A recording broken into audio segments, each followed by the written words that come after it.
everybody. My name is Eric Lohman, your humble host of the MycoWizards podcast. Welcome to our second episode ever. Today on the show, we've got Eric Milligan of New Hampshire Mushroom Company. Eric's been a longtime friend of mine. I think he started New Hampshire Mushroom Company a year before we started Cap and Stem, and we've kept up pretty much ever since the day we met. He's a true blue mycological mad dog.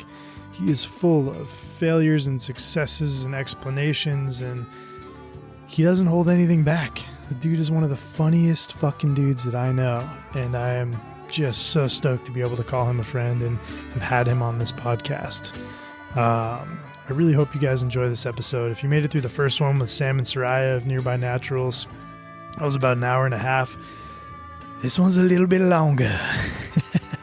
I think Eric and I talked for about 4 hours on a Sunday a few weeks back, and we had a blast. We didn't realize in the dark studio that it had been 4 hours, but there was a moment there at the end where I think we both had rising vibes of paranoia, like we were missing something or forgetting to turn a boiler off or throw wood in a fire or whatever the fuck needs to be done at our respective mycological locations. So without further ado, enjoy the episode. We'll see you in 2 more weeks. About podcasts yesterday, they're like, oh yeah, interlude music, and then there's editing, and then there's weird spots, and oh yeah, they're like, anytime you hear something that's on there, they're like, unless you got like the team of people on like Rogan's, right, to be able to like quickly look up stuff and be like, oh shit, doing his own fact checking in between, and and it's, that's like a portion of this. If it gets to that level, that'd be kind of cool. But like, this is just us sponsoring our own thing to basically have conversations. We don't usually talk. Mushroom farmers are fucking notoriously like, but when we talk with one another, it's interesting. Talking shop or Guess what I screwed up this week? Just talking shop. Oh yeah, exactly. Talking shop. We're like, Oh, dude, it's interesting stuff, and I think that's what a growing number of people kind of want to hear. I mean, if there's anything more fluid than mushroom farming, I could say 2020 it's about as structured as you could get on mushroom farming. No, it's totally true, man. I know you and I have had that conversation a lot lately. Is the people who are just getting into this don't realize that, like, I think 2020 for us was a challenge just to work with customers, but that was pretty much it. The rest of the time you're used to just like hustling and trying to figure it out, And now I don't think I have ever worked so hard to produce so little at the end of the year. Right. I mean, I'm used to, the crap hitting the fan. Yeah. But at least I'm not throwing it this time, which really puts a whole different dynamic. Yep. I think mushroom farm, I'm at a size farm where, I'm not just farmers markets. Right. I mean, restaurants and then wholesale. Yeah. So all of our business focus was on, 150, 200 restaurants. Yep. And, wholesalers that sell directly to restaurants. Right. So, I mean, the farmers markets and then all the restaurants and those closing down. Yeah. It was, all right, well, now what? Right. I'm a size structure where I've got to produce a certain amount to keep the lights on. Right.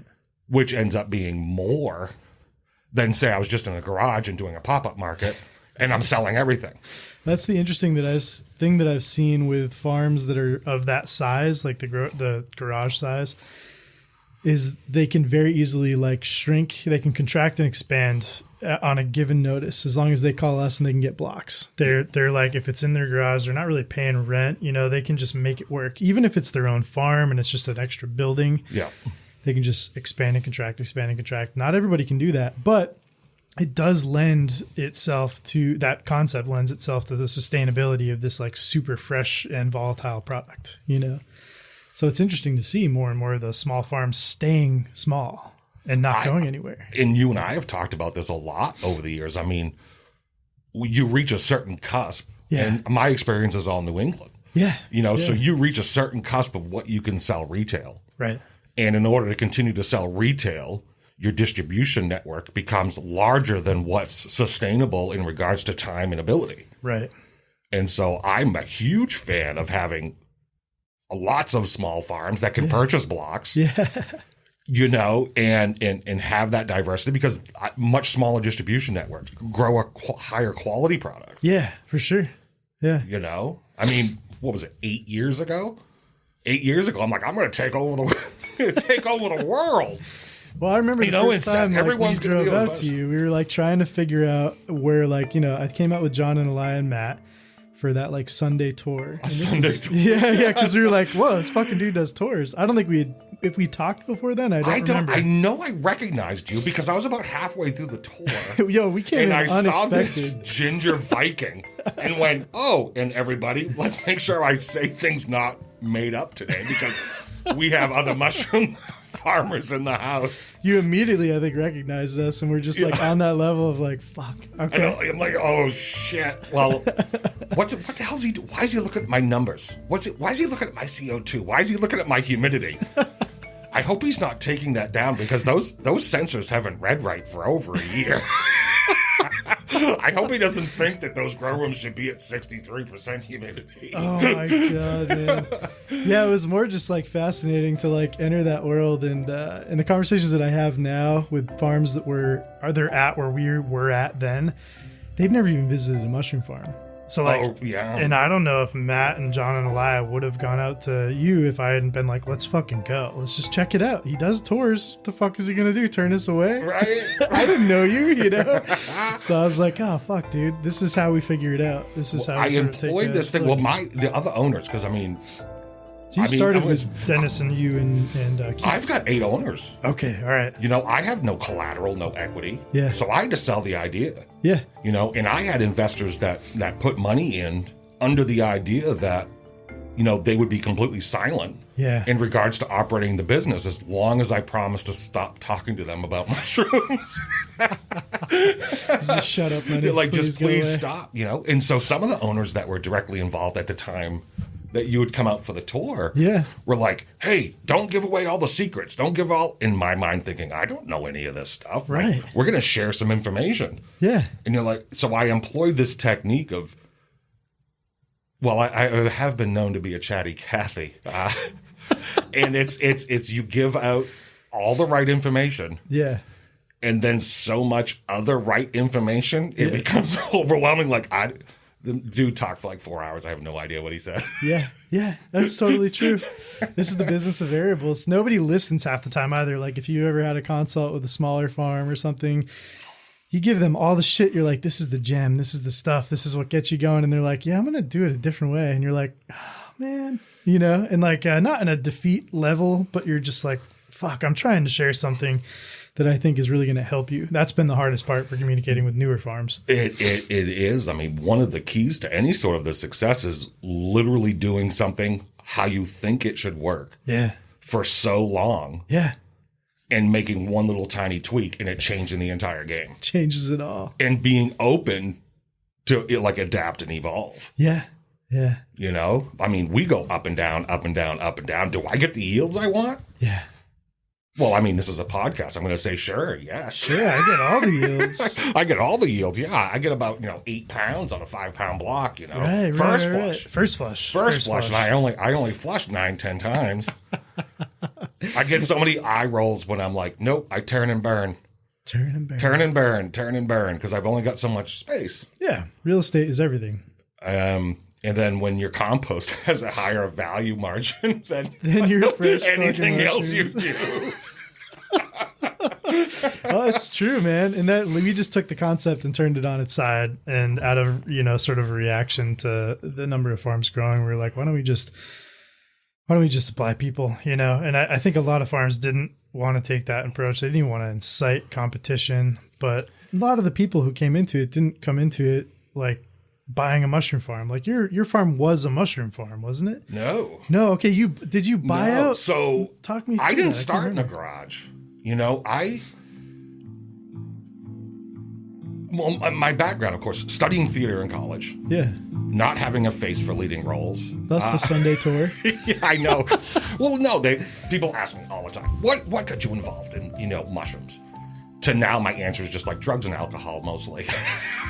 I needed a way to pay. Yeah, drugs and alcohol mostly. But actually, I really think that the answer has changed over the years because, having that theater background, wanting to be a performer, but wanting to make money. And then I spent several years traveling. Yeah. And then when I came back from traveling, you know, I wound up in New Hampshire, grew up in Maine. And, you know, I read an article about this mushroom farm. And I'm like, that's cool. And showed up with work boots on and worked there for like 6 months. Yeah. And learned how to do it. I mean, we grew, this was in, I don't know, 2000, 1999, 2000. What was the name of this farm? It was White Mountain Mushroom. White Mountain Mushroom. And, you know, he was an interesting dude. I mean, he had been in business for about 10 years, and he had started by growing shiitakes in his driveway, hand scooping. Damn. And me and one other kid, we did 900 6-pound bags a week in a little tiny basement. And we grew lion's mane and blues and chestnuts. How old are you then? This is 99? Yeah, 20, mid 23. Yep. Yeah. 22, 23. And that seems to be the entrance age still, unless you're like a farmer getting into it as a well, I mean, it's past college. I'd spent all this time traveling and realized that, you know, whatever I was searching for wasn't going to happen, you know, searching for, because I always traveled alone. Yeah. You know, there you are in like some really cool city and like, hey, look at that. Oh, that's right. I'm by myself. I remember, you and Frank and I had a conversation about this in that bar when you came up to visit one time or another, because her and I had spent a lot of time traveling separate and together. And it was like, I remember you saying that it's hard to travel alone. Well, you know, there's pros and cons. Yeah. And the pros being that, like, when you're hungry, you eat. You know, if you don't want, right, you know, if you want to go to a spot, I mean, there I am in Liverpool. Yeah.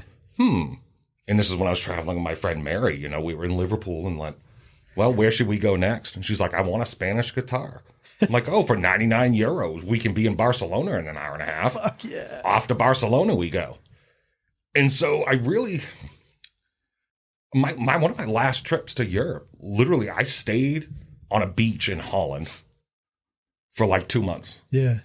Because at that point, I mean, it's exhausting to travel. Yeah. And I snore so loud, I got a whole room to myself for like 10 euro a night. They were like, we'll pay you to go in the other room. I got to see Kirkenhof, which is where all the tulips, you know, like 4-foot high tulips. I'm like, oh, wow. And like I was walking through an impressionist painting for the entire day. Yeah. And people are like, oh, why are you staying here for so long? I'm like, well, I really like talking to people from around the world, but I'm sick of wasting the energy to go and meet them myself. You're coming to I will stay here where I'm comfortable. Yeah. And then it's got a whole new batch of people each week. Yeah. You know, and they're talking like, oh, you know, mushrooms and this and that. And they're like, all theater and you got an engineering and carpentry background. Yeah. So I showed up at that farm in New Hampshire and I'm like, I want to work. Yeah. And I worked there, 8 months. Yeah. The guy had a problem with a bunch of things, one of which paying people to work. Right. He owed you for a long time, right? Like 6 months of pay out of the 8 months. Yeah. And I slipped and broke my leg there. Shit. Spiral fracture. Like I went from trying to check on how many blue oysters we had to literally being in surgery, having my leg put back together in like 6 hours. Yeah. And I didn't walk for 4 months. Right. And here I am, a laborer. I'm broke and living right on Lake Winnipesaukee. Yep. And we had imported wild mushrooms from around the world. So I'm like, well, if I get a job, you know, I call this guy up and I'm like, you going to pay me the back pay? And he's like, nah. I'm like, all right, well, you know, I got to eat. And so I got a job in the marine industry. Yeah. Saying, boy, you know, if that guy could be a mushroom farm, maybe I could be a mushroom farm. And started rehabbing my leg, hiking through the White Mountains. Yep. You know, and you look down and you're like, holy shit. Look at this chanterelles just hanging out. Laying on the ground. Like, there's like dollar bills are just sitting there. Yeah. And then you're looking at like, well, that's a matsutake. But that's like 100 pounds of matsutake. And so I spent literally an entire summer hiking 4 or 5 locations 2 or 3 times a week. No shit. And saying, what's this mushroom? And what's that mushroom? What's this mushroom? And teaching myself mycology, start going on forays. Yeah. You know, and I'm working at the marine industry saying, well, one day I'm going to be a mushroom farmer and I'm learning mycology. Here, eat this. Yeah. You know, try this one. Yeah, yeah. You know, and I got a call from a guy that owned a greenhouse in that town saying, hey, remember that mushroom farmer you worked for? And I'm like, yeah. He's like, he got in trouble. And I'm like, what? He got in trouble? Oh, yeah, he's out of business. He was arrested for selling non-taxable flowers. And I'm like, non-taxable? Oh, yeah, I got you. I got you. I'm like, yeah, that doesn't surprise me. That doesn't surprise me. Well, he was doing that expansion, and unfortunately, as the story takes a downturn, unfortunately, he did pass away. He did. And I'm not going to explain how, but there was a lot of things that had gone on. Well, he was doing a 10,000 square foot expansion, which is why he wanted me to work for free. This is near in Lake Winnipesaukee area. Within a half an hour. This is in Freedom. Okay. So right on the main New Hampshire line. Yeah, okay. And he's like, well, he had all that damn equipment. He's like, they're having a no minimum, no reserve auction. And I'm like, holy crap. So literally that day. And nobody knows what this equipment is then. I didn't know what it was. I knew what some of it was. Yeah. And so there were 6 people there. Yeah. No minimum, no reserve. And they're like, all right, well, we're going to start with this. We don't even know what it is. And I'm like, it's a 12 by 10 by 25 foot metal steam box. Yeah. For pasteurization. They're like, oh, solid metal. 6-inch solid metal door. They're like, we're going to start the bidding at $3,000. Well, when it got down to $10, I'm like, I'll take it. And that was on everything. I mean, he had the Chinese bagger, right? I still have that. Right. I have the bagger. I remember walking around the back of New Hampshire Mushroom Company with Northspore then and being like, where did he get this fucking Chinese equipment? Yeah. Utterly confused. You're like, what is that? Yeah. And I'm like, that's a 20-foot double door autoclave. What are you doing with it? Sitting on it. It's there. What is this one? Oh, yeah. That's a full sterilization 100 bagger. And that's another one. Yeah. And they're like, what is this damn thing? Oh, that's a big boiler, but I think it's 3 or 4 mixers and ductwork. And in fact, I actually went back to that farm because I bought all the stuff. Yeah. But I still had no money to start a mushroom farm. Right. So you just had it. Well, the guy there, he's like, oh, you're in the marine industry. Put it out in my back field and shrink wrap it like it's a boat. Wow. And so I did that. I sat there for 6 years while I wrote a business plan. No shit. Well, it takes a while if you have no money and you're doing something like mushrooms to sell that idea to people. Oh, yeah. And learning, because I wanted with wild mushrooms as well. Yeah. Having a whole component of it. And I'm like, wow, this is the first time in my life where I'm like, not bored in 3 minutes. Yeah. Dude, people with ADD are immediately drawn to mushrooms. Yeah. Because there's just so fucking much. It's just you learn something new every day. I mean, there you're like, you go to a mycologist, like, I can't find this mushroom in a book. Yeah. Yeah. I don't even know where to ID it, and you realize it has only been found a couple of times, or it's not known to science, or right. Which in this world of everything's been found, you're like, oh fuck, I'm finding new stuff. This is pioneering all the time, and especially with going to the same areas, for an entire season, whether it was wet or dry, and seeing that change from year to year for several years. Yep. You could go to oh, well, I know that, an edulous variation fruit's there. Yeah.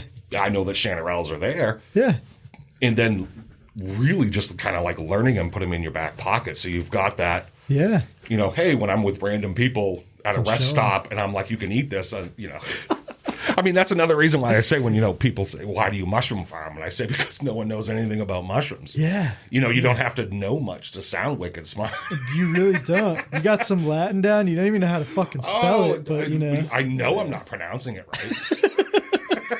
My favorite thing is to play with that psilocybe thing and just say it around people who know what cubes are. Yes. That's the biggest one. That's the biggest one. Yeah. I'll say psilocybe and they'll be like, what? Yeah. So that's right not over their head. No, it's psilocybe. I'm like, you can say whatever you want to do, but I mean, if I'm looking at clatocybe, I'm not saying clatocybe or whatever. And now I've said it for so long, that. That's and when you start talking about psilocybes, I mean, well, it's actually kind of cool. 8 years ago, and we're opening up our doors to let everyone come in. Yeah. After about the first year, doing about 11 or 12 tours a week. Yeah. I decided to just do a noon tour. Holy shit, you're doing that many in a week? Oh, yeah. That was with trying to do full production. fuck. And we were at like 1,500 bags a week or so. You were one of the only farms in New England to ever do tours of your facility, like, openly. I can't think of another fucking farm. Well, I mean, you couldn't just go to a store and purchase these things. So here I am growing 10 different species that people are like, well, what the hell is that thing? Is that a snowball? You got to tell them. And I'm like, so if I can have a conversation, you know, and have that one-on-one contact with my end user. Which you enjoy. Yeah. I mean, it gives me a chance to vent. I can perform without having to leave my house because I live at the farm. Right. And I'm going to gain long-term clients. Yeah. Because people really had no idea. I mean, I had people show up in the rain and be like, hey, we're ready to go out and see the mushroom fields. They're like, where is the cave? Why are there lights on in here? I thought it was supposed to smell like shit. Yeah. You know, this is like sterile and clean. I think when we were there were at least 2 people who'd been there like multiple times, and they just like liked being there, whether or not they would bring they would bring family members that came to visit. Yeah. Because they're like, we would try to explain this, but the dude just rambled for like, he told us the tour was going to be 45 minutes, and at like 2 hours later, the guy is still talking. And he's got his hands up, and he's animated. Yeah, he's animated, but we have no idea what he's talking about. Yeah. And listen, it also boosted Sunday sales, which is a fairly slow day. Oh, fuck yeah. But I mean, with something you don't even advertise. Yeah. And then you start getting like averaging between like 25 and 55 people on a Sunday. Yeah, it's a few hundred pounds of mushrooms. You're okay. And I'm like, wow. So maybe there's a whole thing to this agritourism. Right. Well, maybe we know enough now that we can start teaching classes. Yeah. You know, because you get that, you know, can you eat it? Can you eat it? Can you eat it? Everybody wants to. And that's why we call them the Can You Eat It classes. Yeah, you know, I bring a mycologist in. I cook up this nice fancy mushroom meal for everybody. Yeah. And everyone has a great time. I'm more of a layman side where I know I'm pronouncing science wrong. Right. You know, if you can't eat it, sell it. You know, I'm like, yeah, okay, that is another russula. You know, okay, that's another russula. That's a honey mushroom. Yeah. The amount of people that now, like 8 years later, they're like deep into like, this is their hobby. Mushroom hunting or foraging is their hobby. Yeah. And some of these people have gone on to now they're already teaching. Yep. And at multiple, I saw you speak at this event, and I saw you speak at this event, and this became so much more complicated to explain to like a banker, because when they ask you like, so how does a company find you to buy substrate or spawn from? I'm like, well, you have to step back for a minute and realize that most of these companies started as a guy that grew a block that had an idea that they could grow more mushrooms, and then they just kept buying blocks from us. That's how it happens. It's not like some fucking company that's in existence called us and we're like, hey, can we buy from you now? That happens so rarely. Yeah, no, but it'll happen more. Oh yeah, it's going to transition.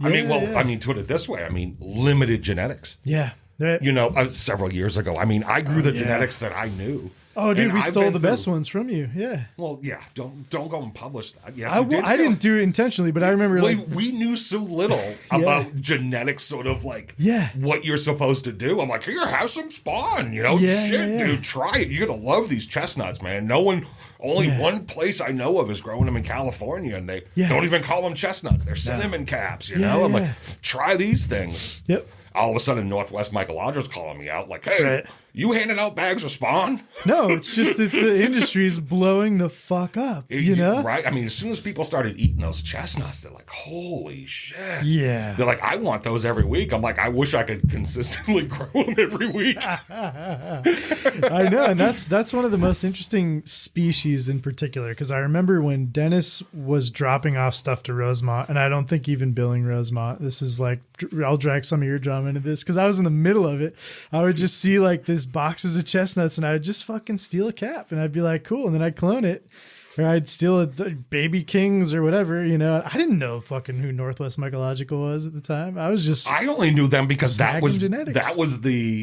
Where we ordered spawn and bags from when I worked at that other mushroom farm. Yeah, yeah. You know, of course, mushroom farms themselves, what was it like when we both started? 23 organic mushroom farms in the country? If that.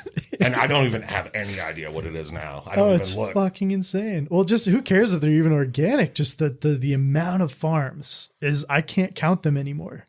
Every morning, if I go on Instagram, there's new ones. And I'm like, what in the fuck? I'm wondering how many of these people came for a tour. I'm amazed that these people know who the fuck you are and know who I are. Because we're not talking to tons of people. Things go online, but I'm not online looking at stuff. I'm too busy farming. Like I'm every time I say, well, Eric at New Hampshire Mushroom Company, they're like, oh yeah. Like if you've had this presence for a while, they know that you're there. And there's still this entrance of like how people get into this. And for some reason, I always boast that, despite John and listen, John's been doing this for like forever, 40 years. Yeah, it's a different fucking thing now altogether. Right. Yeah, and that's part of the reason that I think he sort of like kind of grappled with like how to capture and hold your own genetics and blah blah blah. To which I had a long conversation with Andrew Collier-Reed about this. And he said, like, for so long, people have been like preserving genetics instead of creating biodiversity. We're just preserving the biodiversity we have. So what he's doing, and a lot of people are like, he's not really doing this. I had him on, we had a conversation. He tells me how he does it. It's not far from the cubensis thing. You take spore syringes, you inject them into a media. Whatever mushrooms grow out aren't necessarily the same phenotype. So whatever you clone becomes a single phenotype. He's basically taking spore syringe or a spore print from like a 123 Lambert and 3015, putting them into like a slurry bath and then streaking that on plates and isolating out genetics. And he'll get the craziest fucking mushrooms. Yeah. So like that is something that's new that people are stealing almost back from the inevitability of the cubensis growing to be able to apply to the commercial world. And it's just not that hard. But people like John, I think, and people of that 40-year ago industry, they tried so hard to sort of like, they grabbed these specifically cultured and adapted phenotypes and figured out how to preserve them extremely well, to which we still do. Everybody still does. But for so long, people haven't worried about the actual generation of more biodiversity. Right. Exactly. Think about it like, well, when those were developed. Yeah. 40. I'm growing a clone of something that was literally picked in the wild 35, 40 years ago. I'm using the same chestnut culture, uncloned, that I stole out of Rosemont's fucking cooler after Dennis dropped it off 10 fucking years ago. Right. It's the same thing, That weirds me out. On some level. Lucky enough that one's really aggressive and really good. When I go, it's very difficult now. I try to shy away from social media myself, even though there's a presence that looks like I'm doing it. Somebody else is doing it. That's the best. Because whenever I see Instagram, you know what I mean? Like, oh my God, look at that mushroom farmer and that mushroom farmer and that mushroom. Look at how awesome those things are. Why do I still suck after this long? Not knowing that like Instagram's like the highlight reel. Yeah, of course. And then it's like, all right, well, every time that I see, adiposa out there on Instagram and it's being called a chestnut. Yep. I say I know that those are being grown after main cap and stem and myself were doing them because everyone else would have called them cinnamon cap.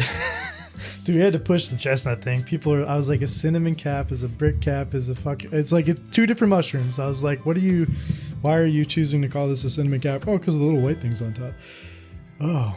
I called it, listen, I called it chestnut because the dude in Freedom called it a chestnut. Yeah. That's how I knew it. Yeah. That's how we... I called lion's mane bear's head. In fact, I still do it. When I called Chris from Mycopia about bottle technology back when we were in Westbrook and you and I had first met, we were trying to figure it out because we were doing the spore to store thing and we weren't buying in spawn just yet. And he's like, you just keep saying chestnut. Are you actually growing chestnut? And I was like Foliota adiposa. And he was like, yeah. And I was like, yes. And he was like, oh, that's curious. That's the first mushroom that we ever cultivated. Really? Yeah. And I was like, that's fucking wild. They cut it off because I guess the shelf life was shit and bottles didn't make sense for it. I tell you what, that's the biggest one where I see like, oh, great, big, beautiful chestnuts. Yeah. And you're like, oh, look at those. And I'm like, oh, oh no, you're down to like a 5-day shelf life. Pick that 6 hours earlier. Damn. Yeah, and they grow fast once they're growing. I tell you what, though, if they overgrow and you dry them, it makes one of the best mushroom powders, man. Dude, what did so a lot of people are asking how to grow chestnuts specifically because we just started offering those kits online. And when this conversation I had with Andrew Collier Reed, he essentially had this chef show him how they cooked chestnuts, and it changed his perception of them because he fucking hated them. And in this comment, he said, one of my chefs salt brine fermented the chestnuts. I don't know for how long, but the caps were disintegrated in the mixture. He then cooked it down to a thick syrup, I think. Either way, it was amazing. So the fact that like chefs and farmers are strategically in two different worlds and semi working together in these manners just brings to life the mushrooms. It's not just like you and I bringing them around. I'm sure enough chefs got them and they were like, well, these are fucking sweet. Increase the demand. Was it at least once a year we would do a farm open house? Yeah. And invite chefs to come in because when people are comparing mushrooms like, holy, these are expensive. Yeah. When you're like $16 a pound and they're like, what? Oh my, I can get a steak for that. And they come in the farm and they see the process of it. They're like, how many of those do you do a week? And how many times does it go by hand? And oh, well, no wonder it's so expensive. Yeah. And now you said cook those chestnuts, right? Well, I didn't. And now I got the shits. Yeah. And like, I had a farmer's market make me pull chestnuts for a summer because someone, ate them raw. Yep. And then he had a second problem because he cooked them. Yep. Because he liked them so much. Yeah. And had the same issue. Well, comes to find out the dude ate 3 pounds of them in one sitting. Oh my God. Yeah. So, and now I can't keep them. I mean, they're always gone. Oh yeah. Chestnuts are always gone. Yep. Maybe that's because I can't grow them for crap. But actually, it's a lot more. It's a lot more. When you think of Foliota adiposa, like if you're in New England, if you're looking at the cousins of other Foliotas, Squarosa, Squarozoides, Flamans, you're finding them on really punky wood. Yeah. Okay. So a lot when we're using oak. Yeah. And I'm finding the Foliotas on birch. Yeah. Really punky birch. But we're using oak and soy or wheat mids or, whatever. It's almost like Foliota is a secondary decomposer. Yeah. So, oh, wow. Why is it colonizing better on older sawdust? Yeah. And never jump that gun to be like, boy, I wonder how that would do on spent substrate. I brought that up. I think it was to Amy. And I think I'm going to blow minds for it. In some regard or another, the people who have the best luck growing chestnuts in regards like block to block are going to be the people who run them just on kiln dried wood pellets. For some reason, when we were using just 100% raw oak before these combo pellets, when we would try to make the switch from 5 pounds to 10 pound blocks, it was like 1.25 pounds to a 10 pound on a 5 pound block to just under 2 pounds. It didn't make any sense to switch them over to a 10 pound block. The minute we started switching to kiln dried oak and the hulls in that combo pellet, every block was producing the same. As long as you cut into the substrate enough and it's sort of like is at that well-timed sort of avenue, every block was producing like up to 3 pounds. And we were like, what in the fuck? There's a relation between that kiln dried aspect, like you're saying, in the substrate. It's got to be something to do with the tannins. It's got to be. There's something in there that's inhibiting that growth. Yeah. And moisture. I mean, when I was growing it on wheat mids, and I'm keeping that, they took longer to incubate. Sure. And there I've got my incubation offices. And I mean, I was incubating those 55 to 60 days. Holy shit. Yeah. And I mean, I'm getting a big, thick mass of mycelium on the top. And all of a sudden, the radiant heat system frigs up. I've got 1,500 chestnuts and variations of growth in these 2 offices. Yeah. And I'm like, oh my God, it's 85 degrees in here. These blocks are going to explode. I'm like, well, it's 40 degrees outside. Yeah. Let me just open these windows, cool everything down, which worked great. Yeah. Until like literally 18 hours later, I walk through and go, what is that? And I've got like 1,500 chestnut bags all pinning from 20 days incubation to 60 days. What are we doing today? I think we're loading some freaking chestnuts. And so now, like literally, like I just like, well, that was a mistake. Yeah. But now the mistakes are now called serendipitous moments because now I get the damn thing to grow in like 40 days. Yeah. That's awesome. But man. it's still really an inconsistent one. I mean, not incubating it too long and they're not going to pin in the right spot. Yep. The way that I'm doing it, the substrate size really has a difference on what the end mushroom is going to be. Oh, for sure. And like the colder it is, they get like these little tiny needle stems. Yeah. We had one winter where like literally it looked like I was growing enoki's. Right. I know what you're saying too. But the caps don't even grow out. There's just a plethora of just these, and you're like, oh my, it's ready to pick. Yeah. But I've got like no mushroom here. Yeah. I mean, everything where I had 55-gallon drums where I would take compost. Yeah. And like just fill up 55-gallon drums with like, I don't know, 40 or 50 spent chestnut blocks that we had just picked. Yeah. Oh, it took like 60 days, but you'd get like 20 pounds off from it. Fuck yeah. And like literally like half-pound buttons, and they were gorgeous. I'm like, oh, geez, you can get these monsters out of these things. Yeah, you sort of have figured out the shocking aspect when it comes to cold and light, because you've been doing sort of those like insane, as I put it, insane spaceship experiments with like kings for a long time, like these like cooling chambers with lights and similar things, like seeing that happen, almost serendipitous accidents with things like chestnuts. I don't think a lot of people fuck around with shocking anymore, not to the same degree. I needed to because, I mean, listen, I got a 5,000 square foot building. Right. And I'm going from substrate production to picking. Yeah. The only step that we don't do is making spawn because I'm so horrible at it. I lose 1 in 4 bags. It takes so much time. And it's too expensive. Yeah. You know what I mean? Making spawn in the building that you're fruiting mushrooms. Worst idea. My incubation space is in the same room as the grow rooms. Yeah. I mean, they're separate, but and that's fine. I've never seen an issue with that. Lots of people will say that's an issue. And I think when it comes down to it, if you're using, an appropriate amount of spawn, your substrate actually is sterilized and you're not crossing air in between the knock process, then you're fine. If I had, and I know that there's a lot of debate between pasteurization and sterilization and yields and all of that. Sure. I think it's individual. Yep. I mean, you guys pasteurize. Yeah. I mean, if I tried to pasteurize a 10-pound block, and my farm's not really set up for 10-pound blocks. Yep. Because we built everything, on the idea of having a 4 to 6-pound block. Yeah. Shelving and spacing and all that stuff. Yeah.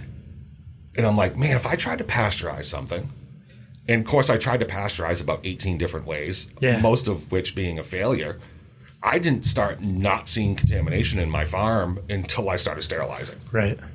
Yep. And I still think I sterilized too long now. Yeah. But I mean, we used to do 2,200 bags a week, and we'd lose fucking half of them. Giant concrete bunker, dude. I mean, the amount of heat loss that I had from shit. that, and you saw my great big giant boiler that is overkill, but works every time. Yeah. And so since we started sterilizing, it really changed. Like I start focusing in, and realizing that a 1% moisture change is causing this on the back end, or. The best yields I've ever gotten at the farm was when I thought I was messing up. Yeah. When I went and purchased you had 18,000 pounds of soybean hulls that were loose and not ground. Yeah. But because you're pasteurizing, there were soybeans still in it. Yeah, I couldn't. And they would get all bacterial. Yeah. You needed to get rid of it. I needed it. Yeah. I'm looking at the mix saying, this is frigged up. Yeah. And like 2 pounds. On a 5-pound block, all day long, didn't even have to frig around with kings. And I'm like, well, what did I do? And I tried to go back and mimic exactly what I did. Yeah, I'll let you know when it pans back. Wait, so you were sterilizing and you were just using the like uncut up holes or unground holes in 2016, and so 4 years deep into the business. Yeah. That was when I had made the change that I don't have any desire to go on a national level. Right. I mean, that was the summer we had an outdoor fine dining restaurant. We were writing an 85 recipe cookbook. I remember all of this. I had 5 contract growers. Yeah. That were purchasing blocks from you. Yeah. Because I couldn't guarantee the yields. Yeah. And then the problem there is that they're all growing these beautiful shiitakes. Yeah. These beautiful blues, because I think you were just starting to get into like the Lambert. Yep. And all of a sudden, I'm like, wow, I just guaranteed to buy like 1,000 pounds a week of mushrooms, and my sales drop off. Yeah. And I'm like, so that's a bad and I've got 16 employees. Yep. We're doing 2,200 bags a week that contaminate half. It was expensive. Yeah, man. I was also living like an hour and a half away from the farm. Yeah. It's hard to do a 7-day. Oh, you were dating, what's her name with the kids, right? Yeah. Yeah, so you were, I remember because you would call me like, I'm dropping kids off. Or I'd be like, what in the fuck happened? Yeah, dropping the kids off at the school, and then I'm going up to Colebrook. And then from Colebrook, I'm going to drive over to Gardner, Maine. It's only like 14 hours of driving today, but it'll be fine. We're going to do the mix. We're going to do the mix when I get back. It should be done around 1 o'clock tonight, so not that bad. Yeah. Not that bad. Yeah, you were running steam, dude. That was amphetamine fast. That was too much. You did. It's great for weight loss. Yeah, it's the worst for your overall health. You slept 9.2 hours a week, and you lost 75 pounds in 3 months. What are you eating? Right. I think just Adderall and air. Adderall and air. Oh, it's so true. That's one of those things when you think back on it, and you're like, boy, lab would go great.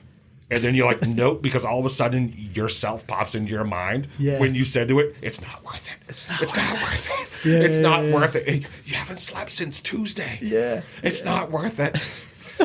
The Kings don't need to be picked at 4 a.m. They're going to make it till 7. It is the hardest thing for me to step away from this and like spending so much time with the podcast, all these other projects, motorcycle shop, building out old equipment, and like continuing to do stuff in the background conceptually for like where this is going aside from spawn and substrate. I have to step away sometimes. Being able to step away, I mean, that is really what my goal is this winter. I mean, all of that stuff from 2000. Listen, it's literally been 7 days a week since 2012. Yeah. Where are you at now? Because you called and you said, we're going to slow down. We're going to take a break. And I was like, thank fucking God. Well, believe it or not, today and tomorrow, I have to make a huge decision. Yeah. Because the state of New Hampshire, because this year it was a shit show from day one, and we've just been trying to maintain, since day one this spring. Yeah. I've spent a considerable amount of time utilizing programs that are available in my state to get funding. Sure. As we all have, for sure. And it takes a huge amount of time, and I've built up these relationships with people at UNH Cooperative Extension. Yep.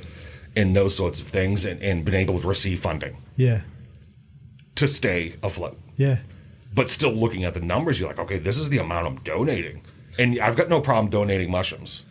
But when you're getting into like that place, when it's a couple of 100 pounds a week that are going out, I mean, I would be more happy for people. I'm just happy that people are being able to eat. Sure. And so, yes, we're going to donate those. And the state has been able to fund me back. Yep. And I won't give all of the numbers, but because if any of the owners hear this, they'll be mad at me because I have a big mouth. You and I talk about it all the time. Oh, of course. Yeah. And there's things that can be said on record. Yeah, right. Yeah. Notice how we haven't rattled off Latin other than, foliota. That's just because we're retarded on some fucking level. It actually... Oh, it's Lentinula Edo days. No, I'm just joking. I'm just fucking with you. Oh, shit cakes? Shit cakes. Shit takes. Actually, a lot of people... I always say shiitake. Shiitake. And people are like, why do you say shiitake? Yeah. And I'm like, because there's 2 eyes in the middle. They're like, all right, well, is it Pleurotus oringi then? Or oringi eye? Oh, well, the eye's at the end. So it's, Oringi. I don't know. All right, keep going. I'm sorry. Which yellow do you grow? I don't know. Pleurotus cornucopia. Cornucopia. Yeah. I don't know. Like salmon something. Dude, we're reverting because I used to, when we called Lambert, like North Spore would be out of spawn, we'd be fucked. You pick up, and I forget her name there. I think Dawn is her name. She'd be like, yellow, brown, or blue. What do you want? And I would be like, fuck. What? The first couple times I called, I was like, man, I got to get used to this hostile fucking burrito ordering environment. What do you want? Rice or beans? Rice or beans? And you're like, oh, fuck. I don't know. Just fucking. Can I get both? Actually, listen, I was growing the Columbinus, which I would call the true blue. Yeah. Completely different flavor profile than all the other blues that are out there. Absolutely. Really tiny stem. but it has a certain size cap. The taste is way better too. And you know, then you got chefs that are like, no, I want the blues with the smaller caps. Yeah. You know, so then you're growing things specifically because of the light and the cold. In that particular one, the colder you grow it, the darker blue the caps get. Yeah. And of course, it cooks away. But I mean, in regard to like box appeal, chefs gotta like what they're chopping up. And well, shit, I was going to make a point earlier. Now, so no, you said you were. So you have to make a decision. You're sort of going after all.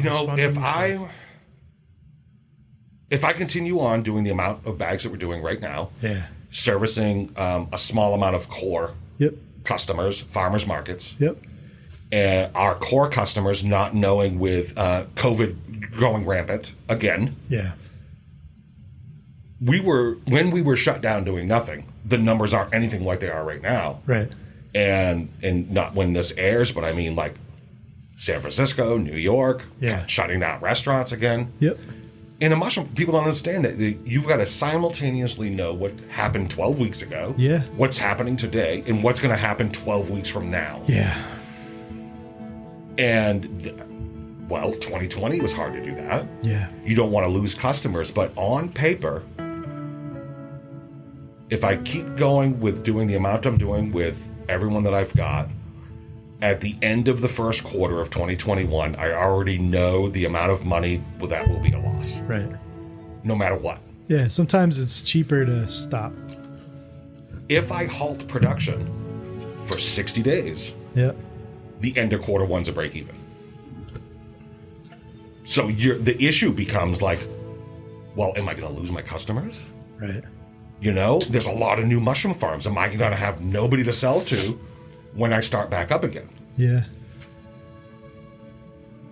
The other side of that is like, wow, anytime you're trying to make adjustments, and you know this, to a working mushroom farm. Yeah. And I give the analogy all the time. It's literally like changing the wheels on a car while that car was rolling down the road. Yeah. So I'm like, boy, if I halted production for 60 days, you got to think I could do this project and this project and this project and that. I mean, because when you're producing every other day, my laboratory literally needs 3 days of work. Yep. But I've got 8 hours every other day when it doesn't have bags in it cooling down. Yeah. So all the logistics have to pan out to be like, all right, well, I got everything set up, and well, now I got to clean it all up because I've got cooling down bags to put in here. Yeah. I'll worry about the fact that light fell apart. Later. Listen. Next year. You've been there. Listen, you've been there. People look in man. that laboratory and they're like, what is that? Is that a table? Yeah. Like, nah, it's just some aluminum and like what's holding it together? Well, it's a mock-up. Yeah. You're like, how long have you been using the mock-up? I think it was a year. Now we're like 2.5 years. Yeah. I'm still using the mock-up for the table. I mean, it's held together with C-clamps. Dude, you just have to keep going sometimes. You're like, what's up with that wall? What do you mean, what's up with that? There's nothing on it but like 2x4s and some hanging wires. I think the most successful mushroom farms, like longevity-wise, not financial-wise, not struggle-wise, are the ones that really abide by if it ain't broke, don't fuck with it. Like, just keep going. Yeah, well, it gets to a point like our infamous scoop table. Yeah, yeah. Because we all saw Far West Fungi's, age-old fucking video.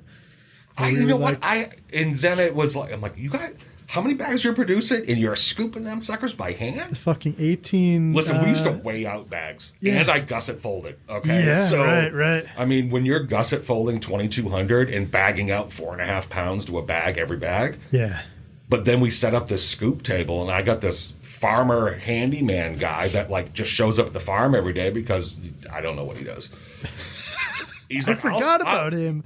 Dave, every time I've been over there, you're like, I actually have no idea what he does. He just fixes shit and like ignores everybody. He's got a degree in chemical engineering, but I think he hays. I know he owns a lot of goats. Yeah. He's really smart with mushrooms. He's got like 100 hen spots. What the fuck? He picks great mushrooms. Wicked smart dude, helping with all this math. That son of a bitch could scoop 800 bags an hour. Fucking A. 800 bags an hour. That's some old man strength right there. That's just like, you don't even, yeah. You're going so fast. Now, like right now, instead of doing 2,200, we do 300 per run. Right. Like if I'm going to scoop, I'm not going to warmed up. Right. And I've got all my new hires. Almost everyone that works for me right now has been there less than a year. Yeah. So I am constantly still teaching Mushroom 101. Yeah. Because as we're going into season transition, like, oh, well, I'm like, why'd you pick that? Well, I'm like, it's going to be ready tomorrow. Well, in the summertime, it's, 50 degrees in that room now and not 60. Yeah. Not to mention the amount of, well, geez, what? Like when you what did you make? Yeah. Oh, I made my own homemade geothermal system. Oh, dude, I was blown away. I was like, so Christopher, because he didn't come to that first store. I was like, he's got fucking like geothermal under some portion of this slab coming from some fucking spot out in his field for fresh air. I was like, it was the first time that I, despite whether or not it works or not on your side, I was like, we have to think about like structure more than anything else, because structure is inherent to like the success of everything. If you don't have the infrastructure and you don't have the whole thing figured out. I didn't listen. According to paper, the geothermal would work because it's not even real geothermal. It's just a poor man's heat pump. Yeah. And the entire idea came from the fact that grow room 4 was always too warm. Well, I also had, the room is 8 foot by 8 foot by 16 foot. Yeah. And I had 1,800 fruiting bags in it. All right, how much air can you move through? Okay, we call them spaghetti blues. Yeah. A half-inch cap with like a 10-inch long stem. Yeah. And I'm like, well, it needs to be colder. Well, damn it, that walk-in cooler's making all kinds of air. Listen, if you're a farmer out there, never take cold air from your walk-in cooler and pump it into a grow room. I know a couple people who do that. It freezes up pretty quick. Yeah. It freezes up real quick. I'm like, well, damn, how the hell am I going to... I'm like, I've got a 60,000 BTU AC. Right. And I'm like, but if it's warm and humid out, I can't blow air cold enough. Yeah. I'm like, well, how am I going to take that heat in the air, heat and the moisture out of the air? Yeah. And that was the simplest thing. Now, it costs a lot of money, mostly in the dirt work. Yeah. With not knowing if it was actually going to work. Yep. But when we fired that up and it was 90 degrees out. Yeah. And the air going into the air compressor, into the air conditioner was 63 and dry. Success. It's 95 degrees out and it's 58 degrees in the grow rooms. Yeah. And the whole damn system runs on 81 watts of electricity. Fuck. I've been running for 5 years now. I don't think I ever shut it off. No shit. I pull heat out of it in the winter. Yeah. That's wild, man. Well, it's one of those things that work, but really everything from mushroom farming is really necessity was the mother of invention. Yeah, yeah. Like when you would call up and said, dude, I got to come over there and look at that tumbler. Oh, yeah, yeah. The culvert with... Which is still our tumbler for fucking here, dude. Do you know how long it's been since I've used a tumbler? Well, to be fair, it's a placeholder for us. And I think that most companies don't know that right away. They're like, what do I need infrastructure-wise? And I'm like, I name everything but a tumbler. I'm like, unless you're getting to the point where you need a placeholder for bags so they don't spill out and crack and break one another. I would still use the tumbler listen, the motor that we were using was found in a barn. It was filled with cobwebs and it had one of those wires or rubber or something wasn't invented, so it's just got like an asbestos wrap around the bare it's like wires. A crutch wrap, yeah. Well, that finally fried. When that fried, I'm like, oh, I'm going to get a fancy new motor. Yeah. Well, that fancy new motor literally tore the whole thing up in like a week. And I'm like, you know what? We're doing 300 bags. It's at a time. Yeah. 2 people, shake them and stack them. It takes an hour. Yeah. And so there's no me reason. And a couple other people that have been there so long, doing 2,200. Yeah. It's been several years now that we're doing 300 every other day. Yeah. And it's like, that's an hour. Fuck it. It's an hour. Just shake the damn bag. What's really funny is I'm trying to figure out how to forward integrate farms into their own production now. Yeah. And we have so many farms that are completely disinterested in that. And then another section of farm that is actively trying to do that. And we're trying to get them to not backward integrate. We're really trying to get them to do stuff going forward. And I think the number one thing that I keep having to bring up in my head is these customers get 160 to 300 blocks per week. That's not a lot. That really isn't a lot. You don't need a tumbler. You don't need you really can negate a lot of things and still have the same level of efficiency. And that's something I keep forgetting, doing as many bags as we're doing a week. I'm just like, we need so many things to speed things up and make our margins make sense as we grow. And they don't need that at all. I mean, this entire model of like being able to purchase a bag, at least in New England, didn't exist. No. Before you were doing it. Right. I remember having a conversation. You, me, and Frankie went to lunch. Yeah, And I'm like, dude, you're not going to fruit them anymore? Yeah. And you're just going to I'm like, son of a bitch. Why did I come up with that damn idea? I'm like, that is smart. It was another, fucking necessities. And it was. It's like, fucking doing it, all the steps. Like, that's a lot. Listen, I'd still do all the steps other than making spawn. So, but listen, I had the equipment. But I don't think that's a bad thing to do those steps. And like us doing this was never intentionally aimed at getting farms to not do their own. Because I realized that like past a point, you need that level of control. What happens to my production during COVID times when you say, I just need all shiitakes to backload just in case, and you're like, okay, you can do that. My farms can't. So our orders have to go down. Everything, contracts and then expands and contracts and expands. So justification for like getting these farms to do things in a more efficient manner to save them time gives them a huge amount of onus on the production side, We just have to make sure. And certainly never put all your eggs in one basket. Fuck no. Because I've sat down with financial advisors and things like that. Yeah. And they're like, okay, with the amount of production that you can do and the amount of contamination that you get and the yields that you get, you'll only be successful financially if you make blocks and also purchase blocks. Yeah. Yeah. And I'm like, yeah, but blocks are expensive. Right. If I can make them for this and I buy them for this, And you're like, well, but then you go and backtrack and do the numbers like, well, those ones aren't contaminated and I know I'm going to get this yield. You do the actual math, bags cost a lot to make. And I use Tough Pack bags. And you've used them and you're on to different bags now. Yep. And everyone's like, Tough Pack bags are expensive. And they are expensive. Yeah, they don't break. But they're really consistent. They are. And it's about 15 miles from the farm. So we can just pick them up on the way by. So I have no shipping expense. Fuck yeah. And that makes the difference. I think that's everything. And part of the issue with the amount of small farms trying to justify like bigger companies' growth margins and profits and everything, like Unicorn, that XLSA bag has gone from 25 cents, matching basically John Donahue's bag, all the way up to fucking like what it is now, 45 cents if you're buying just a case. Now we have to buy 45 cents a bag? Yeah. Oh, Jesus. Isn't that fucking crazy? That's without shipping. That's without shipping. Yeah, if you're just buying like a case, So, and this 500 bags in a case. No, I think that I am.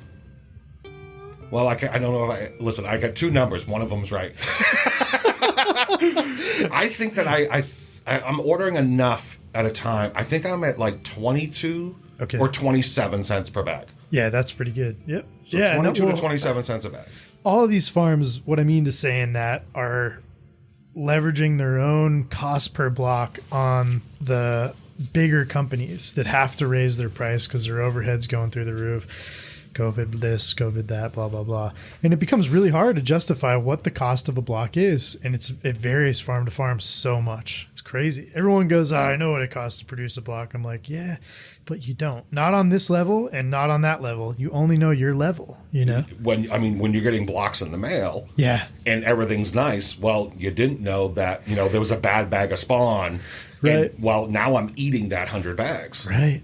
I'm eating that. That's why I don't make spawn. Yeah. I'm crappy at it. I know I'm crappy at it. I have no desire to make spawn. We would never have made spawn if it wasn't for Tyler. Like, no fucking way, man. No. No. He was the one who was like, I can do this and I want to do this. And I was like, go to Mycelia, bring back the goods, man. I can't even justify it. And we were doing that when Frankie got sick, and it was just like, I couldn't even think about it, I was just like, you got to do what you got to do. And I'm all supporting of it because I think it's necessary. And there's only one major spawn producer in the East Coast. More than necessary. The amount that I've learned from him and you just on the stuff that you never even considered. No. And that's because he's thinking about it all day. Yeah. And you know how it is being the flagship person for a company. You and I are the innovation, the like survival minded, like keep going, putting the wheels on the running car thing. And that's a very hard I'm jealous position of to be you. in. No, you're not in the lab dumping spawns bags anymore. I am sometimes. Are you? Oh yeah, Good, man. good. Somebody calls the fuck out and I don't answer my phone. If I don't answer my phone, it's because I'm in the goddamn lab, you know, or I'm shaking bags, or I'm packing orders. I am so happy now. Listen, back in the day, I'm like, man, no one calls me. Yeah. And now I'm like, son of a bitch. Why does my phone have to ring? Every fucking And 10 it only seconds. rings when I'm in the lab. It only rings when I'm in the lab. Like, why didn't you answer the phone? I'm in the lab. Yeah. I don't answer the phone when I'm in the lab. There are rules. Why would you don't answer the phone in the lab? We can't even have phones in the lab. You don't no farting in the lab. It's Right. really those two things. Yeah. That's when we had 3 people in the lab. Now we have 1. Right. And it's just me. Yep. And I hand pour. Yep. I am the best hand pourer, and I suck at it. And if there's any idea, like, you go out into the incubation, you've got all this, you got the variations of growth, and you can see, like, ooh. Oh, fuck, I understand. Well, because I'm going from winter rye. Yeah. Then I'm going with the winter rye and millet blend. Right. And right. I'm going from, like, a tall Sacco 2 bag or whatever it is. Yeah. And then I'm going back to, like, a Northwest bag. Oh, God, it's so once hard you to... do, like, 400,000 or 500,000 of them, your muscle figure it memory out. gets pretty good. But you always see, like, oh, there's the first few bags pinning. Yeah. All right, well, there's the middle 50 bags. They're about starting to colonize. Yeah. Oh, look, the ones on the end, those are pinning too. Yep. And so just when thinking, and back when I was getting like 50% contamination, Yeah. you weren't able to see that. Now that I'm not getting that contamination, Yeah. it's like, wow, It's a whole different issue. I suck. I'm not good at this at all. Like, Dude, I must have I- been thinking yeah. about like cocaine and waffles in the Right, lab again. right. Like, Yeah. I'll blame it on CO2. Oh, of course.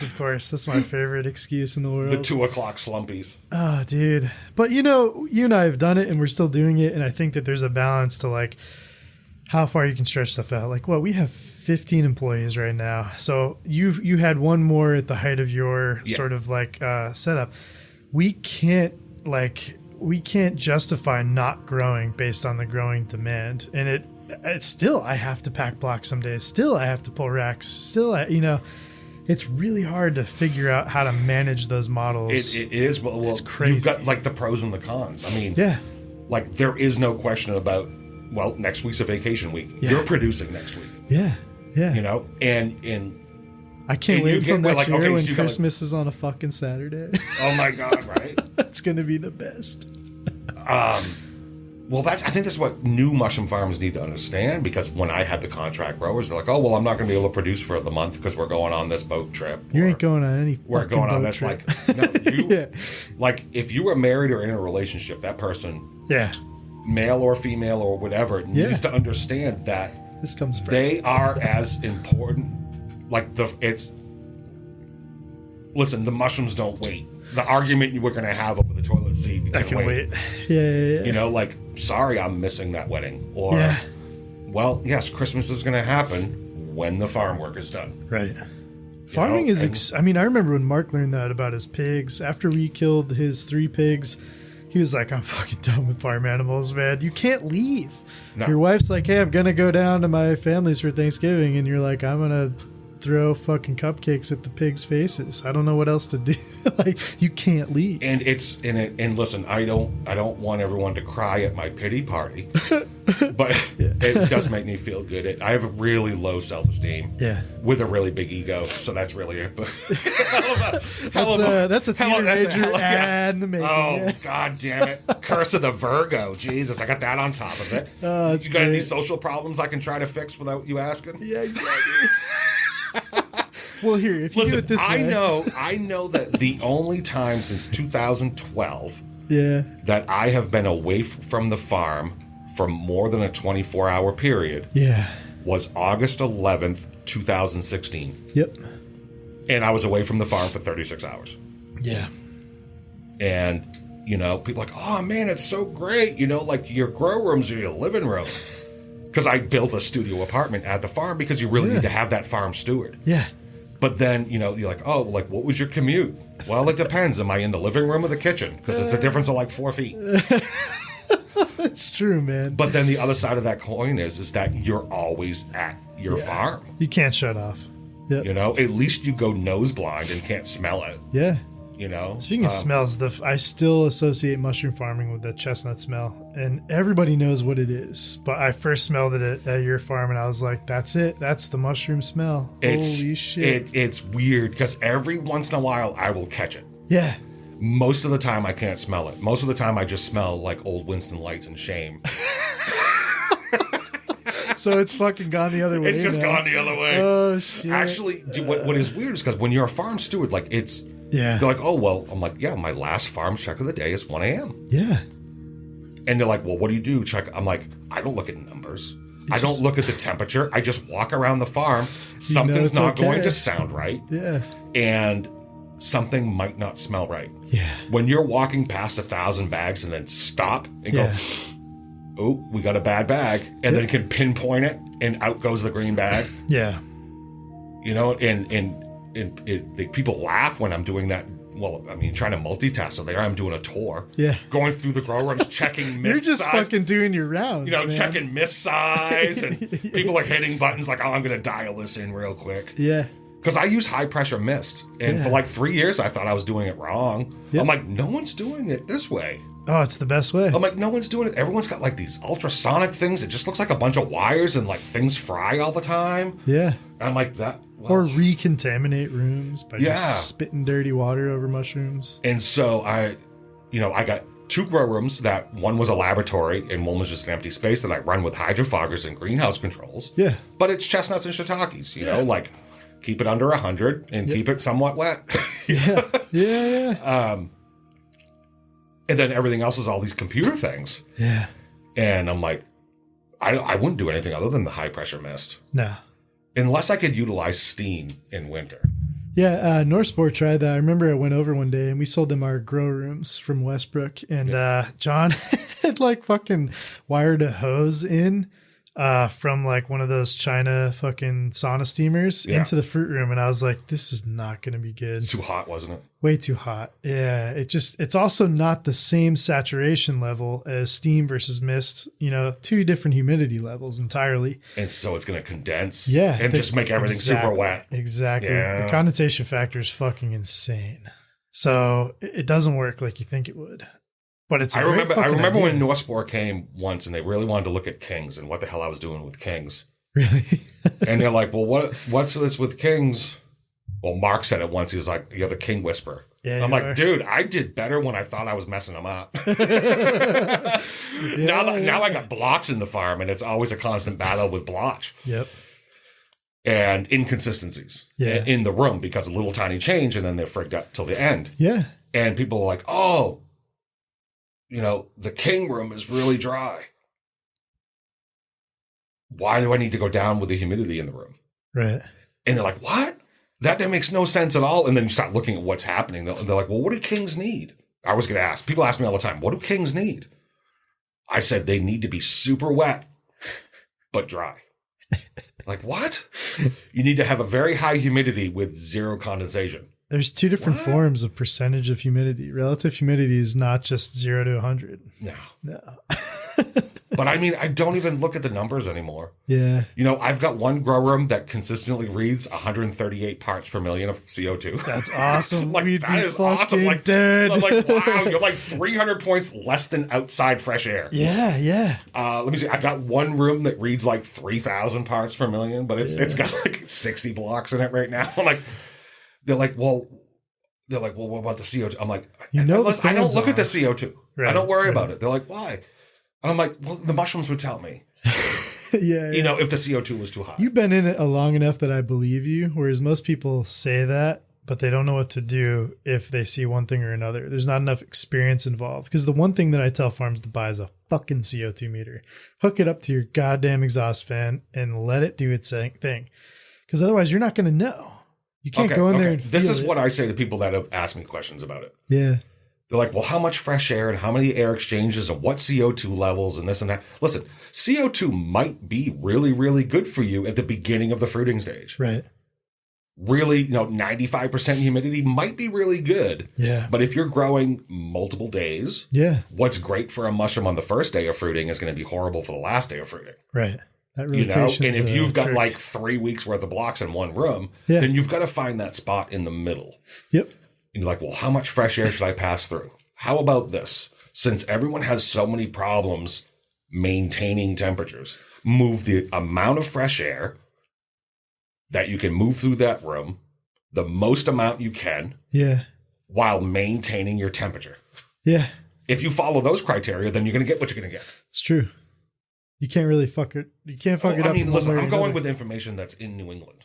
Yeah. Oh, and everybody's different. You know, like, everybody's rooms are different. So yep. Everybody, that's the most challenging part in working with these farms that are just getting interested in it, and they wonder what they need first and foremost now. And you're like, I just say a CO2 meter because it fucking literally takes the question out of it, and it automatically kicks on you have to compensate with hot or cold air, and it automatically kicks on a fan to adapt.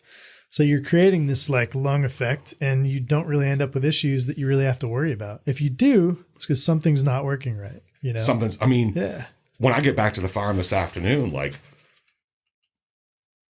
some fan, I have a fan on my exhaust that's down right now. Yeah. And the only reason why I know that is because I walked into one of the grow rooms like, something doesn't smell right. Yeah. And I'm getting all the brown spore gunky water went from my exhaust back into the grow room. Yeah. And I'm like, all right, well, someone unplugged something, or I've got a fan that's now frozen.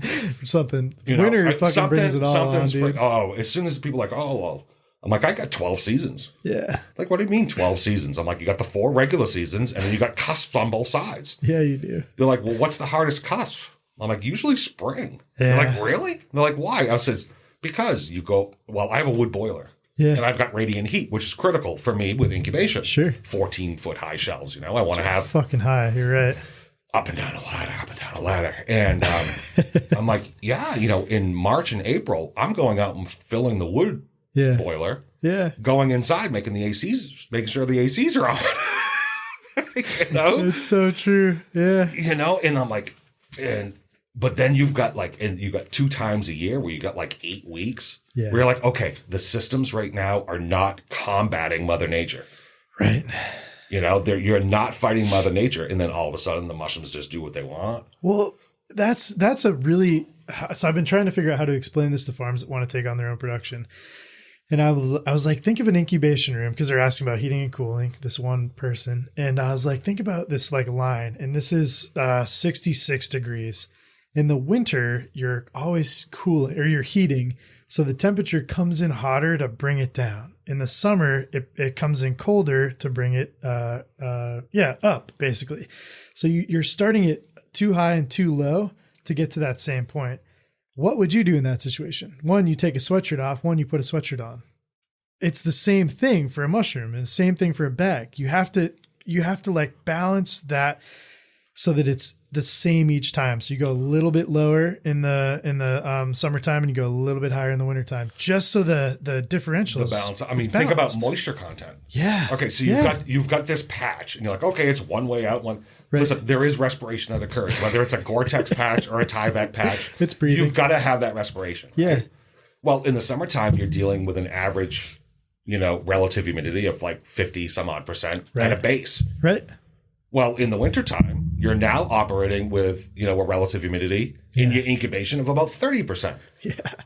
Oh, well, maybe I should adjust my substrate moisture in the wintertime. Yeah. Oh my God, I never even considered that. I mean, there was something you were telling me last week I'd never even considered. Of course, now I forgot what it was. You considered it and forgot it. Like, oh my God, that makes so much sense. And then just forget it. Of course, yeah. No, there's so many things like that, and you can't keep them all. It's the Homer Simpson thing. Every time you learn something new, push something old out of your head. It really does. It really does. This proves the point, to briefly touch on that subject with new mushroom farms, though, that are coming up. You said it. You have to, you don't want to be an asshole about it when you're explaining this to people or to people you care about, family, loved ones. But the reality is, at some point, your farm comes before everything else in regards to it and yourself as a person and your farm that demands that. And if you're not prepared to do that, you just shouldn't do it. I bring up the 2-year battle with Frank being sick. I was still here every fucking day, and she didn't say a word because she already knew it. She knew that was not a winning battle, And there'd be no sense in having that argument. She was just like, this is what we do, you know? Well, we had talked in 2016. Yeah. Yeah. You know, like if if you're going to have a partner, yeah, that the farm threw a huge stress into our relationship because of, we were supposed to do this. Yeah. I understand that we're supposed to do this. Yeah. But the bearings fried on the ribbon mixer, and it's a 40-year-old soil mixer, and I gotta the shaft, which is hardened steel, is now, it's not a round shaft, and it's off by a 16th on one side and a 32nd on the other. Yeah. And I need to spend the next 18 hours doing that, grinding this hardened steel shaft. Of course, I've done this 1,000 times, right? I don't know what the fuck I'm doing. It still doesn't speed it up. It doesn't, like, it is the ribbon mixer isn't magically going to fix itself. Yeah. Or, like, I can't come home. Some part of the steam boiler has broken. And it might break again. And I've now had 2 HVAC guys tell me, well, I don't know what's wrong with it. Yeah. To have one of my owners come and take it down completely apart. And figure it out. And then put it back together and test it, which you shouldn't do because we had like a 12-foot flamethrower going across the freaking room. And then simultaneously know that I'd only gotten about 2 hours into pasteurization. Yeah. And then thinking, well, do I try to re-sterilize those 2,200 bags that got up to 114 degrees and now have been sitting there for 2.5 days at 114? Yeah. Oh my God, 2,200 bags of moldy wood dough. Yeah. I'm like, oh, that's an expensive fix. It is. It doesn't leave room for particular relationships. I think that if a person is just going into farming, because I've got a lot of people that come to my farm that want to start mushroom farms. Yeah. And like with you, like, oh shit, I get to walk around this mushroom farm for free and this guy's going to give me information. Totally. I say you need to prepare to work 7 days a week, no question. Yeah. You need to be prepared, and your spouse or partner needs to be prepared that the farm needs to come first. Yeah. It's almost like premarital counseling. We had to have a conversation where I'm like, do not ask me to put anything before the farm. Yeah. Yeah. Because my future is hinged on this. And theirs, you know? It's directly fucking linked. Yeah. So I'm single now. Listen, it's fine. Listen, if you're happy, lonely, is it really called loneliness? Right, people say, why don't you date? I'm like, it's not my fault. Most people bore me. Right. And that's it with mushroom farming. You know what I mean? I got bored being an engineer. Yeah. I got bored just doing one thing. It's critical to have a million irons in the fire for a lot of people. And you and I are that person for sure. That ADD sort of like, okay, I'm going to do this for a minute. I'm like, what the fuck is Eric doing now? Oh, there you go. Yep. Oh, yep. yeah. Let's go build a fucking darkroom. Yeah, man. I wish I knew how to work on a motorcycle. Oh, God, dude. I can't stop. Jesus. And then it gets even to the point of the petty, like, motherfucker, I look across, there's a good chance he hasn't showered in a week because he's greasy. Can you see me now? I can see. I'm like, okay, well, I'm ready to this. Damn, I wish I photographed half as well as this son of a bitch.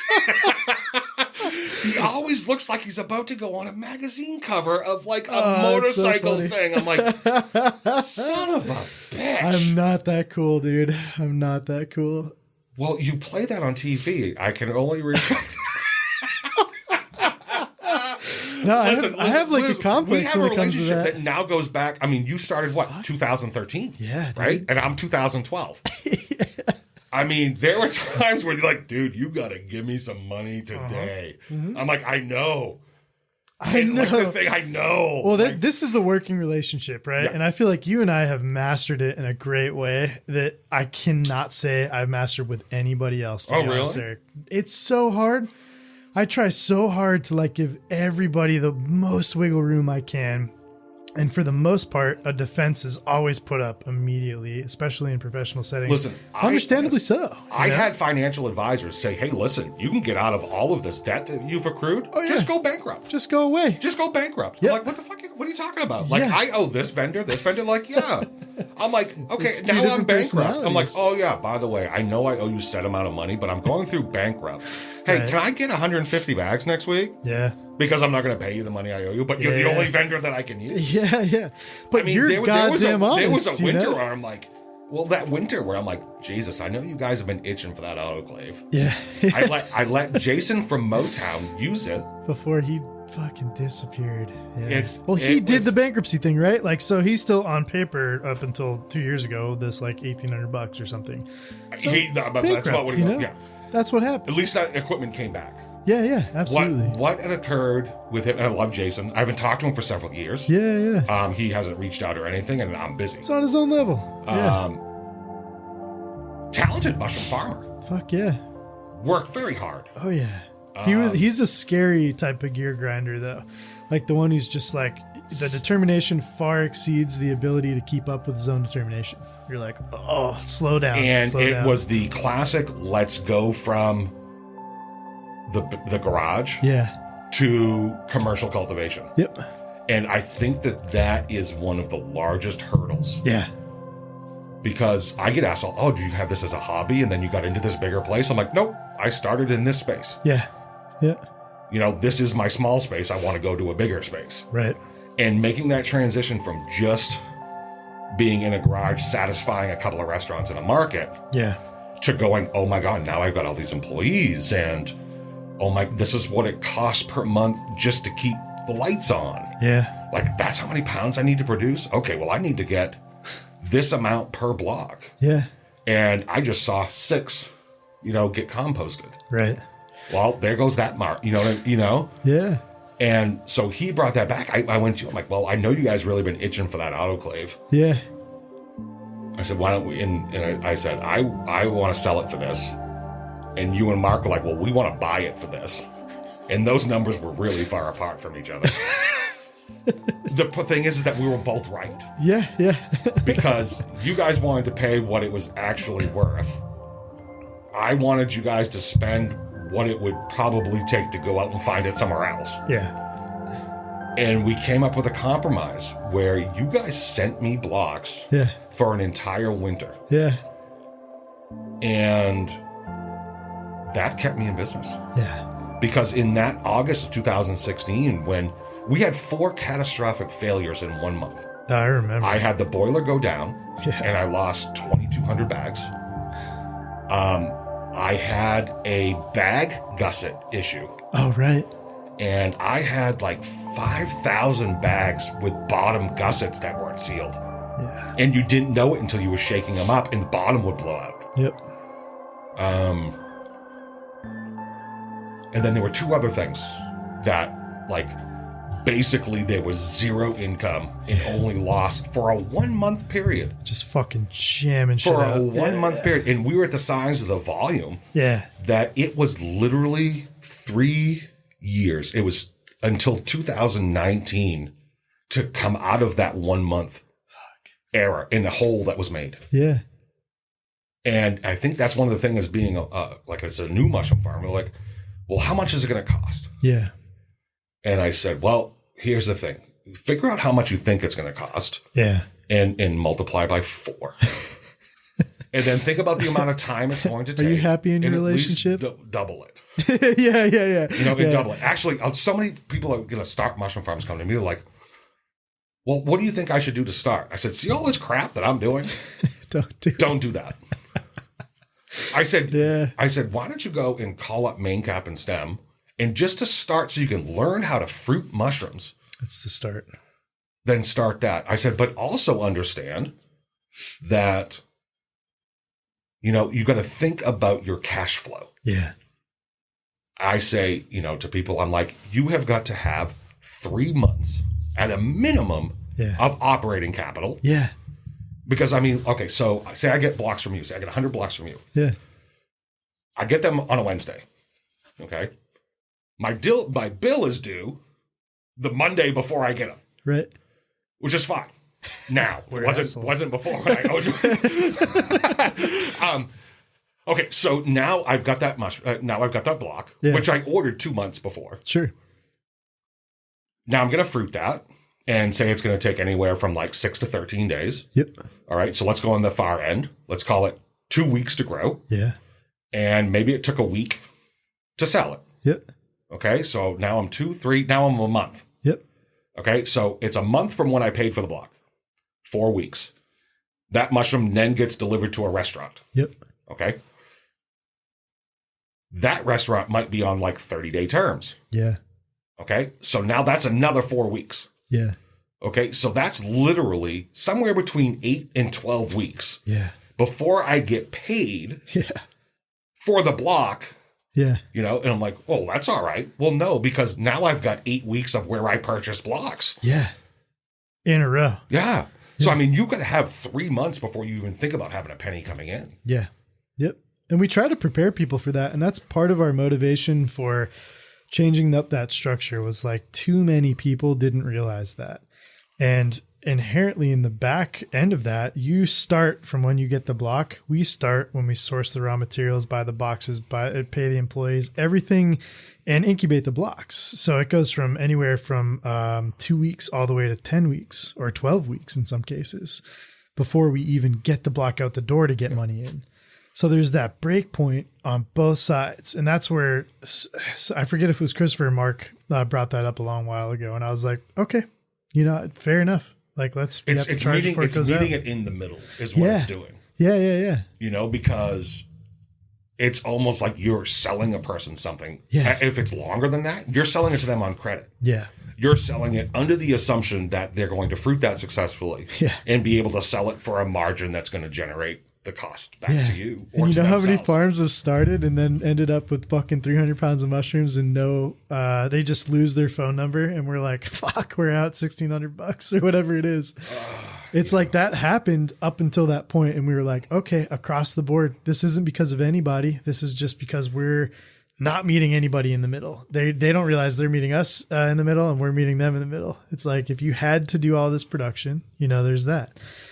And that's a hard thing to explain to people getting into the industry, I think, because at first they're not going to collect cash COD from a restaurant. They're not going to be like, check for mushrooms. Right. They're going to have to chase down the chef, you know?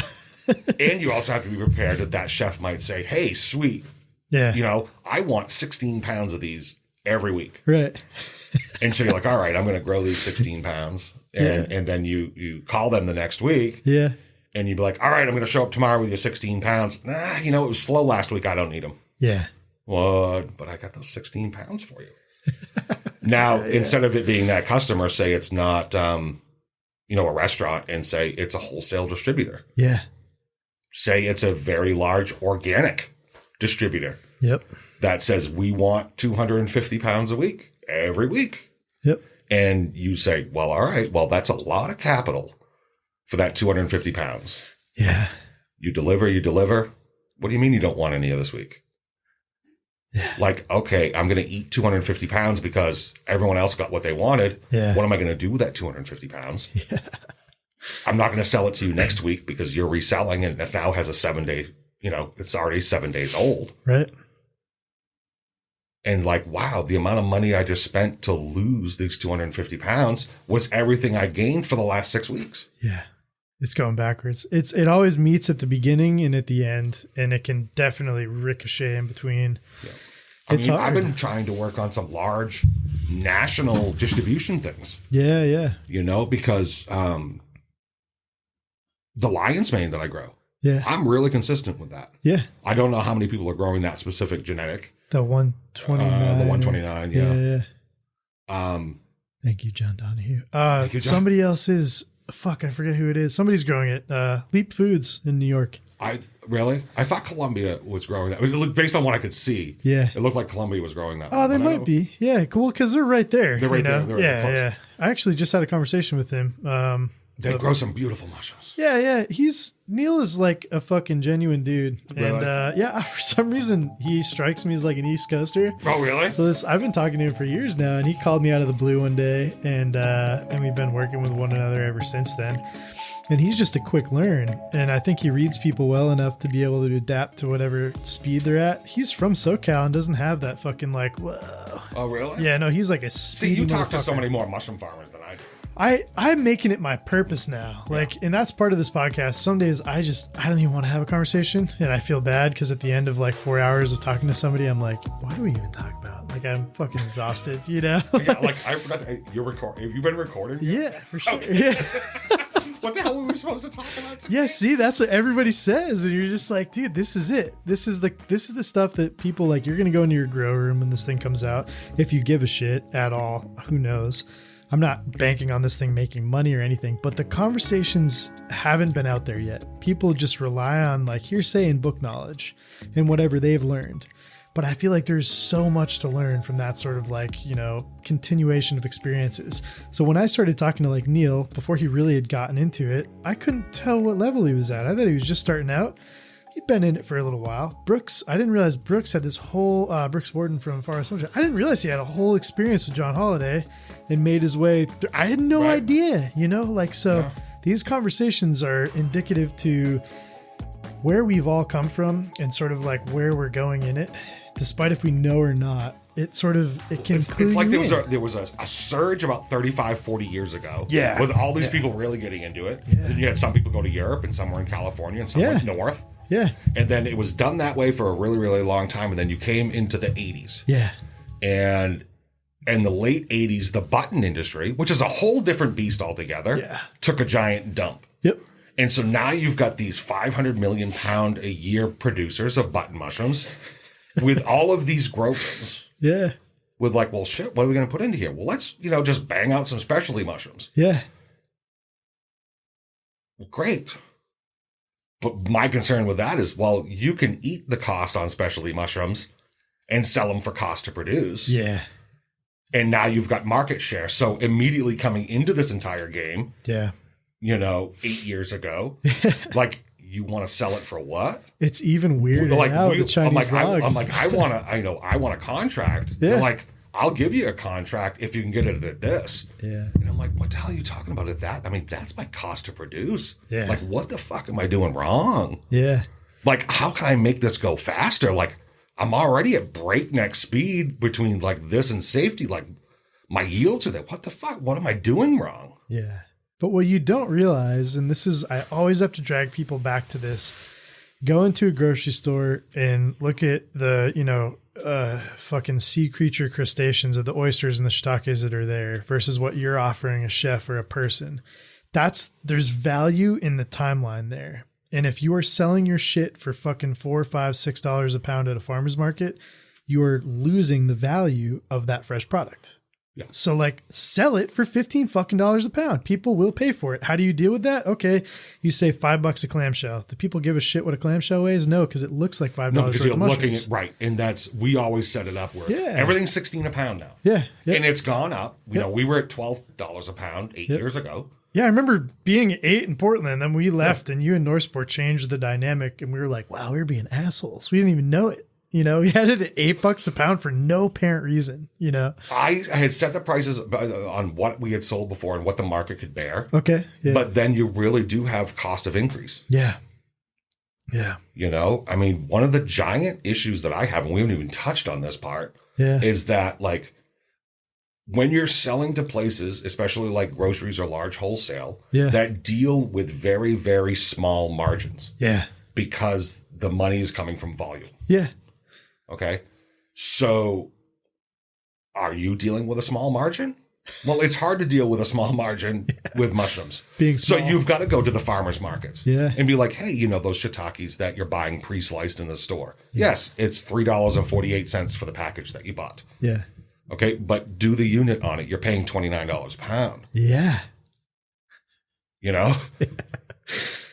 And this is where Malcolm figured that out very quickly. That's why they're doing what they're doing. I'm like, you're not doing any, John, right? I'm like, John. I'm like, John, you're not going to any restaurants? I would do a couple, but everything's wholesale. I'm like, oh. Yeah. There's something to that.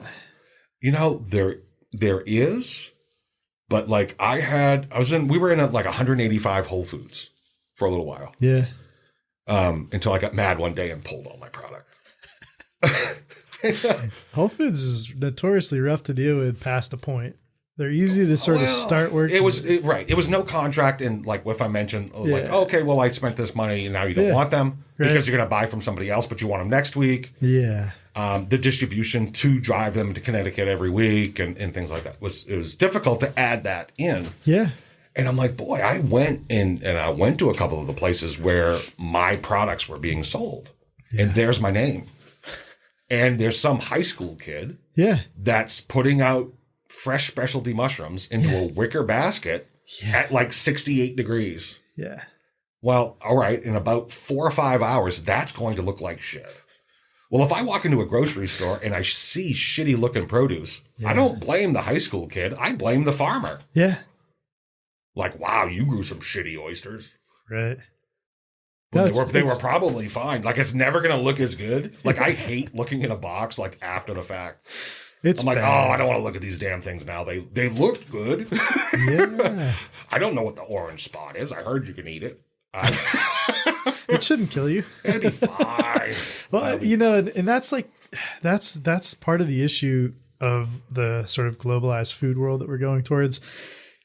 And when you look at what people have done for the distribution of fresh foods in terms of like these, like, meal kits, like my girlfriend gets these meal kit things, and like, her and her kid fucking go to town and they have a great time cooking them and enjoying them.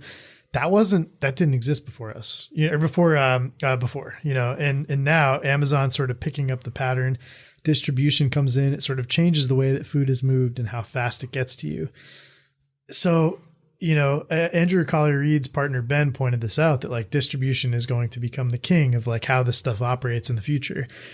But fresh mushrooms, unless it's going direct to the individual, it's always going to have that fucking 68 degrees in the high school kid who doesn't give a shit with a wicker basket. Yeah. Always. Right. And you can't help that. Oh, I've got an invention. Yeah? Oh, yeah. Do you want to share it? Of course I do. All right. I'm not going to. Yeah, well, there's these no, it's not an invention, though. It's using existing technologies. Yeah. However, it needs about a 4 foot by 4 foot footprint in a grocery store. Yeah. But it does, well, you'd have to professionally do it, but it does tie into existing refrigeration systems. Look at what Smallhold has done just in the interim, right? Yeah. Right. That's a very bizarrely interesting model, Which one is that one? Smallhold's in New York. Is that where they make, like, you're a restaurant? Like, here, we're going to build this little mini grow room in your restaurant, and then, like, pick your own damn mushrooms? No, so they pick the mushrooms. They pick them, too. Yeah, they pick them. All they do is sell fresh mushrooms. They're just changing the way in which you go and approach a farm. Yeah. So, like, they're in Whole Foods, they're in, all these different places, and they basically have their employees come in, pick the mushrooms, harvest them, sell the fresh mushrooms to Whole Foods. They just asked for that square footage to be able to justify the education level and the freshness level. So that's one step, towards whatever people are going to push towards, with the retail purchasing, And those small standalone units, too. Yeah. I mean, think of how the technology has sort of succeeded. And a lot of like these controls, fans, sensors and things like that. Yep. You have the cannabis industry to thank. Oh, man. Yeah, we wouldn't have hydrofoggers. We wouldn't have fucking timers, cycle timers, any of that shit. And it's affordable now. I mean, we built our own. Yeah. Well, it just so happened, one of the owners was a computer guy. Yeah. And the guy that like designed and built the whole things is a, electrical engineer. I heard Keith, right? So is that who it was his idea. Okay. I went to Keith and I said, listen, I need a sensor that's going to tell me my CO2. Yeah. My relative humidity. Yeah. And my temperature. Yep. I've got to be able to operate all three of those things independently. Yeah. And with each other. Yep. And with 3 other grow rooms because there's 4 of them all hooked together. Yeah. I would also prefer to have lights and buttons. I got all of that. That's cool as shit. I got all of that. I remember being amazed by it when I first saw it. And it's just really simple. Yeah. Yeah. It's not like a vacuum sterilizer with all these things and pump the thing, No, but that stuff is key because, Keith was on CMGN before Joey Schlegel disappeared. And Joey was the one. I talked to Joey briefly. Yeah. I was on CMGN for a week, but then I just dumped Facebook for like 3 years. I didn't even log on. I got kicked off Did you? Yeah, I'm on the terrorist watch list. You are. Yeah, I started I started almost 10 different Food Not Bombs chapters while traveling when I was in college. And nobody tells you that it's on the terrorist watch list as an organization. And when you were a spearhead of that, and you have conversations with Keith McHenry and any of these people who were sort of the this people rolling it out, they don't tell you that all your mail is going to be searched from here on out. Oh my God. So like, I love fucking getting shit from Cap and Stem that comes in Cap and Stem's name, not my name, and it's never searched. If it comes in my name, it usually has a little search by USPS on it. Really? Yeah. Oh, yeah. Jesus. I can't fucking fly without being hassled. Oh I'm like, God. All because I was just distributing, fresh food. So I wasn't using my real name on there. And Facebook made that huge push where you had to like scan your license and shit and really? Prove your real name. This is probably when you were out of it. Yeah. And I put my real name on there and they wouldn't let me in. So it was a huge thing. I dropped out, probably CMJ in the same time you did. And then that transition is when I think TR took it over from Joey. Joey went into banking land or whatever. But what I was going to say, leading back to it, was Keith posted these amazingly cool circular graph charts of your sterilization temperatures in that big ass concrete bunker based on whatever shit he had. And I was like, this is interesting. This is CMGN. This is like what we were sort of after. This guy made this for this company or whatever. And the graph shows you time and temperature in a way that you couldn't really get until this point. What did you do? What were the thermocouples, this, that, and the other? Those questions started to be answered. Before that, nobody was really talking about that stuff on CMGN. Keith put it out there and it became a conversation. It was pretty fucking cool, So I got to give him credit for that because I was like, shit. Okay, now we can talk about this stuff. It becomes into what are the actual, if you think of, I've got point A and I've got point Z that I want to get to. Yeah. And, in a person with, no experience with it all is going to think about point A and think about point Z without all those letters in between. Yeah. Now that we're fully sterilizing, we went with timers and probes and for the first 2 months, I would turn the boiler on and off all night long, every 5 minutes, reading a magazine by putting the button, hitting the button and turn the button, hitting the button, turn. Yeah. And then we had an Arduino that Keith had done. So it did this because we were burning a lot of propane. Yeah. 8-inch thick concrete walls of a concrete vault. I'm losing 500,000 BTUs of heat energy in an hour, and it takes 72 hours for the bags to get below 100. Oh, yeah. No, when Christopher first saw a picture of that, being the architect, he was like, what are they doing? And I was like, I don't know. Listen, the first steam box I had, I made out of walk-in cooler panels. Yeah. I added just a whisker of pressure and blew the fucking thing apart.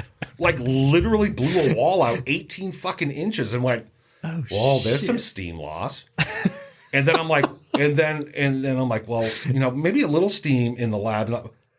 Well, yeah, there's a little wood. What the fuck is this? Looks like cotton candy. Yeah. What the fuck contamination is this? Start reading. Oh, here it comes. Oh shit. Yeah, that's a bad one. And neither one of us, we both pronounce it wrong. Neurospora. Yeah, fuck. Nosferatu. Dude, that shit. I can only imagine what that building in Westbrook looks right now. Oh, God. Is it still in there? Any wood is probably fucking gone. Who the fuck knows? Yeah, that building. Holy shit. That Neurospora. I told the story with Sam and Soraya on this about eating some funky mushrooms and going there late one night on a St. Paddy's Day. And this is the thing. You can never get away from the farm. So no matter what recreation you choose to take, you're going to be there. So I'm coming down from this little bit of a buzz and I'm just looking at the bags and I just see specks of green everywhere. And I was like, fuck. You just have a meltdown. You're like, fuck. And then you have to figure it out. So you just keep going. So you're high out of your mind and you're still fucking tearing bags off of the fucking, shelves and putting new ones up. You're like, here we go. Listen, I'm pretty straight edge. I believe you. I live in a conservative state. Live for your dime, motherfucker. There has been a lot of time when you think about extracurricular things that you want to do, and then the first thing you think about is, okay, well, how will that affect what the farm's doing? Absolutely. You're like, oh, well, I don't drink, but if I drank, you know what I mean? No, I'm running steam tonight. I can't. I turn that steam on at 5. It's an amazing pet. I know in 22 minutes whether or not I'm going to spend the next hour because the seal didn't hold. Yeah.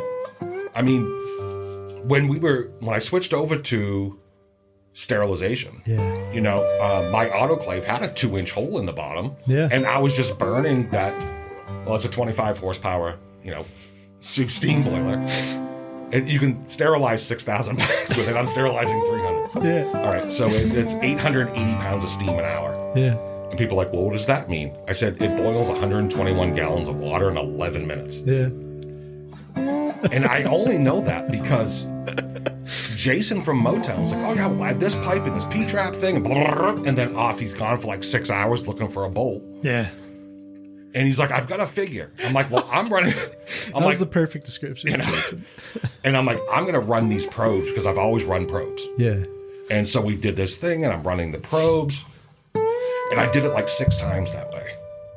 And then Jason had come by to grab mushrooms or grab some equipment or something. Or anyway, he had showed up at the farm, and he's like, all right. He says, well, this week I went and took that formula. And I put in all the data that you and I gathered on the front end of things. Yep. And he's like, are you consistent on when you get to temperature? And I said, it's odd. I said, my center bag reaches an internal temp of 230 Fahrenheit in exactly an hour and 37 minutes. Huh. Every time. Oh, shit. And he goes, you got to be fucking kidding me. I'm like, why? And he goes and he hands me this piece of paper, and it says 1 hour, 37 minutes. The actual formula. It worked. I'm not math. Yeah. I looked at the formula, like, I don't know what the fuck the hieroglyphs that is. All I can believe is what I can see. Yeah. And I'm like, the probe's telling me that the internal temp on my center bag, because I'm trying to sterilize 1,500 pounds of fucking sawdust. Hey, it's one of the best insulators. Let's fucking cook it. Yeah. You came up with that fucking concept. And now I don't run any probes. Yeah. Nothing. I mean, you and Tyler went out and went, what the fuck is it you got going on? I'm like, I turned it on, and then at 22 minutes, I take this valve and I shut it most of the way. Oh, we were we were trying to figure it out. And was that before he went to... He was gone at that point. He was gone. Yeah. Okay. Yeah. So... That was an interesting sort of time. We were trying to figure out if we wanted to employ that, and then we came across this one for fucking pennies on the dollar in California. Yeah. Dude, we got lucky. That's nice. There's these great fucking podcasts that what's his name does? I'm blanking his name. He does How I Built This. It's like an NPR podcast. It's business owners talking about how they made it, and he always asks what percentage is hard work versus luck and success of a business? It's all fucking luck. It is. No, listen, it's not. You have to work hard. Okay, so it's all luck. This is what the last year in 2020 is showing. It's and also you and I have been going back here now 12 years or whatever it is. Yeah. And I've learned from the things that you've done. I've learned from your mistakes. Yeah. You've learned from some of my mistakes in each one of our directions because just keep fucking. I'm a mouthpiece that talks and loves talking with large groups of people and educating them. Yeah. So in the future, my farm is moving more towards agritourism. Yeah. And teaching people. Yeah. Maybe value addeds. Yeah. That sort of thing, because the grind of the restaurant and the grind of all of that, because I'm heavy. One individual. Yeah. And, if you're at 15 people now, a lot of time is being spent by one person managing that. Yeah. Even with 5 people, a good amount of my time is managing inexperienced people. Oh my God. And yes, they've been there almost a year. Yeah. But the seasons vary so much that you're constantly in a teaching moment. Yeah.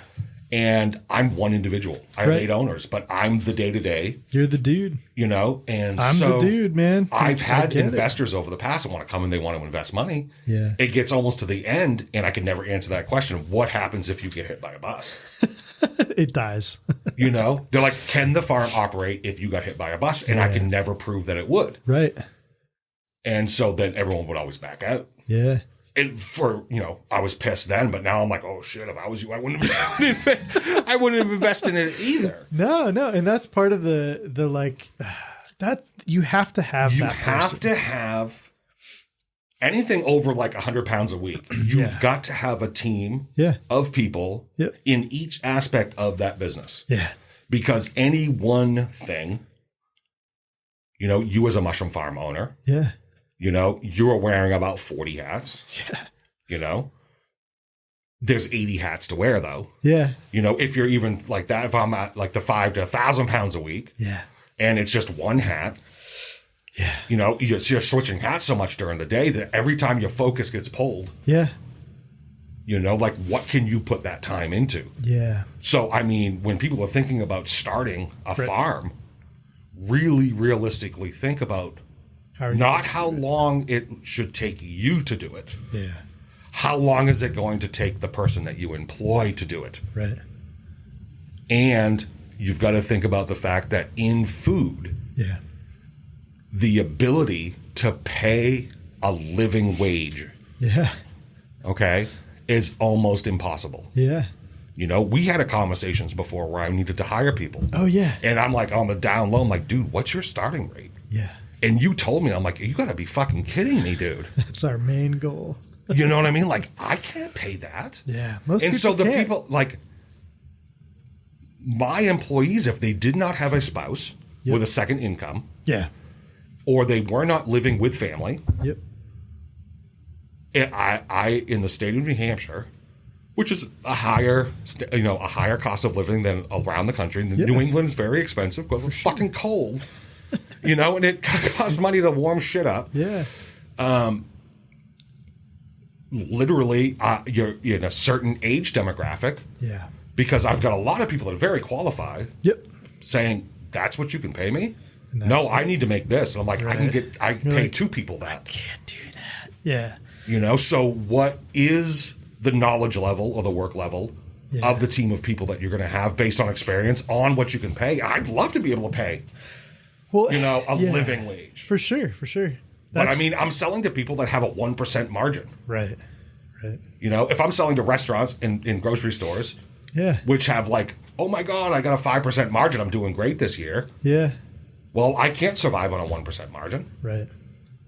You know, I can't pay on a 1% margin. Yeah. So it's finding that X mark, that in between. Well, and that's what speaks to why I think so many people came into supporting us as a business inadvertently, you know, is because they realize that you cannot do the sport of store thing if you're lucky. You can, and it's possible, but it is damn fucking challenging to work 7 days, 8 days, 10 days a week. It's really your time management. Yeah. I am the busiest person I know that gets nothing done. Yeah. Seriously. Oh, during the week, I get nothing done. It's why I'm here on the weekends, you know? Because, like, well, granted, I was supposed to do stuff today, but then you called me up. I'm like, oh, shit, I'll go over and shoot this shit with you for a while. Yeah, I haven't been over for a field trip. I want to look at your inoculation machine. Yeah, for sure. Yeah. You know, so like, oh, you still using that inoculation machine you got from John? Because I suck and I need to have myself not do it anymore.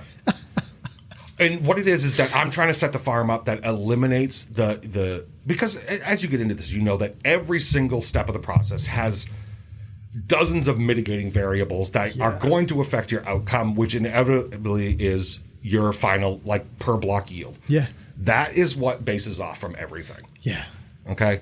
And so if one little tiny misstep, you know, people are like, my employees are like, why are you bitching at me because I folded the bag that way? I'm like, well, it's step one. Yeah. I said, you don't understand how many things that's going to go on and frig up at step 13. Yeah.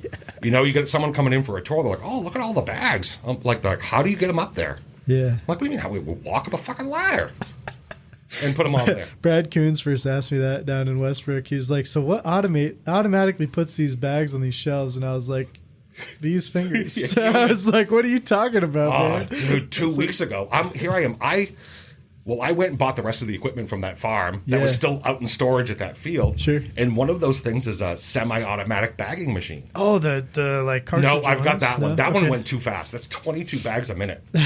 I didn't have a half-yard mixer. There goes the mix. Yeah. You couldn't even put the bags on fast enough. Nah. And it's for bottles. It's for like a skinny bottle. I still have it because it's equity. Yeah. It's fun to play with every once in a while. Yeah. No, this was a weighted one. So it's a screw auger. Yep. And it fills the bag, and when it gets to the weight, it shuts it off. Yep. And you shut the switch. And so I was working on that. I was like looking for a bolt scale, basically. It's sort of like that. Yeah, it's a fulcrum. Yep. And it's an always on. Yep. But then when it gets to that weight, it comes off from the button, which is it's like, and then you just flip your switch and shut it off. Yeah. And then that way it might eliminate a person. That's pretty great. When I got the employees saying like, "Oh my God, why do you want us to do it like that? It's only saving 2 seconds per bag." Right. I'm like, 2 seconds per bag when you're doing thousands of it makes a difference. It's fucking huge. Yeah. I mean, you and I were here once talking like, oh, I'm going to put this in, I'm going to put that in, I'm going to put this in. I'm sitting there scratching my head and I'm looking at you and I'm like, dude, I think that might put you at like 800 bags an hour. Yeah. And you're like, holy fuck, yeah, that's exactly what I was hoping to get. Yeah. Because you think so much about it, like right down to the second. You have to. Yeah. And all the employees wonder why when you're like starting to like chop the gun, like, let's go. Yeah. Let's stop talking about, farts and what you ate for dinner last night. Let's talk and work at the same time. Yeah, it's a hard thing to have a variable schedule too. And your experience with employees, I think, is very similar to the majority of mushroom farms that I've talked with and consulted with or whatever.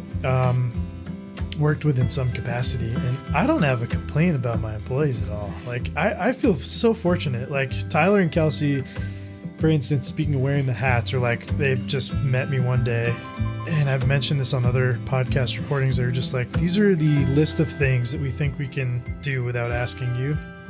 Can we do them without asking you? And I was like, yeah. Thank you, because like that takes those hats away. And like during the week, I can't get anything done. You're exactly right. You're the person who does so much and gets nowhere because you're just like, you're pivoting. All of a sudden the phone direction. rings and, oh, that was somebody. And all of a sudden now my insurance company calls me because they want to go over this. And then a person's on the phone asking if I sell kits. And why don't I sell kits? Because I don't want to be on the phone. I do sell them a little bit, but no one out there who listens to this podcast ever call me for a kit. There are people out there that call Captains, call Eric, call Northspore, I don't know who the hell sell kits. There are plenty of people. There's lots of people that Doesn't sell have kits. to be you. Yeah, I don't want to sell kits because, I mean, for local people, I do. Yeah. Yeah, we're all doing our and for part, schools. I mean, all the kids that are in schools in the area, they always have like some kid's going to do mushrooms that year. Yeah. I think what a lot of people getting into like, oh my God, this is so cool, I want to work here. And then after like 2 weeks, it's like, oh, they're like my life. We're picking again today. Like we just picked yesterday. We pick every day, bud. You're like, well, I can't. I gotta leave at 1. I got a thing. Yeah, it's and true. and then Friday's Christmas. Like, what's up with Christmas? What do you mean? It's Friday. Yeah, you're fucking still lab. fucking working. Lab is Friday in the morning. Fucking load this and that. And I'm like, just kidding. Yeah. Because, I mean, my family, they don't even ask me if I'm going to be at Christmas anymore. They just know. They're like, we're not even going to ask you anymore because it's a holiday and you're picking mushrooms. I'm like, yeah, well, I asked politely, hey, can you just not fucking grow today? My mom gets real excited now because I've been dating this girl down in Long Island, New York, which a long-distance relationship is actually kind of apropos to the whole owning a mushroom farm thing because it forces me to go away. Yeah, it's amazing. It's actually a benefit, and she's extremely respectful, as was Frank. About like this is going to take a lot of energy, and it's so hard to be upfront with people about that and not try and like set a doomsday clock. And my mom's just excited. She's got a kid, and like there's just this version of how to like have holidays minus COVID with a different sort of orchestration. Frankie and I just fucking worked. Yeah. So like, no, we did not take holidays, and everybody understood to a degree, but it was because we were so headstrong and just so busy that it was like, what, we have to fucking harvest. We have to pack bags. We have to pack blocks, whatever it was. We give people the vacation in order to do it ourselves, And that was okay for a while, but yeah, like I said, my mom is like stoked. So envy that like ability to have somebody to lean on. Yeah, like I lean on Stephanie who does the sales. Yeah, Dennis is retired and moved on to doing mead, but he just came by the farm the other day. Fucking mead. He's selling mead for Sap House Meadery. Oh, cool. Well, we needed to transition to like digital invoicing. Yeah. Using credit cards. Dennis was very much old school. Yeah. A great salesperson, but not getting into the newer way that we needed to do business. He's the funniest person I've ever talked to. Well, he was at the farm the other day. He's retiring in next October. Okay. He's going to finally his wife is retiring in March. Okay. And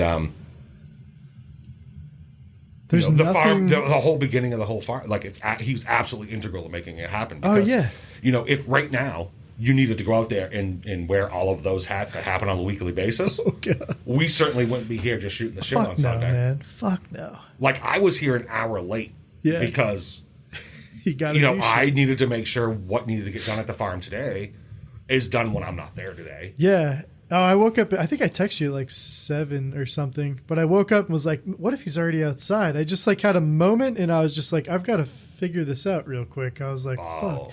And then I was like, I gotta go. Yeah, no, I don't. And I text you, and I was like, but we're all in that same like mind frame of like we have a lot to fucking deal with. Yeah, and trying to fit in these like extracurricular. Well, I mean, when we scheduled this, I'm like, I could probably make Sunday work. Let me get back to you. Yeah, it was an hour later. Hey, I can make that work. Yeah. Hey, I'm not going to hold it to you. I'll text you in the morning. I was out filling the wood boiler, which should never get below like 174, and it was at 125. Yeah. Which means the wrong wood went in last night, which is probably my fault. Fun. But that's all right because I've got a lot of extra mushrooms, and if the grow room's cool down 10 degrees, then that's great cool for a couple of days. Yeah, yeah. Which is hard to explain when, the cooler's full of it, empty. Yeah. Because what you're doing is you're simultaneously running plan A, B, C, D, and F with all the mitigating variables constantly. Yeah. 24 hours a day, 7 days a week, where it just becomes part of that. I mean, I met Frankie a couple of times. We had a lunch and all of that. I was going back. I'm like, man, I need a Frankie to lean on. Like someone that fully gets it in my relationship at the time. I mean, it put so much strain on it. My girlfriend at the time, she was in radio. Right. So I remember I would get back to the house around 12:30. Yep. I would get into bed at 1. Yeah. And she got up at 3 to go do radio. Yep. And so I would sleep from about 1:30 to 3, and then I was up. Damn. And it was a 7-day-a-week sort of thing. And, you'd be like, oh, thank God it's Friday. What fucking Friday? Well, thank God it's Friday. I mean, I have never hesitated. Like, I'm like, oh, I got to call Loman. Yeah. And all of a sudden I realize it's like 10 o'clock on a Sunday night. Hey, dude, what's shaking? You know what? This has been the easiest podcast to do is because we're all up at that time. So, I'll call some fucking... Are you awake, dude? What the fuck are you talking about? I'm awake. It's 7 a.m., dude. Like, did you sleep in today? No. Like, I heard the backup fucking boiler kicking on. I got to go and get some heat in this thing. Yeah, yeah. And then make sure, like, oh, this gets loaded today and this gets loaded, and someone find out where this rotten smell is coming from. What did Alex from Cascadia say to Tyler? If you're going to start a mushroom farm, never live above it. Because he does the same thing. And he's just like, that's your commitment level, And it doesn't have to be by any means, but like to the degree at which you're starting something as fucking vulnerable and volatile as a mushroom farm, you have to be. I think if a person's starting out to do mushroom, right, and they're going to be in this career and they want to be a farm, and absolutely that's great. Yeah. But understand automatically that it's going to take more time and more money than you expect. Yeah. Also know that it's going to completely utilize all of your time, and you've got to be able to make that commitment. Yeah. And it's not a matter of if you fail. Because you are going to fail, and you're going to fail a lot. In fact, you're probably going to fail most of the time. Yeah. Stop using Facebook and Instagram pictures to base the success of your farm on what you're seeing on people's highlight reels. Yeah. That's a hard one for me to swallow because, I'm funny and charming and so petty deep down. At least you're honest. Right. Yeah. And so I'm like, wow, what are they doing? And if you're thinking, hey, a person's doing that and I should be doing that because it's going to work out better because it worked for them, might cost you a lot of friggin' money. Yeah. It's amazing how many people just, pull the trigger and shoot at the hip and just go fast in this industry, and they all fuck up and fail. Well, there's some farmers in Tamworth, right? And Tamworth's a little tiny small town. Yeah. For anyone that's listening, it's in the White Mountains. It's south of Conway. Yeah. You know, near Lake Winnipesaukee and Mount Washington, to give anyone sort of an idea of what our demographic is. It's a beautiful spot. It is a nice area. And so we're equidistant between Burlington, Boston, and Portland, Maine. Yep. And it's where we play. Yeah. You know, I forage in the White Mountains. Yeah. You know, so why? I mean, every weekend you're seeing a million cars coming up to enjoy the weekend. I'm like, I'm already fucking here. I just go outside. Yeah. You know? Yeah. And there's some old time farm, like we're far enough off from Route 16 that we don't have to worry about Tamworth gentrifying too much. Yeah. Other than when I moved in, and went, whoa, weird mushroom dude, what are these guys doing? You're the gentrifier. Yeah. But now I got a huge amount of town support. Yeah. And a lot of regular customers from that, and they all know about the mushroom farm. Yep. And I was talking to one of the farmers, because the Tamworth Farmers Market, right now, we've been doing it outside. Yeah. You know, at least we've been having some mild Saturdays. Yeah. But there were some rainy ones. Oh, God. Well, I mean, the last Concord Market on Halloween, the last outdoor one. Yep. People are like, oh, look at the mushrooms. And I got display mushrooms, and they're like, tink, tink, tink, tink, tink. It was 16 degrees out, and every fucking mushroom froze. Oh, they're God. like, these are going to last in the fridge. Bet if I could cook them today. Yeah. Just quickly let them thaw on the ride home. Just cook them real quick. You'll be all right. Oh, God. And so I'm talking to these farmers, like, oh, blah. I'm like, how's this mushrooms doing? I'm like, how is this? And I call some of them gentleman farmers, but they've been doing it so long that they don't overdo themselves. Nah. And they do the things that are making them money. Yep. And they're like, hey, and everyone's always like, hey, how's the mushroom farm going? You know, because you've got an entire, like, I always make the analogy of potatoes. You know, and it's a year-round thing if you're doing potatoes. Yeah. But you've got those sections like, okay, now I'm getting my seed stock. Now I'm doing my fields. And now I'm planting. And let's hope for rain. And this. Now I've got to distribute, like package, distribute, and market. Yeah. Well, that's the same for mushrooms, but you're doing it every 7 days. Every 7 days. But at least it gives you time to bounce back when you fuck it up. Yep. You know? And I'm like, yeah, you know, it's doing all right. I said, not financially, of course, because, you know, we're a farm and all of that. He goes, you know what successful financial farms say? I'm like, what? He goes, we made enough to farm another year. Yeah. And I'm like, wow, that's kind of an interesting thing. I made enough to farm another year. Yeah. Because I get asked all the time, like, well, what would you be doing if you weren't doing this? Well, people. And I'm like, I don't know. Like, this is what I want to be doing. Like, this is it. It's hard. It's every day. Yeah. But I don't want to not do it. Yeah. And I want to do that's the crazy part about owning a business in this and continuing to go on is like, I have all these other real burning interests and desires that like I do on the peripheral. I don't have enough time to do it as much as maybe social media makes it look like I do. But I try so hard to like stay up at late at night instead of like watching a movie or something, just to just clean a mill or clean a lathe or build a motorcycle or paint a tank or whatever the fuck it is. And that's the stuff that you don't have to make money at. If you can find something that allows you to just keep those hobbies going and then get you through another year of farming, you're doing good. That's where as far as I'm concerned. You know? That's where I've got to get to, because right now it's mushroom farming or I play with my dog. Right. Oh, you know? Yeah, you still have a dog. I forgot about your dog. It's now 11 months. Wow. Holy shit. Yeah, I got her in January of last year. Yeah, right before COVID. You know what? I love her. She's high maintenance. Yeah. I love her. She's the best little mutt that has ever existed. Yeah. And so people are like, what do you do for fun? I'm like, I mushroom farm and I play with my dog. Yeah, man.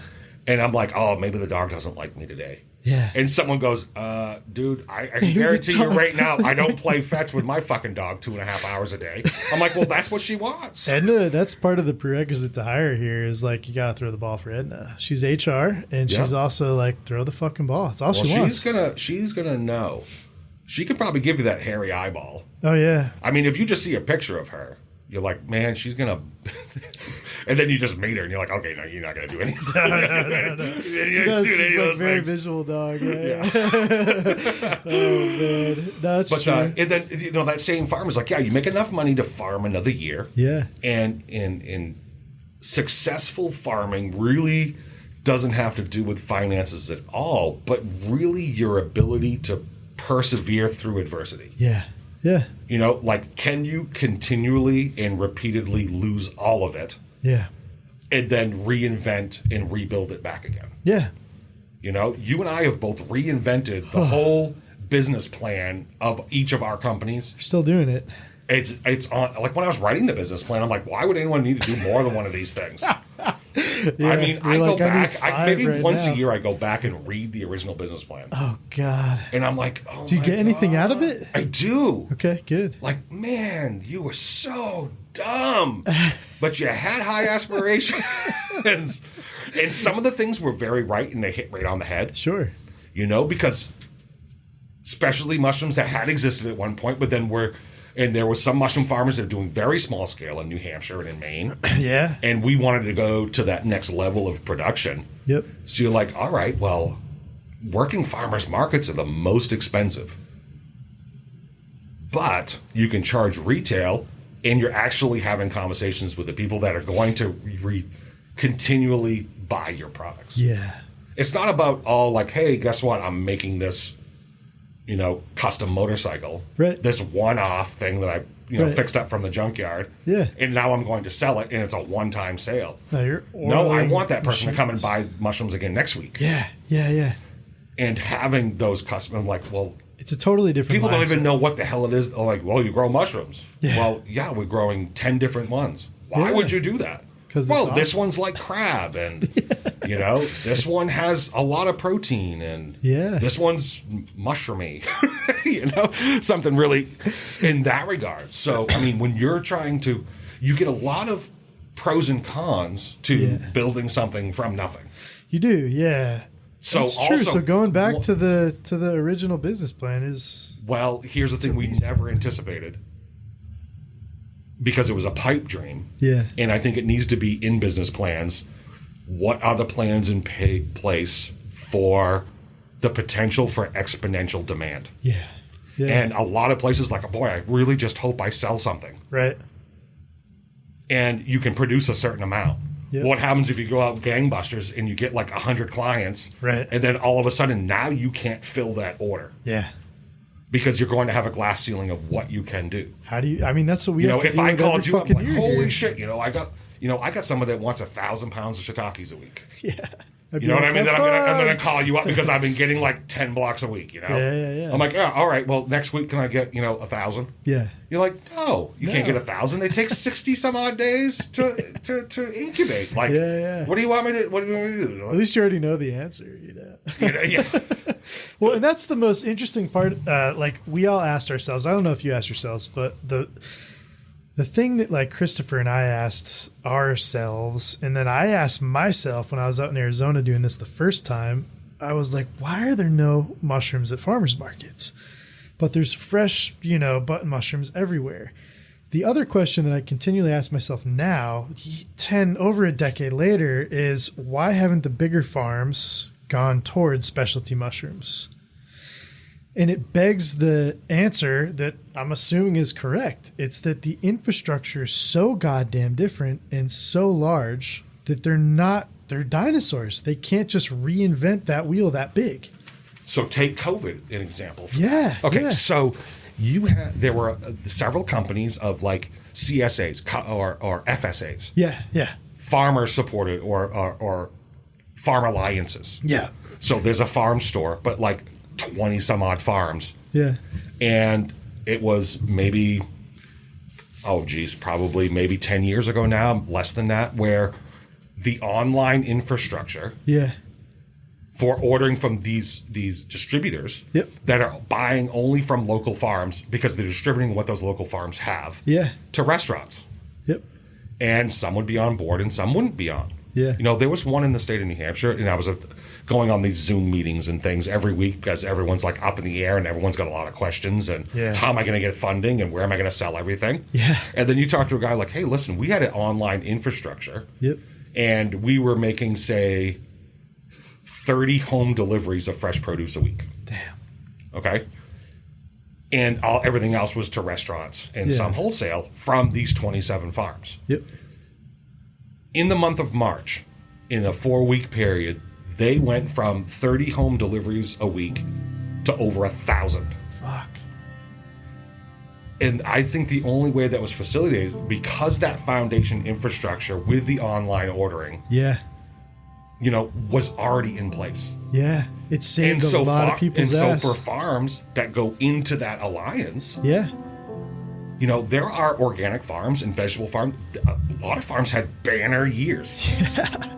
Oh my God, everything was going to be shit. Dude, well, March hit and everybody has said the same thing. I don't care what fucking business you're in. If you've been in it for a while, everybody was like, March was aiming to be one of the biggest months ever for us. Everybody has said that I've talked to.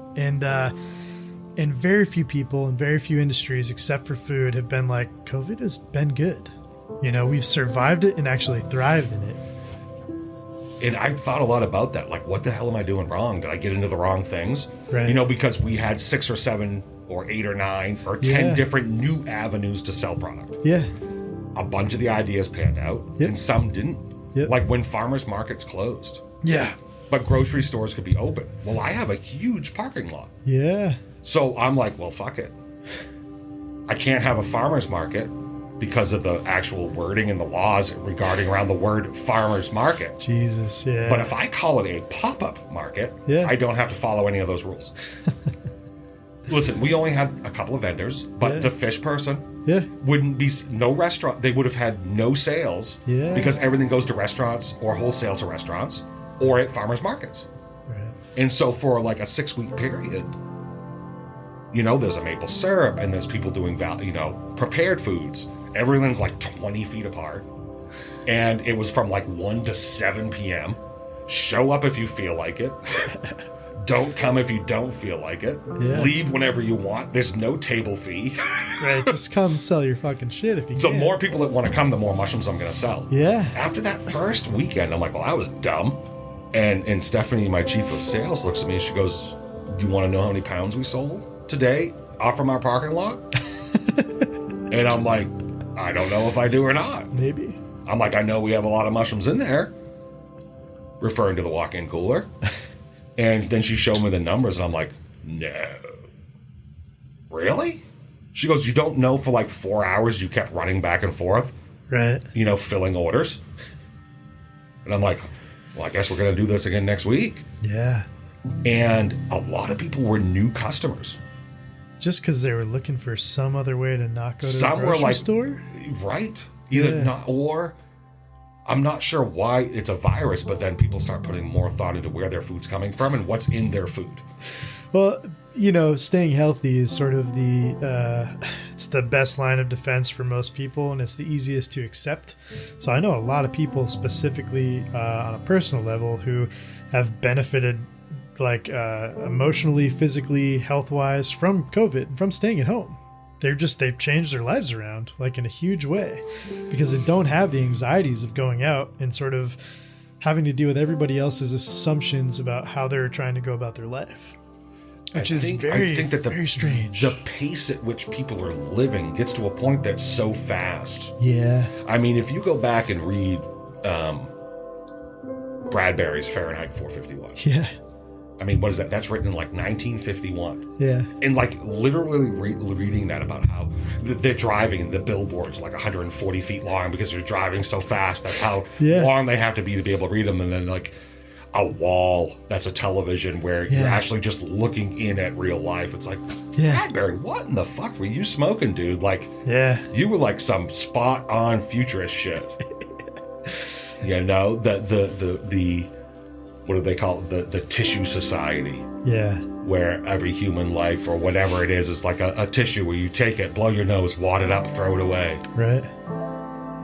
And using this sort of example of people having that opportunity to slow down. Yeah. And sort of hyperanalyze the situation we're in. You know how many people have gotten off of social media just based upon the last year, because you realize that what you're doing is recycling things you don't even know are true anymore. When your lizard brain becomes desensitized, you're to the danger. Point, oh yay, you're reading a meme oh man, I want to go back to what is it, Joe Exotic quarantine and not Nana died quarantine. I want to go back to like Tiger King, like when everyone's indoors, like it's like an adult fucking snow day for 6 weeks. That's what it was, dude. That's what it was. Wasn't for you. It wasn't for me. No, but like people for a lot of people, I'm an essential worker. You know, I'm in the hospital. I'm doing this, and then you've got workers that want to work. Like, dude, I realize that I make this, but like I'd be a lot better off if you fired me. Because I'd make like 80% of what you pay me plus $600. Yeah. Like my buddies at home right now making like $1,000 a week to do nothing. And here I am doing this. Like, fuck, I don't want to work. Yeah. That's why the next stimulus bill is what? Getting people $600. Like, you know, it's $600. I mean, and unfortunately for me, being out of watching the news. Yeah. You know what I mean? And then because of this situation, having to get back into social media. Yeah. Having to be one step ahead of that pulse to see what's going around the country. Oh, dude. I mean, January 1st, right? I mean, everything closed down in mid-March. Yeah. January 1st, I ordered 6 months worth of PPE because I knew that rubbing alcohol and gloves and suits and shit were going to be tough to get. Yeah. In fact, I told Tyler about it because we came out here for a field trip so I could go gush all over your fucking sterilizer. Oh, yeah. And he went AWOL buying stuff. You know? We didn't run out. And, you know, so we're trying to, so having to read the news every single fucking day. Oh, it was so aggravating. And everyone's like, oh my God, you just see that Karen video? And you're like, oh my God, and it's going here and it's going there and it's going there. And now it's like, Karen video, Karen video, Karen video, Karen video. It fucking wow, you know, I always thought it, well, what it is this dichotomy of like, oh my God, of like, we talk about herd immunity or herd, like 2/3 of people like are being controlled by the other people, like they're just following what's going on. Oh, yeah. And they're like, oh, well, I've got time off. They're like, oh, things like business must be good. Like, what do you mean business is good? Like every person I sold to closed yesterday. Right. And they don't know when they're going to reopen. Yeah. They're like, oh, we'll just stop. I'm like, what the fuck do you think I'm going to do for the next 12 weeks that I'm picking mushrooms? Right. If I stop production today, you know, I've still got mushrooms. Yeah. For 12 weeks. So, I mean, you just try a lot of different things and some things work and some things don't. Well, that was like an interesting point to what you were saying about the farms and like, their like CSAs just going sort of through the roof was very indicative of who survived that first wave of the pandemic for us buying blocks in. It was the farms that initially called and said, I don't know what I'm going to do. Less than a week later, they were like, could I get more blocks? Everybody else was in the same spot that you've been in. It's just like, yeah, I've got to close for a while. You know, but the ones who were actually part of that agricultural community growing other stuff, they knew what to do. Right. They figured it out. And we never stopped. No. We never stopped production. No, right. You know, we just stayed doing production. I think I skipped like 2. Yeah. You know, 2 days of production. Which doesn't sound like a lot, but it's 5 to 7, 500 pounds. It's a lot. Yeah. You know? It's cash. Because then you start thinking about all the things that you like, well, boy, if I had this sort of thing, because, you know, you take like, take Dunk. Yep. You know, Dunk is part of his facility, has that commercial kitchen. Yeah. He has the ability He's got the banging jerky recipe. Yeah. You know, and now he's got these prepared foods going on. I'm like, son of a bitch, man, I want some lion's mane pot pies. He's been working on that for so long, too. It took so long to get the licensing. And it's not just like, oh, I know I'm going to have a shed and I'm going to have a commercial food license. No, like that's part of the interesting thing now is to watch people who are coming up and they're looking at doing the value added stuff. And what they don't understand is all the stuff that he had to go through. And is he going to share that? No. You know, I mean, he might share it like on one platform, but not like he's going to share the struggle and the development, not the like recipe. Right. And it's because people don't even understand how long things are in the works. So if you have that in the works, you're good. If you're a farmer that, entered March, you're good, but you didn't know. You were just like, oh, fuck, I guess we're all right. If you're trying to eliminate variables that are going to affect sales, and you're dealing with a product that has so much perishability, then it's just common sense that if you can have a shelf-stable product, why not? You know? Yeah. It's what we're after in this industry, but we can't ever get to. I mean, I can think of some sort of use of like when it's springtime, when someone goes out back and goes, oh my God, that's like 2,000 pounds of fucking mushrooms on your compost pile right now. Do you pick those? No. No. Well, what do? I said, I'm letting them rot. Put it back into the compost. They're like, but could you eat those? Sure, you could eat them. But you don't pick them and sell them? No. Or hey, trim all the sawdust off. Or, hey, don't trim right to the block. Yeah. If it takes you, 5 minutes to trim every piece off. Yeah. Or if it takes you so long, employees don't understand where it's like, okay, you're taking so long. Yeah. It's actually would have been cheaper for me to just have you throw that away. Right. No, but you sell these mushrooms. Yes, I do. But if it takes more time, than to have this is learning that difference of when is it cheaper to just shut down. I would spend a lot of labor in the spring and the fall bagging and loading compost up for people because, as you know and I know, the mushroom compost is bananas. Yeah. I trade probably over 75% of it now with a compost company. No shit. Because they also have wood. Yep. And I get wood back. I don't pay for firewood, and I burn 44 cord a year. That's fucking great. Because, I had people show up for tours, and they're like, "Oh, you got wood all over the place." I'm like, "Yeah, I've got deals with these arborists. People are paying to get rid of wood." Yeah. Arborists, town and the state, they're paying to get rid of this stuff. Yeah. I'm like, I burn wood. I'll take it. Drop it off for free. Yeah. So I'm about $40 a cord to buck, split, and stack. Fucking A. For a comparative for anyone listening, it's cheap is like $300 a cord. Yeah, I think the first time I saw that shack, I was like, "Holy shit, this is around the clock." Oh, that shack that you saw with the wood in it. That's 2 weeks worth. I burn. Well, if I'm below 15. Oh, I didn't even mean the size of it. I just meant the fact that was heating.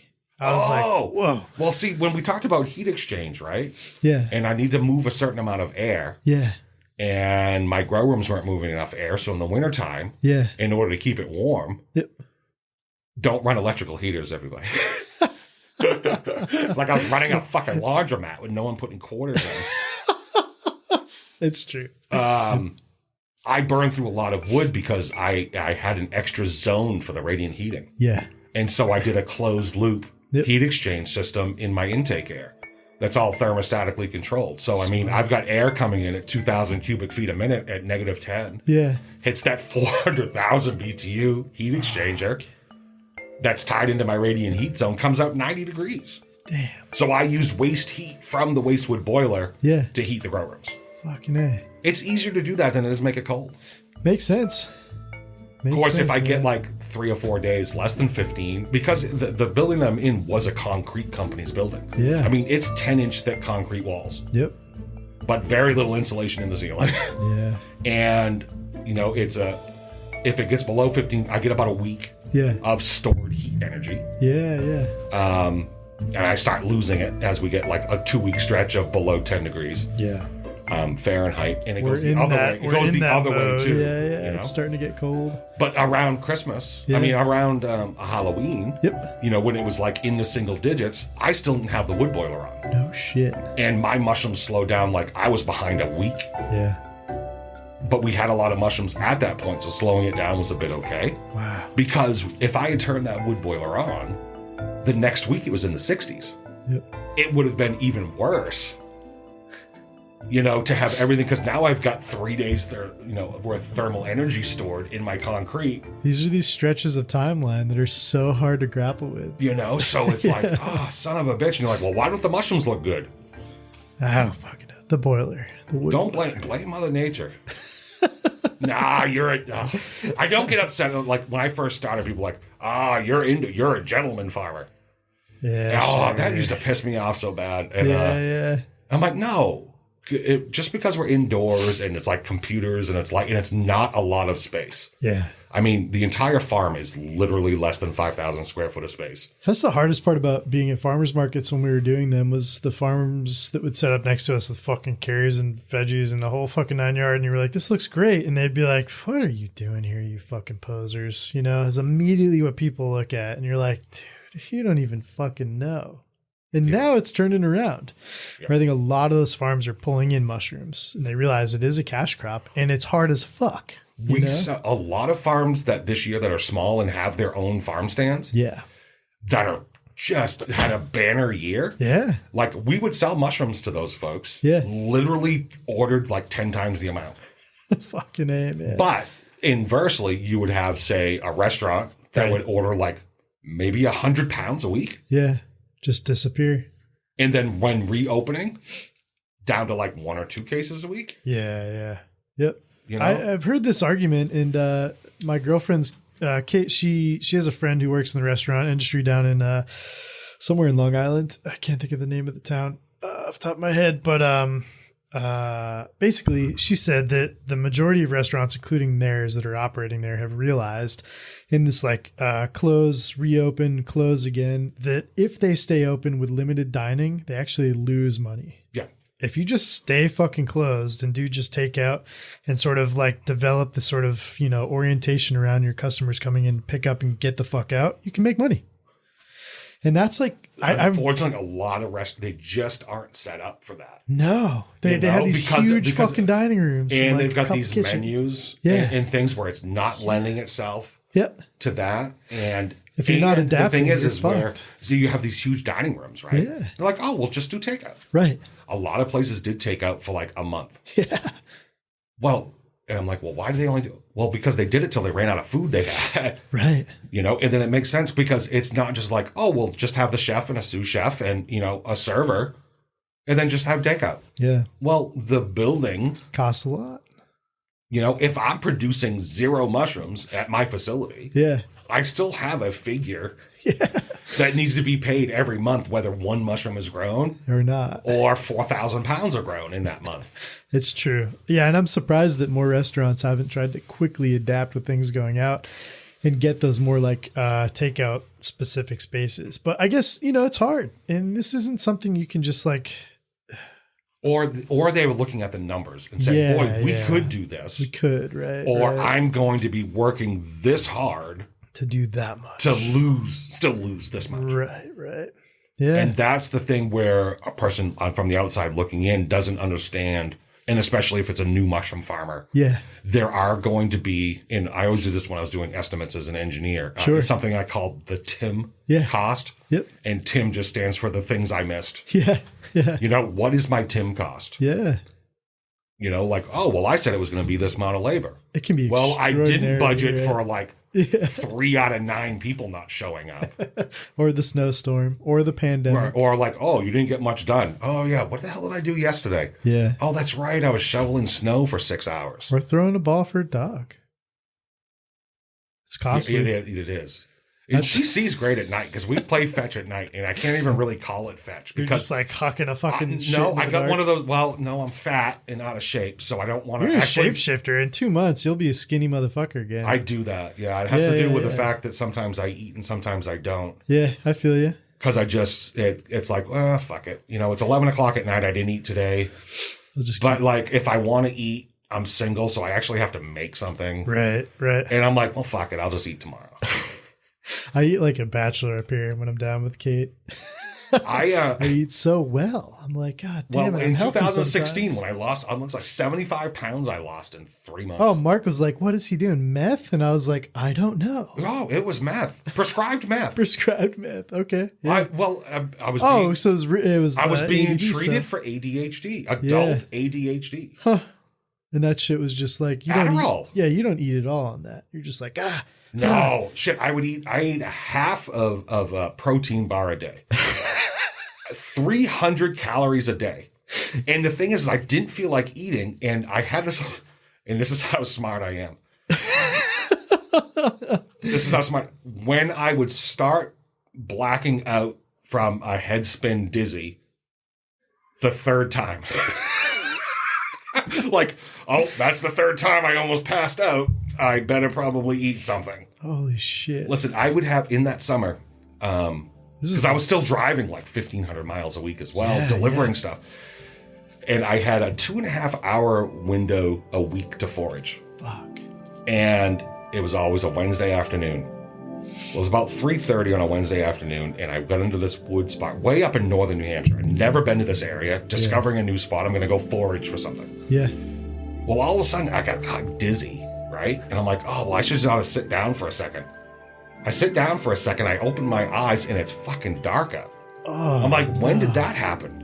I passed out for 3.5 fucking hours in the middle of the woods. Holy shit. And I'm like, uh-oh. Fuck, dude. I'm like, oh, this isn't good. This isn't worth it. So I just cold turkey. I said, all right, this stuff is fucking me up. Yeah. And I didn't know about that it was going to be like, I'm prescribed this. Right. Like, look at me. Like, I'm wearing my skinny clothes and right. Like, I can see my pecker again. Yeah, but it ain't worth it, dude, if you're fucking sleeping in the woods and not knowing it. That's right? Crazy. Yeah. You know, because I mean, you know, you're a fat kid your entire life, and all of a sudden now you're like way less than you did in high school. Yeah, well, there's something to that. Like, wow, I can move without being sore. Right. Like, right. oh, people bend at the knees? Oh my God. Like, you can, that's how you put socks on when you're skinny? What's that fucking Louis C.K. joke? He's like, he's talking about, granted, it's probably not PC to talk about Louis C.K. anymore. Oh, that's fine. That's fine. This is what Louis C.K. got in trouble for. Like, hey, I'm going to jack off everybody. So if you're in the room and don't like that, get leave. out. Yeah, exactly. Oh, you thought I was joking? Nope. Yeah. But he was anyway. like, I think he said something like, you know you're getting fucking old when putting your socks on is a chore. Like, it's just like, fuck. You like don't want to put them on. You know, you're just getting old and fat. I think he was talking about masturbation. Probably. It was all euphemism anyways. It's like, oh my God, I don't need to take the time to do that. I'll just fucking, okay, yeah. No, Louis, he's still one of my favorites despite whatever, you know. He's listen, anybody that deserves or has treated people, yeah, you know, they're good with their no matter what the media, I can't take what the media says about any of these things with a grain of salt. No. The person's actions after the fact. Yeah. You know, if the person deserved it, then absolutely. Sure. You know, and as apolitical I try to stay as a business. Yeah. Because I sell mushrooms to everybody. Yeah. So I can't really rub, you know, anybody sort of like as much political as I would like to be with my own views. I'm not in a position, not because I don't want to, but because I cannot financially afford to do that. No. You know, I can't financially afford to lose any customers based on my own personal political beliefs. Yeah, it's a good way to put it.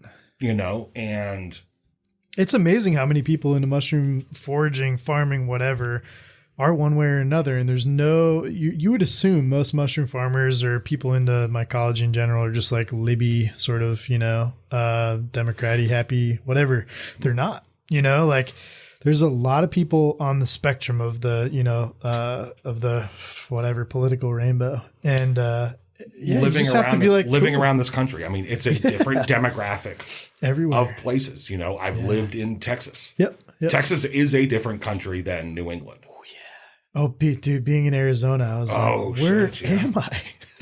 I never felt more claustrophobic than when I was living in West Texas for a year. Yeah. I'm like, where do people go outdoors to like hike and have fun? They're like, oh, out there. I'm like, go outside and you die. That's like how fucking hot it is. It's like fucking mesquite. No, the thing was, no matter where you went, like there's a fence around it. Yeah, that's true. I mean, here in New Hampshire, like rig people in the that live there, background, they come out. I'm like, oh, let's go mushroom hunting. I'm like, a park. Like, oh, we're behind somebody's house. That's like, and they're like, can we be here? And I'm like, well, it's not posted. Yeah. What do you mean? I'm like, well, it's not posted, so I can go. Yeah. And they're like, Mark had I think an argument with like, what's his name? He did that Amanita Nightmares, Chanterelle Dreams book. Yeah. Wow, I'm really bad at names on Sundays. Anyways, he was like on air with him and a couple other people. And Mark said that, oh, if it's not posted, you can go. And he was like, that's not true. You should ask permission. And Mark was just like, okay. He got like really quiet about it. And was like, I'm just not going to go there. Well, that's where some of the things come with like having because I mean, like in the state of New Hampshire. Yeah. Was it 2009? Yeah. FSMA, Food Safety Material Act. Yeah. I think it was the first time a food act had been written for like 37 years. Yeah, I remember. There's a whole section in it about approved foods. Yep. Right? Because at the time they didn't realize there was no state expert. Yeah. So wild mushrooms technically are not legal or illegal for me to sell in New Hampshire. Yeah. You know, I've had chefs buy literally $400 worth of matsutakis. Yeah. That, you know, Department of Health and Human Services came in and said, what are those? Oh, they're wild matsutake mushrooms. Well, that's not an approved food. Throw them away. Yeah. And all of that stuff. So, I mean, the state rep came in and I was talking to him about it a couple of years ago and he wrote a bill. Yeah. And then they were trying to mask what Maine was doing and this or that. And can you forage here and can you forage there? You actually have to go. It's like the cured beets in New Hampshire, 1989, you could forage and keep mushrooms in the White Mountains. No shit. But the Northeast isn't like Pacific Northwest. You're not getting volumes compared, you know? Yeah. You're not getting shot for going into somebody's mushroom spot. Nah. It's not the Wild West. Right. There's no Murder Mountain anymore. But here I am selling wild mushrooms when technically I'm not supposed to. Yeah. But it comes to a point of food safety where if I have a name, of course, because we name it New Hampshire Mushroom Company, you know, if anyone types in New Hampshire and mushroom, there I am, number one on Google, and I don't pay them anything. Yeah. However, if you've got that sort of exposure and then you read an article about somebody getting mushroom poisoned by association, like, did you poison them? No. Or I have had people show up to sell me stuff. Wow. And then get into a debate or argument because they don't actually have the species that they think they have. Right. And they are selling me the leftover from what was already sold to restaurants. To which I now need to call those restaurants, some of which are my clients, and say, hey, do you know this that you bought? That is not that. I hope you did not serve people yet. Whoa. And if it was a one-time thing, then okay, fine, one-time thing. But it's been a bunch. It was constant. And the foraging thing like blew up. It was flagrantly wrong. Like some corals. Yeah. And some real toxic stuff. Yeah. And it was like, oh, someone's gonna get really sick. Dude, there was an article that came out in Portland about the time that we were still growing mushrooms, and I don't know if we were selling them at the time or what, but it was basically like it was a commentary from maybe Duck Fat or one of those, like, you know, restaurants that have been in there forever, and they were basically saying, you got this dude coming in with like beer on his breath trying to hawk whatever he's found in the woods. I sort of laughed at it because I was like, I've foraged and sold fresh mushrooms. How many fucking like kind of scumbaggy people are out there just doing that? And then I walk into North Spores one day, years later, and there's a line of people who look like they just fucking smoke crack. And they're just like, they got their fistfuls of fucking lobsters or whatever. And I was like, what the I'm really glad I never got involved in that. That's a different level. You have to, I set very, very permanent rules. Yeah. In fact, when it comes to like chicken mushroom. Yeah. This past year, because it was a drought, it was some of the most beautiful chicken mushroom that's ever grown. Yeah. But literally took in over 3,000 pounds less in wilds this summer. Yeah. I was buying or trading with up north for Chanarelles. Yeah. And it was a tough fucking year. Good and bad, because like, well, okay, well, nothing's open to sell them to anyway. You know? That's true.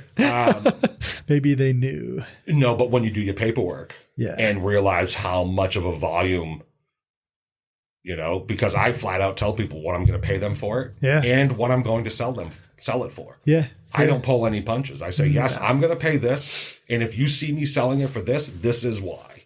Yeah. Liability, man. Yeah. I mean, I've got that. I pay a lot of money insurance because when I'm teaching, you know, or like I give out my cell phone number to some people that are really into foraging. Yeah. There are days where I might get 20 or 30 texts. What's this mushroom? What's this mushroom? What's this mushroom? That's one of my least favorite things to answer to people is when they say, yeah, what is this? I'm like, I don't really even want to tell you because I can't tell from your blurry fucking cell phone picture. And I have to say, I don't know. Yeah, I don't know. Yeah. I always say a caveat, you know, like me.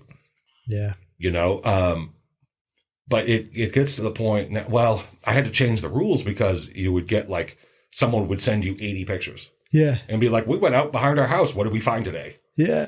All right. Well, you know, picture 1 through 60 is all this red cap russula. You know, so people need to say, I think that this is this. Yeah. there's enough people that do it now that I use it as an indicator of when I should go check my spots of things. Like, oh, look, black trumpets are up. Oh shit. Generals are up. Like, start up the car. Like, I should probably go check my spot. Oh, man. But no, getting people to get in that hobby. Yeah. And then some people are completely overwhelmed. And some people will take a class being like, man, I didn't get anything from this class because I thought, you know, like I was going to come to the class and I could know what I could eat or what I couldn't. Yeah. And then you have other people that just dive in both feet. Yeah. And, you know, like, oh, yeah, me and my wife hike. And, like, we're, like, getting to the summit of something really isn't that important anymore. It's just finding mushrooms. You know, I got a T-shirt. You might have seen it. It says, what is it? Mycological Hunting Club. We might not get there.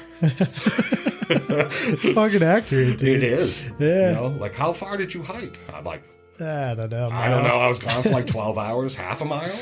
I slept for 3 hours, didn't know it. Oh, Jesus. That's fucking scary, dude. That's scary. It was stupid. Oh my God. I just remember Mark saying it though. There's some photo of you and I think it's you and Jason at some market or some shit. No, we taught at Harvard that day. Oh my God. Yeah. I was like, what did he work out? Mark's like, fucking meth. And I was like, oh my God, I hope not. But legal meth. Yeah. No, we had gotten asked to go down and like do something on critical thinking and how it related to mushroom farms and up and coming agricultural programs. At Harvard. Yeah. Fucking A. What it ended up being was entertaining people while they ate their dining commons lunch. Of course. But that didn't stop me from being, look, Ma, your college dropout kids fucking teaching their habit today. Oh, geez. Second time. Oh, God. Actually, the first time I taught at Harvard was part of the BMC, Boston Mycological Club, teaching people how to grow wine cap stropharia at home. Oh, shit. I had never actually grown wine caps before, and I'm teaching people how to do it. Oh, no. That's it worked for a bunch of people. See, this is also another attribute of people who should get into mushroom farming. I remember the first person to ask me if I could re-roof their house. I was like 16. I was like, sure. Never fucking re-roofed the house. There's still nails, I'm sure, in that fucker's lawn, You just fucking do it. And you're like, yeah, I know enough to be able to just tell you. Yeah, but when you were 16, YouTube University didn't exist. They didn't, dude. No, I didn't know. Exactly. YouTube. What YouTube last night? What is welding? Well, one of my favorite things that I've done lately is acquire this equipment. And I'm telling Kate, I'm like, I'm picking up this lathe. She's like, she heard lathe for some reason. And I was like, what do you think a lathe is? And she was like, I don't know. I have an idea. And I was like, why don't you draw me a picture of it? And she sent me this picture. It was fucking awesome. It was like her vision of whatever this was. And it was like basically this motorcycle stand with like 4 shocks that like riveted up and down and shit. And I was like, yes. So like there's still some questions, even if you mishear the word, you can't just search YouTube, and like that's a different form of critical thinking. You got a Bridgeport, didn't you? Oh yeah, I'll show you. Yeah, one of the owners of the farm, when he had a machining company. Oh, cool. And in his garage, he's like, anyone who needs a Bridgeport? It's gone now, obviously. Damn it. So close. This was the guy that he had. I'm like, hey, listen, I've been spending all this money. He was one of the ones that invested, so I'd shut up about mushrooms. Yeah. And I'm like, hey, I need to get this A-frame ladder, and I can afford it in a couple of weeks. Yeah. I know you've got this 20-foot A-frame. Can I borrow it? Yeah. And he's like, yes, under one condition. I'm like, what's that? He goes, never bring it back to my house because I don't fucking use it. I'm like, all right, sweet. That's he awesome. goes, and I don't have room for this either. Yeah. Have you ever heard of a horizontal draw cut saw? Yeah. Yeah, I got one of those. That's sick. Well, I broke the fucking thing, but oh, come on. What'd you break on it? It's not broken. It had been broken before. All right. And the person did a good job, but it wasn't. They welded the cast. Yeah. And cast is just so hard to weld that it is. Yeah. there's a little piece, but I mean, he was fabbing up these pieces and cutting like giant chunks of aluminum with it. And that's cool. like for our shelves, I cut all of our conduit with it. Yep. Like, man, people are like, man, you got like a mile of conduit in your building and not one wire going through any of it. Because of all the shelving. Yeah. Well, shit, I mean, it'd take forever, but I was cutting like 50 of these damn things at a time. Yeah.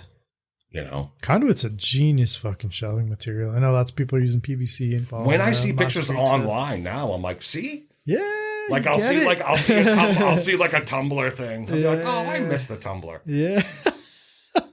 Actually, I have a new design. Do you for a tumbler? It's not really a tumbler. It's more like a roller thing. Okay. It's not as up and down. It's more of a gentle.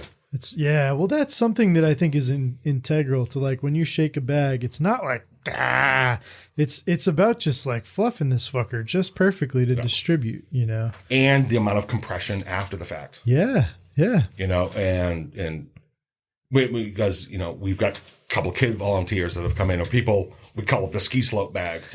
You know, the person that's just throwing the bag on and then incubates it. Yeah. Or Can't what do fit we call it in a fucking box. the TV bags.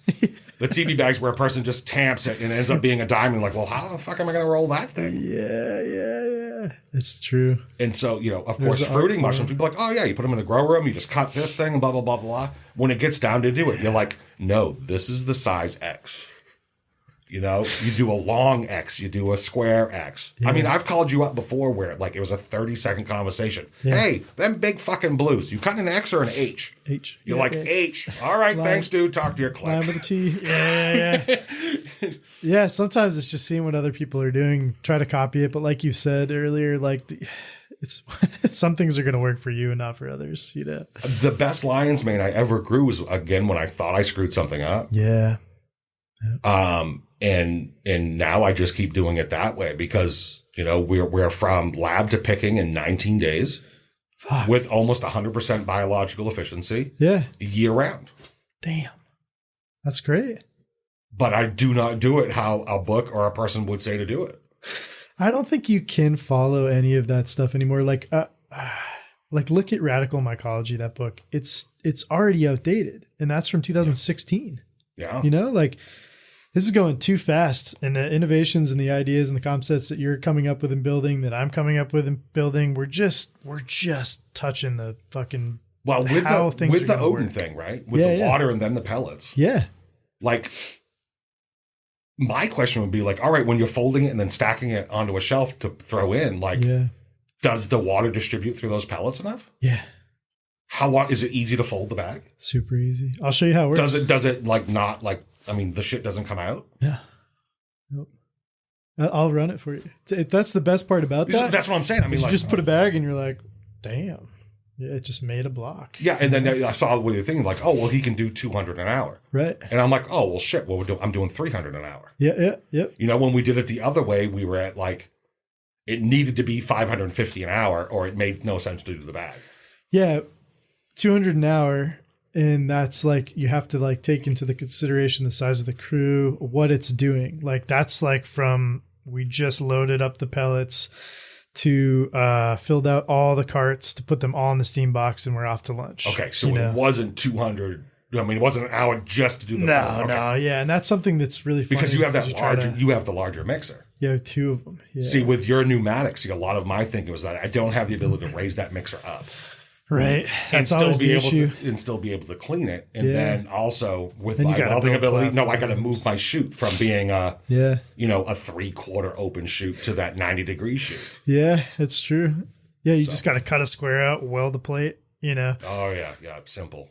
Yeah. Cut some fucking weld it up. Dude, I'm trying to make, one of the people that I'm trying to get on this podcast, and I think he's like a lot of us, where the hardest part has been dragging people into conversations. Once they're here, it's hours of conversating, whether it's through the phone or in person.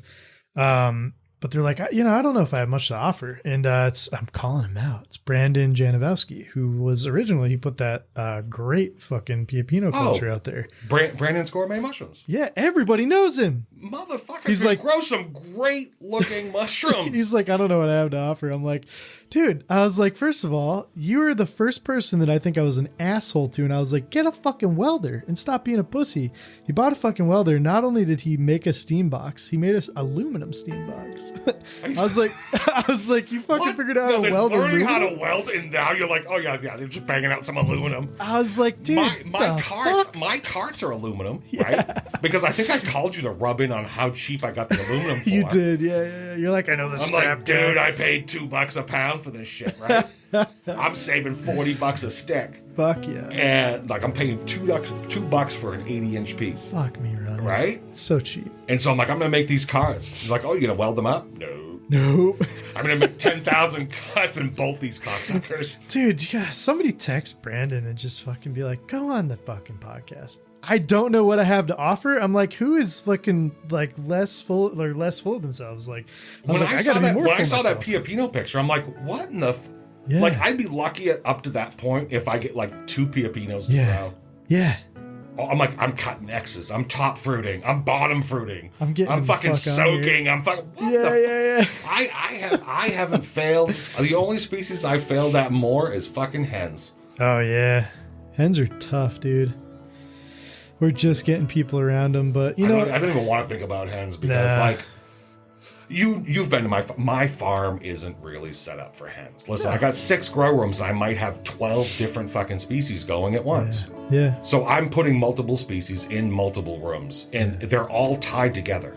So I have to balance out all of those species. Yeah. And well, yeah, it's stupid now, but it made sense financially when I was putting it all together. Yeah. Yeah, 6-inch intake fan. That's fine. Also, hens have become this thing. Like, people understand a shiitake, oyster, lion's mane, a chestnut, even more esoteric ones. For some reason, because mushroom farmers love mushrooms so much, they always go towards hens as like the end all be all. Because, they're hard to cultivate. They're fucking delicious. The majority of the world wouldn't know what the fuck to do with hens if they're readily available. They're like the most amorphous shaped, strange thing ever. And they're beautiful sometimes. But truthfully, most people, that's a complex taste. It's like an umami-esque sort of thing when you're cooking with it. It's not the same as just a normal mushroom. Right. So why are you going after it like it's the end all be all? I don't. The same answer for that, as it is for my response usually with medicinal mushrooms. Yeah, right. Okay, so I cannot deny anecdotally. Literally hundreds of stories I've heard where medicinal mushrooms have helped a person. Sure. And they attribute the entire help that they've had either for cholesterol, cancer, aches and pains, inflammation, Lyme disease, migraines, anxiety, depression, all of that. Yeah. I'm not a scientist. I cannot say, because the FDA does not say, that any of those mushrooms will do any of those things. Sure. Okay? So me as a business person, right? So, well, now, if I can't say that those things are going to do anything, cure, prevent, or diagnose any disease, how should I handle that? Look at the other side of the coin. I don't need to. Yeah. Because whether or not it does anything, and I'm a firm believer that it does, and we just don't have the research to justify it at this point. Correct. Mostly because I probably believe that mushrooms are sentient, and they operate without ego, and we're never really going to truly understand them because we do have ego, and they just do their thing, and they could give a shit about us, at all. We're just helping them out. They're like fucking ornery teenagers constantly. All that being said, does not change the fact that people want to buy it. It's true. That's very true. Okay. Placebos have a 33% efficacy of like actual things. Yeah. Oh, it's fucking unreal, man. I'm all about the placebo effect. And I think that's a dangerous avenue to go down as a person, as a single human, to accept that placebo is a functioning thing, because it means you're never going to help yourself out. Placebo-wise or otherwise, you're like, no, it actually does work. Humans and mushrooms, we split like 400 million years ago. Right. And with all DNA and things coming in, names are changing. Like, oh, you got to use this guidebook and this guidebook because this one, it's got 4 fucking name changes. Yeah. In the last few years. I just had a conversation with my friend Mike about this, but I'm wondering if Angel of Death came before the World War II guy, Hitler's crazy torture guy, who was nicknamed Angel of Death. Forget his name, but that would have been like, he was named that after, like in the 40s. And I don't really know when that quick terminology, like those ridiculous names that like the Audubon Society book comes up with these wild mushrooms, if those came before or after. Okay, set Audubon Society aside. Sure. Because I asked Gary Linkoff about some of those names. Like, I'm like, Gary, you know that some mycologists laughed at me when I called Amanita flaviconia yellow patches. Right. Because they're like, what the fuck is that? And you're the only person that has ever called that yellow patches. Yeah. And he looks at me, and unfortunately, Gary has passed away a couple of years ago. I know. He looked at me, and he's like, if it didn't have a common name and I felt it needed one, I just kind of gave yellow it. Patches. Fuck it. One of the very first mycologists that I met. Yeah. It was my first mushroom foray. Yeah. I was still working at that other mushroom farm. Yeah. And the Northeast big mushroom foray every year was, across the lake for me. Sure. And so I went. And I brought like 20 pounds of edible mushrooms because I didn't have anywhere for them to go because I wasn't selling them or anything. And then, let me see, I got ridiculed by Larry Millman because I pronounced pleurotus wrong. I said pluterus. And he's like, oh, well, that's a different species. You grow and blah, blah. I'm like, oh, yeah, I screwed it up. Shit. Well, I got him right, but karma was awesome because, like, we're standing there on the lawn and he's chastising me and I'm feeling like an idiot. And and then he's talking about how the fact that they were out there and black trumpets hadn't come out. Yeah. And he was so awed that he didn't find any black trumpets that day. And I said, Larry, what about the ones you're fucking standing on? Oh. And he looks down and goes, oh, there's some in the lawn of the fucking place. And I'm like, there we go. Karma is a bitch. Oh, yeah, it is. We've gotten into it back and forth every couple of times. Well, I was able to meet at that foray Sam Ristich. Really? Do you know who Sam Ristich was? Yeah. And I bought his journal, and he had this. Wow. I mean, it was his birthday. He was turning like 90 something, I think. Heck yeah, that's wild. He had this sweater on. It was like 50 some odd colors, all dyed from a different mushroom. And I sat down with him at lunch, and they were talking about like, Amanita, the blushing Amanita, and that was a favorite mushroom for this person to eat. And I'm like, I'm not going to touch that. I still won't touch a blushing Amanita. Just leave it to Dennis. This is the first year I sold Jacksonii. Wow, really? Yeah. Yeah. I wouldn't even go near that shit. Nope. Not selling it. I'd eat it, It's you got to like knock its horns off, flash it, and then just eat it. You could eat it. No, I don't like to say that on like thing. There are a couple you could eat raw. Yeah, that's true. But actually, I don't know what her real name is. On her Insta, Leah somebody or other. Leah Mycelia. There's, like I said, this is Pacific, this is Oregon, whatever. I'm following these people that like teach mushroom foraging and stuff. Yeah.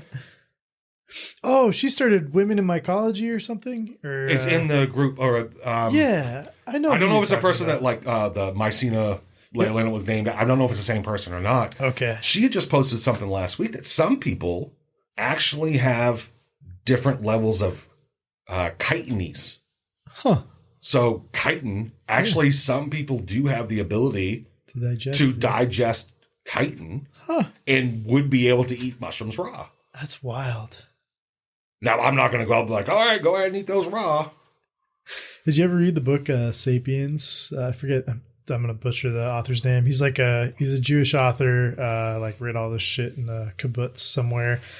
But he basically wrote this very well adapted book on the evolution of humans. And he goes way back. But, he tries to get people to understand let's bring up the importance of Columbus, not the individual, but the fact that he bridged the gap between two species that would have speciated.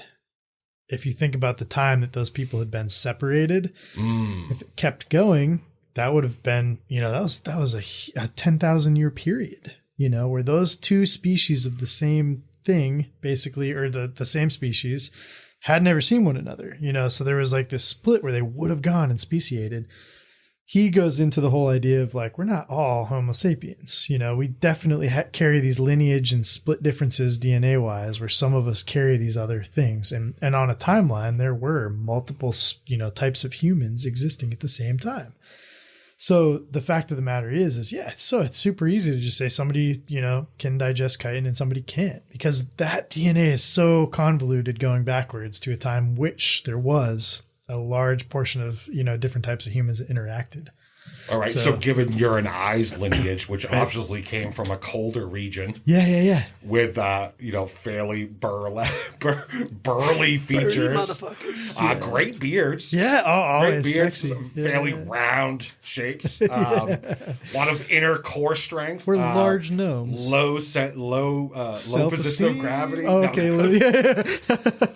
40 degrees is still t-shirt weather. Fuck yeah. Yeah. I'm sweating. Yeah. What do you mean? If there's no snow on the road, you can ride a motorcycle. I don't understand what you're bitching about. Yeah, fucking stop complaining. Not the ones that I ride because it's going to break down, but I'm sorry, dude. But it's That's true. I know you look at mine like, listen, I love the looks of your bike. I mean, I'm driving my stock 1996 Kawasaki Vulcan Classic 800. Yeah. Wow. Dude, two wheels. Doesn't matter. It's as stock as it was when I bought it off the showroom floor in 1996. I'm not that type of person who's like, you got to have this, you got to have that. I don't give a fuck what you're riding, man. Just ride. Just fucking ride. What? And then, and I did not ride it this summer even once. I rode it around the building. Yep. And I put it away. The year before, I rode it twice. Yep. And I think I took it up to like Kangamangas Highway. Hell yeah. That's a great ride, though. It is a good ride. Oh, yeah. Because it was almost like riding it was like almost when you go riding, the point of what you're doing is that ride. Yeah. That is the point. Yeah. For me, the ride was like, all right, I'm out here by myself. What am I doing? What the fuck am I doing? It's like owning a fucking boat. Yeah. Like, hey, I'm out in the fucking lake.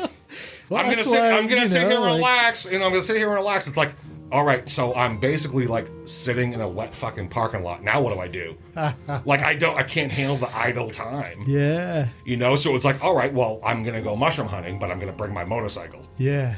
Well, you know how many looks I fucking get when I've got a wicker basket fucking bungee cord around your neck, and you're just like, no. I put it on. It's a two up, and I bungee strap it to the seat behind me. Oh hell yeah! Yeah, no. What's funny is I'm fat, and like I can't lift my leg up high enough to get over the basket.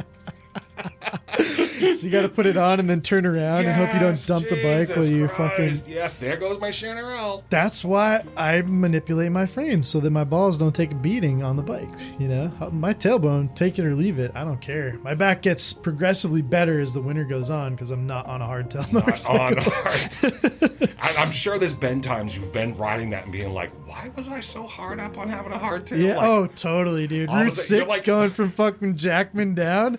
Are you serious? My life, dude. Oh, that's a good ride, though. In a car, on a fucking hardtail, you're like, this is terrible. You're like those, up there near were points Jackman, where I was screaming. I was just to like get through it. Frost heaves up there, right? That you got to pay a toll just to get out of, and they don't even go down to like mid-August, and they're only down for like a week. Yeah. And then up there too, they only fix bridges up that far, dude. They don't fix fucking roads. Shit, no. And like you really got to pay attention because there's like, they're like, oh, did you see any wildlife? And you'll be like, no, like I almost hit 4 moose.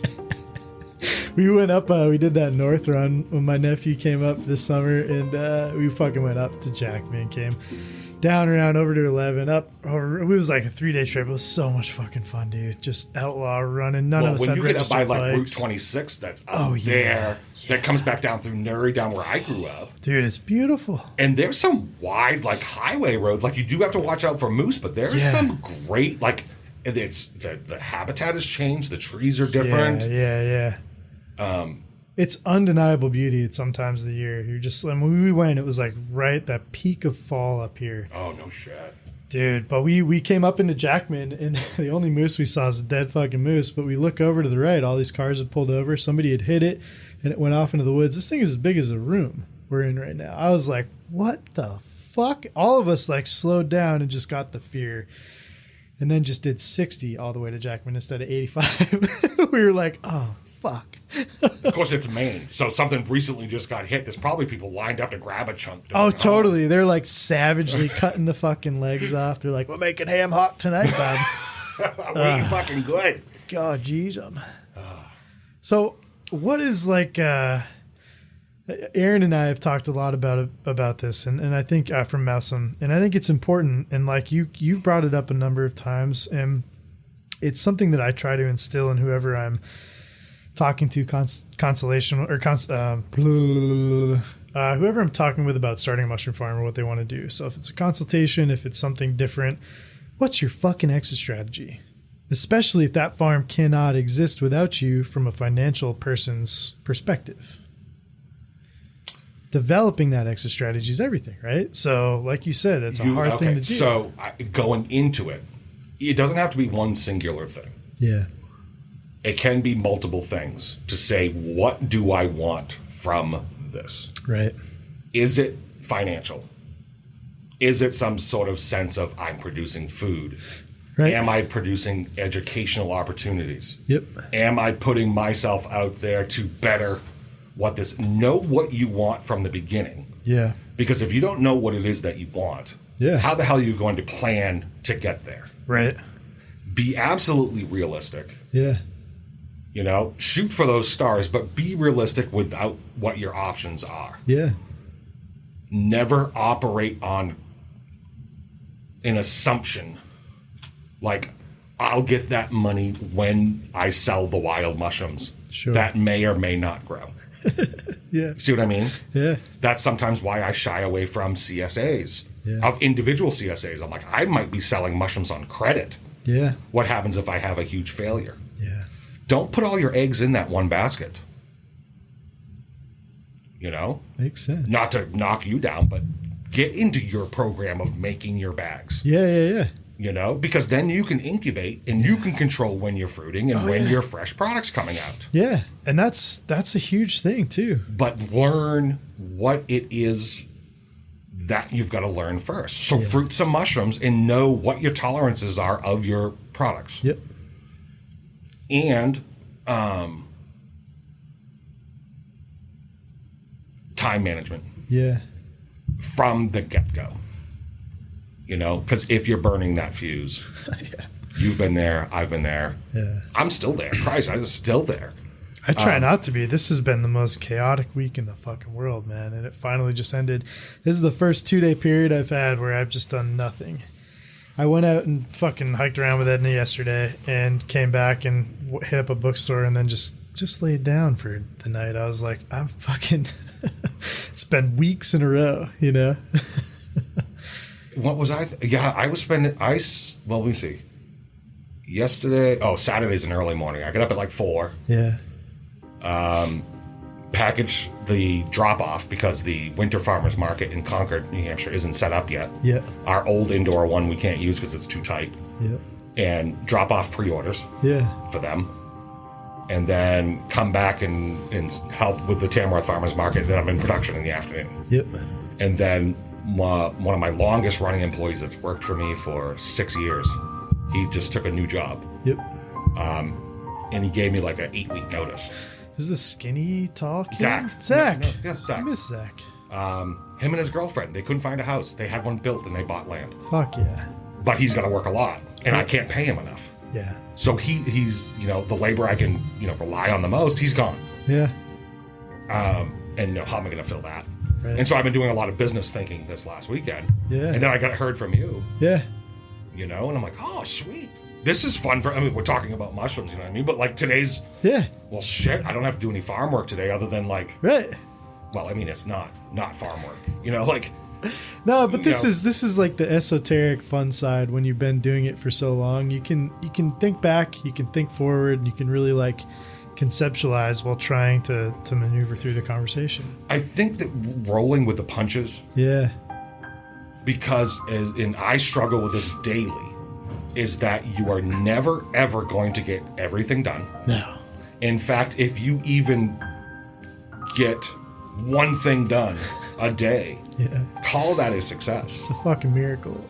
Because if you're the owner of a farm, you're going to be busy all the time and not get anything done. Yeah. And not living in that headspace of failing. Yeah. Because you're going to be failing. Right. And it's not like you're unique in that. I mean, if you were a mushroom farmer that was not failing, yeah, there's something fucking up. It's coming down 10 times. It's gonna hit pretty hard. Yeah. And just know that at the end of the day, if you're living true, yeah, and you have a good heart, and you're being kind, yeah, nothing else really matters, right? At all. I agree. You don't living this altruistic lifestyle. The Eric Milligan story. The altruistic. And then they would get lifestyle. really quiet into this. And then you're good enough. Here comes the mushroom. You're smart enough. And gosh darn it, people like you. God damn it. You're many famous. I think that my goals have changed. That's good. Because I thought in the beginning that, like I'm going to be a millionaire by 45. Right. And now at 43, a millionaire of hugs. I'm like at 45, I might be able to go to the grocery store without a calculator, and that makes me happy. You see what I mean? Yeah. The adaptations that you go through in this industry in particular are fucking do not ever everywhere. Separate yourself from business and personal as much as you can, even though you've got to do it every day. Yeah. Because if you don't shut it off, and you actually have to train yourself to shut it off. And I don't. You're going to forget to turn it back on. Right. Yeah. It's almost like when you eat a big lunch. Yeah. But then you got to go back to work. That's true. I'm so nervous where I might, halt production for a minute. Yeah. Not because the farm would be failing, but it's better in the long run. Yeah. Which seems odd, but but you have enough of an acute vision of it, right? Yeah. And being able to look at it, treat your customers with respect, yeah, and keep your word, yeah, and it'll work out. I like it. And if you can, think faster than everyone else. Without the prescription methamphetamine. Listen, I come out and I say that to people all the time. Yeah. I was doing what I thought was right. Yeah. At the time, because I'm like, I need to work 150 hours a week in order to make this work because I'm only one individual. Yeah. And I'm not making money. Right. Here is something where my doctor is giving me this because I say I have no energy. Oh my God! Of course, you have no energy, right? You're like, Jesus Christ! You never listen. You're like, wow. And when you look at it, you're like, I still got nothing done, but I got nothing done a lot faster. Yeah, that's true. And I'm out front with that. Like, yeah, I made some mistakes. Yeah. I tried to get too big too soon. Yep.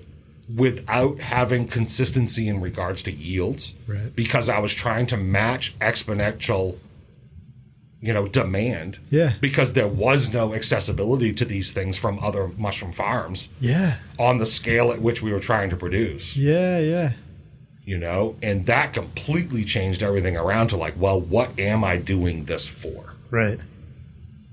Yeah, we all got into this because there was an excitement. There are people getting into it now who are making a financial move, but they're making the wrong move. They're like, oh, this will make me money. I would recommend that never, ever buy one book on how to be a mushroom farmer. Yeah.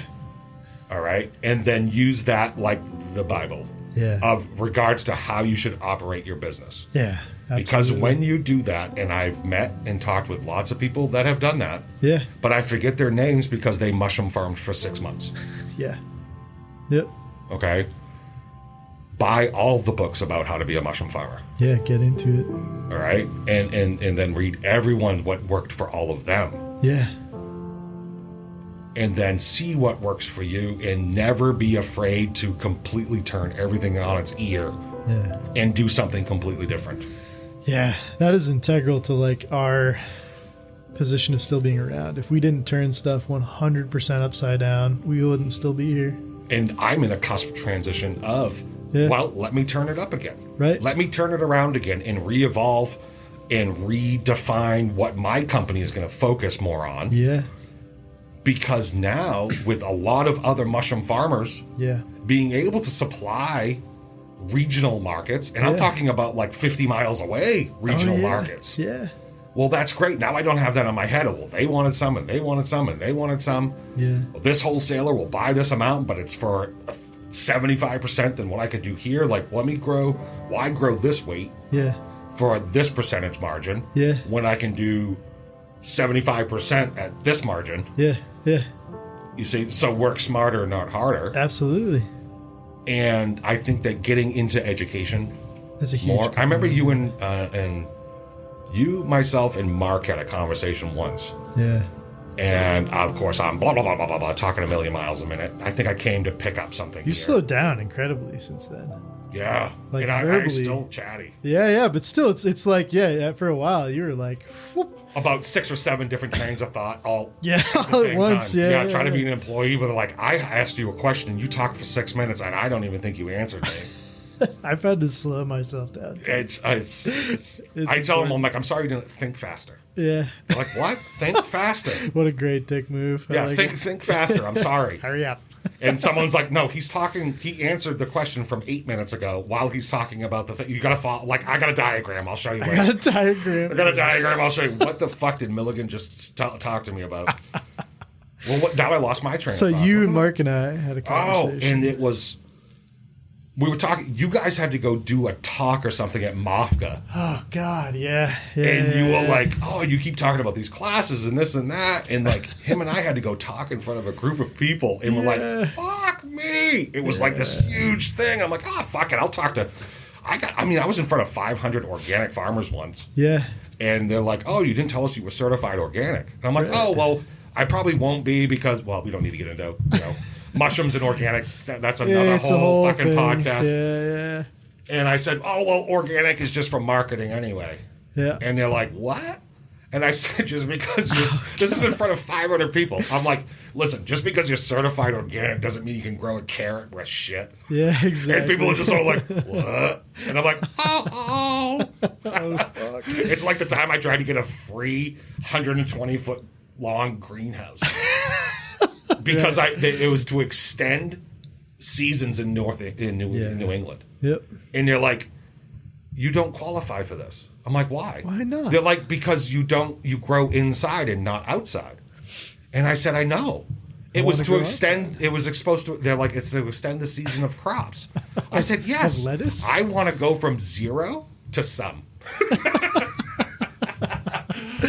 But actually, next summer, I'm actually. And I don't know what the rules are. We have a spot, though, is that I would like to be able to grow some hemp. Yeah.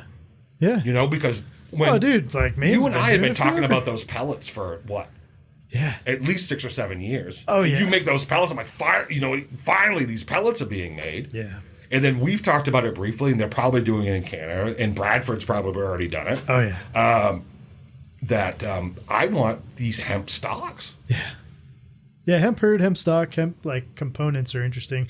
Because of the less dust, for one. Oh, fuck yeah. And the fact that it retains water so well. Yeah. And the fact that the lignaceous nature of it. Oh, yeah. But breaks down faster and has those nutrients and makes the protein, the peptone protein of the soy, more available. Yeah. And 1 acre of hemp is like 11 acres of oak. Yeah.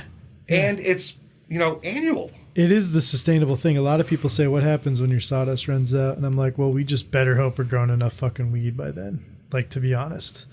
Because if we can match that industry, we're fine. And the truth of the matter is that's sort of where we're going based on a lot of different things. And it's all about timeline and seeing how these things shake out. Because all we do is rely on waste streams. That's it. Can you imagine what would industry be like if we didn't take a sharp left-hand fucking turn in 1937? Yeah. Here's Henry Ford. Oh, yeah, here's a car I made out of hemp. Yeah. Runs on weed. It's like 70 miles a gallon. Ooh. And you smoke mushrooms now. Did you know that? No. Right? It's just crazy. We have a. I think that with like deregulation on active species. Oh yeah, the decriminalization stuff. This is like the whole conversation started. Maybe we'll end here. Yeah, sure. Listen, in the beginning, it's 8 years ago. Literally, almost everyone that came through the door, especially on tours. Hey, you got them funny mushrooms? Everything at the farmer's market. You got them magic mushrooms? To the point where you're at the farmer's market being like, yeah, how much would you like? Yeah. It's $1,000 a kilogram, usually 100 kilogram order. Yeah. And then just blow it and just fucking. They're just like, you're a dick. I was being funny here. And you just give it right back, and because you're hearing it so often. Yeah. And you're like, no, we grow mushrooms for the belly, not the mind. Blah blah blah blah blah. Yes, this is how it works. Because you've got to do the research because you don't want to look like an idiot. No. And there's been so much newer research. Oh yeah. On the actual thing, which has been done in basements and things, but not like with Johns Hopkins and Imperial College and these sort of things. We're kind of getting out of the tune in and drop out. Let's not party. People that make rules. Oh, we can make money on this. So let's hear about this. Anecdotally, yes, absolutely. Yeah. I've talked to people that said if I did not microdose, I would have committed suicide. Yeah. I'm not denying any of that. Nope. I think that deregulation, of course, is going to happen faster than cannabis did. Oh, way because faster. That stigma is now leaving. Oh, yeah. And we're now coming into the age of people that make those things. Fucking road, man. So I still get the question 8 years later, often, not as much. But it's not in regards to like, hey, we're going to see, like a Grateful Dead cover band this weekend. Are you making mushrooms so we can party? Yeah. Have you heard about mushrooms being used for like anxiety and depression and things like that? So enough mainstream media is getting that first article out like, hey, did you know that? Which never happened with weed. No. Weed had to fight the fucking uphill battle if you think about it. Well, you don't see a mushroom article that's like demonization now. That fucking devil's lettuce? Yeah, man. Jazz cabbage, baby. Jazz cabbage. Speaking of with Black Lives Matter, I mean, with making weed illegal, I'm like, oh, here are all these jazz musicians. Yeah. Let's make that illegal. Yeah.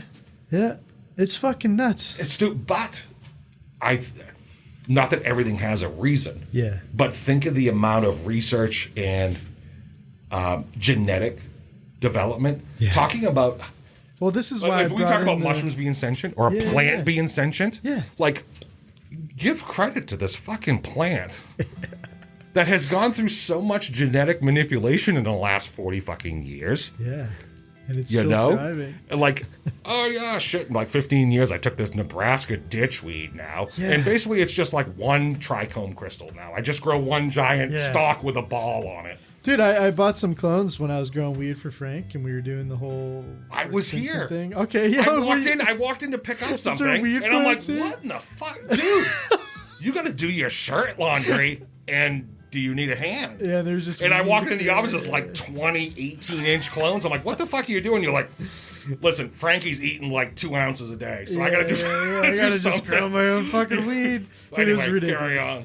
No, but I was. That's hilarious. You hear that day? So that dude brought fucking weed, and he texted me like, I don't know, a couple hours later, after I thanked him, and he was like, "Welcome to the 30 Over Club," and I was like, I'm not 30 yet, or I was 30. I don't remember what I thought, but I was like, all of a sudden, I was like, "What are you talking about?" I just asked him, and he was like, 30% THC, bub, and then I was like, "What? There's 30% what?" I was like, I just didn't even like. I don't know. I'm a fucking stupid person. All right, compare that to the stuff you had in high school and early college. Oh my God, it just had seeds, stems, tar. Like, ooh, sweet, I got a corner piece. It's like it's a fucking nug brick, dude. 90-degree corners on it. Yeah, and you never knew if it was laced with like fucking some other crazy shit. Does that taste like lavender? Yeah. Oh, no. That tastes like 10% ethanol. Yeah, exactly. It tastes like fucking diesel. You're like, it was only half the bag was seeds. Yeah. All right, so that was at like maybe 1%. Yeah. Or less. Yeah, you had to smoke a lot.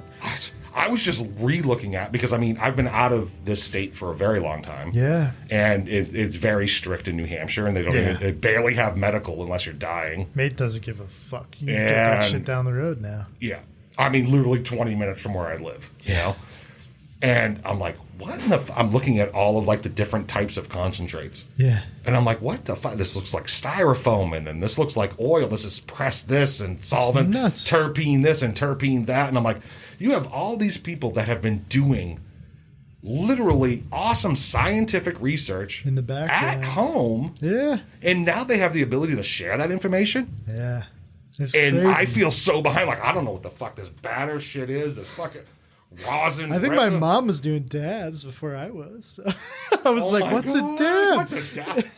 Careful. Like, and then she like gives you your first one. Yeah, and you're like, whoa. Wow, excuse me. Does anyone have an extra set of fucking lungs around that I can maybe like? Oh, God. No, dude, I can't handle that much. And I call myself a stoner because I smoke weed maybe every day. But it's not like I smoke just at night. Just at night, and then all day, every day on the weekends. Kind of like occasionally around the clock. No, that guy that died, that was a quote from that movie Knocked Up. Oh, yeah. Seth Rogen and Katherine Heigl. It was one of the dudes that was in the Ghostbusters. Sure.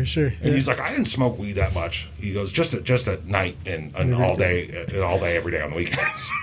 It's true. It is nice that even with our older customers that come in, yeah, you know, and I will have this conversation with like 40 or 50 people on a tour. Yeah. And as long as there aren't like under 18 because they aren't quite developed enough to understand with psilocybes and things like that. Yeah. I have the conversation and the science about it. Yeah. I say we don't grow them. If you have questions, I will answer them. I'm not going to teach you how to grow them. No, of course not. You know, you have the internet. Yeah, figure it out. You know? And it's coming, man. I mean, it's coming fast. I have been I have gotten calls from cannabis industry people in the state of Maine reaching out for consultation. Yeah. Because they are already investing or putting money aside to invest in that. Yeah. And these were guys who were doing medical in the mid 90s. Yep. You know, so they see where that stuff's going, and yes, that's where it's going. It's huge. I've gotten maybe half a dozen calls in the past month, like right after that it passed in Oregon or wherever it was, or California, the decriminalization specifically of cannabis or of psilocybe. Not just psilocybe, but ethnogens. But yeah, ethnogens in general, right? Yeah. Just for therapeutic use, blah, blah, blah, buy it out of a vending machine. And sort of trying to drum up the conversation of how to go about helping this industry grow. And I was like, you know, I haven't put much effort into it. You really should be talking to the people who have been. Yeah. There's a fucking lot of those people who are just like the underground weed people. Right. They're amateur mycologists who know everything about it. And then some. And then they are getting into the, wow. Okay, so people say you can't make mushroom hybrids, but you're doing it at home in your fucking basement. Right. Like the people that are doing their own biotech stuff. Of course you can make hybrids. Oh, yeah, I'm going to put microchips in my arm and everything and like feed some like elephant fucking DNA into my, you know what I mean? Like I can do this on I got YouTube. I got this information that I can just do what I want to do and I can educate myself. How many of us made DMT by watching fucking YouTube videos? Just it was called something else, and I won't say what it was. But you just watch a YouTube video and you made an it. entire cup of Morning Glories. No. Okay. No. You can do these chemical extractions basically at home with like homemade chemicals to extract those crystals and preserve them. And smoke them. But you know, when you look at how YouTube and other things have changed that dynamic. It's already happened with the mushroom world, you know? Yeah. It's fucking there. Listen, like, I mean, when we started, you know what I mean? Like, literally, if you wanted to talk about mushroom cultivation, you went to the shroomery. Yeah, dude. I've had this conversation with a number of people who are newer in this industry, and I'm like, Roger Rabbit. And they're like, Jesus. What? Like, he was growing shiitake in like a tunnel with like a rock floor. Yeah. See, you remember all this. Not a lot of people who are getting into this even have a fucking I was a clue. member of the shroomery when it was called Drool Donkey. Yeah. Oh my God. And I'm like, as soon as this modem kicks on, I'm going to be able to read that comment. Fuck yeah, dude. You know, I did join. I posted. I haven't been on that in 15 years or more. It was Brooks just told me that. I think it was Brooks. Maybe it was somebody else. Maybe it was Neil from Columbia. He said Roger Rabbit, Mark Keith is back on there. And I was like, no fucking way. I was like, how do I get his information? Because he has no idea how he spurred like my sort of like timeline and getting into that world, as well as everybody else around 2008-ish. That was like the liftoff point for people to be like, oh, fuck, atmospheric. Oh, barrels. Oh, shiitakes. Oh, containers. Like the whole thing. No, for me, it was him doing it. For me, it was 1998. 98. Well, that's probably when he started I'm like, oh, Jesus. I'm like, so I can order this online and this online. And there's a like spot in that closet. Thing. You know, there's a spot in that closet. I had an account on there. Yeah. And I was posting when I was teaching myself mycology. Oh, shit. And then I would go on to the cultivation aspect had just gotten on there. Yep. And I'm talking to, I remember I went back once and looked, I did this entire rant, like, I'm going to be a mushroom farmer, this and that, and blah, blah, blah. And I'm like posting a picture of a steamer that I'm going to use this steamer and I'm going to do this. And I don't care what people say, I'm going to do it. And then I just went off. I wonder if anybody ever posted, like, I wonder if that motherfucker ever went and made a mushroom What was farm. your fucking username on there? Was it on Drool Donkey? Or was it on, I wasn't. I just looked at Drool Donkey was like way back when the kid was like 18, 19. Like, that was old. What was my name on there? Oh, Social Norm. Social Norm. Yeah. Cool. That's awesome. Social Norm. Oh my God. Yeah, dude, that world somebody might listen to this and be like, motherfucker, I saw your post. I wondered what happened to you. I fucking hope so. You did it? Were you successful? Yeah. I'll let you know. Yeah. My website says so. Yeah. If you look at all my social media, I'm doing fucking great. Oh God. Yeah, no, I have to say, and I haven't talked a lot about this to a lot of different people, but I do believe that the psychedelic side can help people, and it's all good. And you just have to do it in an intelligent way. I'll never forget, the story of I don't know if Frank ever told you it when she first ate mushrooms. It was like she was fucking we were already married. Was this the time where you had left a bunch of mushrooms like on the counter? Yeah, she ate went chocolates. And she was all the chocolates, and she's supposed to eat like one square, and she ate the whole fucking thing. Because I came in and I was babysitter for like 12 hours. Yeah, so we did tell you this. You had she had like a hero fucking dose for the first time. Yeah. I swear to God, if she didn't have that, she would not have died the way that she did, because her whole life battled the Catholic sort of like. God, heaven, devil, whole 9 yards. And for some reason that transformative thing she never really talked about, but I know that was a contributing factor because it stopped a lot of the questions she was like struggling with past that point. Because it helps you get to that point where your brain can process information in the present. Yes. Which is why you're like focused in on something and then you pull out of it. Yeah. And then you're focused in on something and you pull out of it. Yeah. And then people retain that after. And what it's doing is it's allowing the brain to use different abilities of processing information through sections it doesn't always process information through. Yeah. So like it didn't have to pass through that gate, so it's not got that on its back. Yeah. And being flooded with all that stuff. I mean, I took a hero dose once in a country where it was legal. I was in Holland. Yep. I remember buying shrooms with a credit card in Amsterdam, dude. That was a fucking phenomenal And I'm like, blast. well, Jesus, these are Copalandias. Yeah. And they were legal there. And I'm like, what are these? These are truffles, but they're fresh. We're like, here's some fresh ones. Here's some dry ones. And I don't know. Between fresh and dry, it was like 60 some odd grams. Yeah, I just didn't want to eat that many fresh. I was like, sick. I'm like, oh, people don't I purged. I was out the front, out the back. I don't understand anybody who jumped into the fresh thing out there. My friend that I was traveling with was eating fresh left and right, like their gourmet slices of caviar, and I was like, dude, no. It's like, actually the first time I went kayaking at all, was in the ocean. You weren't on a boat? I was on the ocean in a kayak, and I decided to eat what was, I don't know, I don't have a way on any of that stuff out. And for anyone listening to the podcast, no, I don't have magic mushrooms. I don't eat magic mushrooms. None of us do. I don't. Not anymore. So I got about 150 yards out and just ate this giant handful of fresh mushrooms and drank like a half a quart of orange juice and decided to fucking paddle around this island. Yeah. Well, I'd never been on a kayak. I didn't know how fast they are. I made it around this island in like 2 hours. And then it comes to find out the only beach I could land on was right where I had first started. Yeah. I got onto that beach and for the next 7 hours was too scared to get back in the boat. Oh my God. I'm like, And then at that point, I'm like, okay, all right. Well, this is life now. I live on this island. It's funny how quick you can accept it. And I'm gonna forage and this, and I should have brought sunscreen. My legs look like fried chicken for a week. Yeah. And I'm like, that's enough of that. That's enough of that, man. No, but in Holland, I mean, it happened to be like, oh, it's a full moon, and the phytoplankton, like every 4 years, like glow, like it's bioluminescent. Yeah. So there I am, like playing in this glowing ocean with a full moon. Oh man. And then I wind back up at the hostel, right? And they're like, you never forget. And they're like, dude, where's your pants?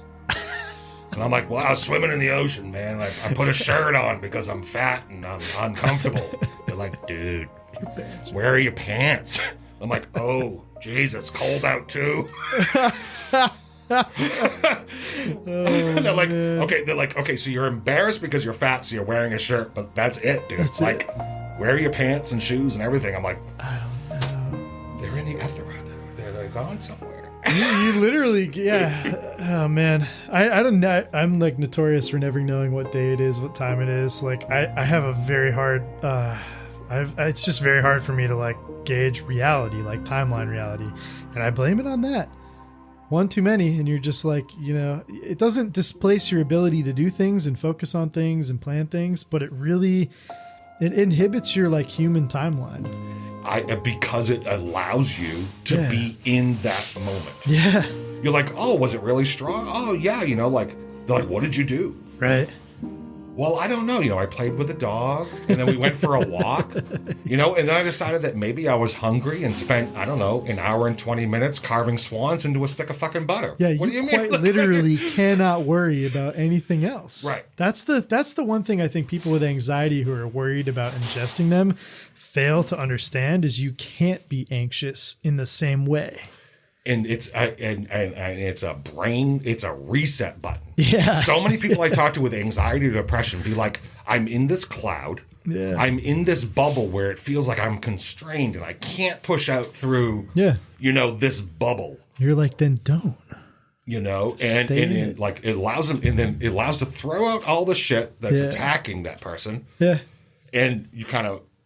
Oh, that's interesting. So they say it's almost like a protective bubble or cloud. No, it's like almost when you're suffering from like clinical depression, anxiety, and things. It's almost like every movement is like attached to a rubber band. Gotcha. Any sort of thing you need to do is like you're stuck in this movement at this moment, and it's everything's a struggle from doing rigorous work to like brushing your teeth. Sure. And I think what it does is it gives that person the ability to be like, all of that stuff that I'm just hanging on to is just stupid. Yeah. It's just bullshit. And for that moment, you can just let it go. Yeah, just disappears. And live in that moment. Yeah. And then when you're down from all of that, being like, well, sometimes it might take more. And sometimes it resets that person. Right. It's like a brain reset. Yeah, I've never had a bad experience with it, and most people I talk to really haven't either. Some people definitely do. I did a radio interview, and I was hesitant to do it. Yeah. Because on the seacoast of New Hampshire, an article had come out saying that active mushrooms were one of the safest illegal drugs for kids to try. Oh my God, what? And because it was radio, they knew a connection. We weren't dating anymore, but they called me and said, would you talk about this? I'm like, serious? What? And I'm like, you Kids might not want, I'm like, trying anything. It like was that. saying that like in regards to like looking at numbers and statistics of what if hospitals were, if you look at all of those numbers, one of the safest things was active mushrooms. Sure. And they're like, do you agree or disagree with that? I'm like, I said, and I gave all the preemptive. Whatevers. And I said, but the article is correct. Oh, God. I don't know if I would have been able to cop to. And they're like, I said, for starters, magic mushrooms, unless you're on a festival scene, is a horrible drug for drug dealers. Oh, yeah. And they're like, you're why? never I going to said, sell because it you don't over have and people smoke weed every day. They ain't eating mushrooms every day. No. And I said, also, the nature of hallucinogens, the more you eat, the less inclined you're going to feel or want to eat anymore. Yeah.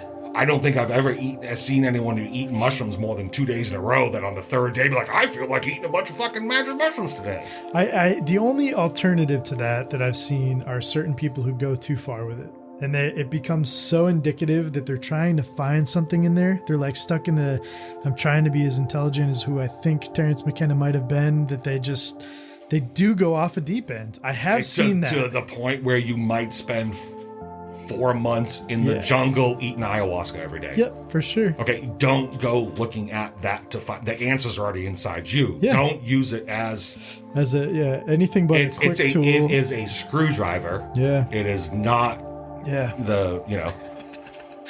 It's not the and I said, listen, approach.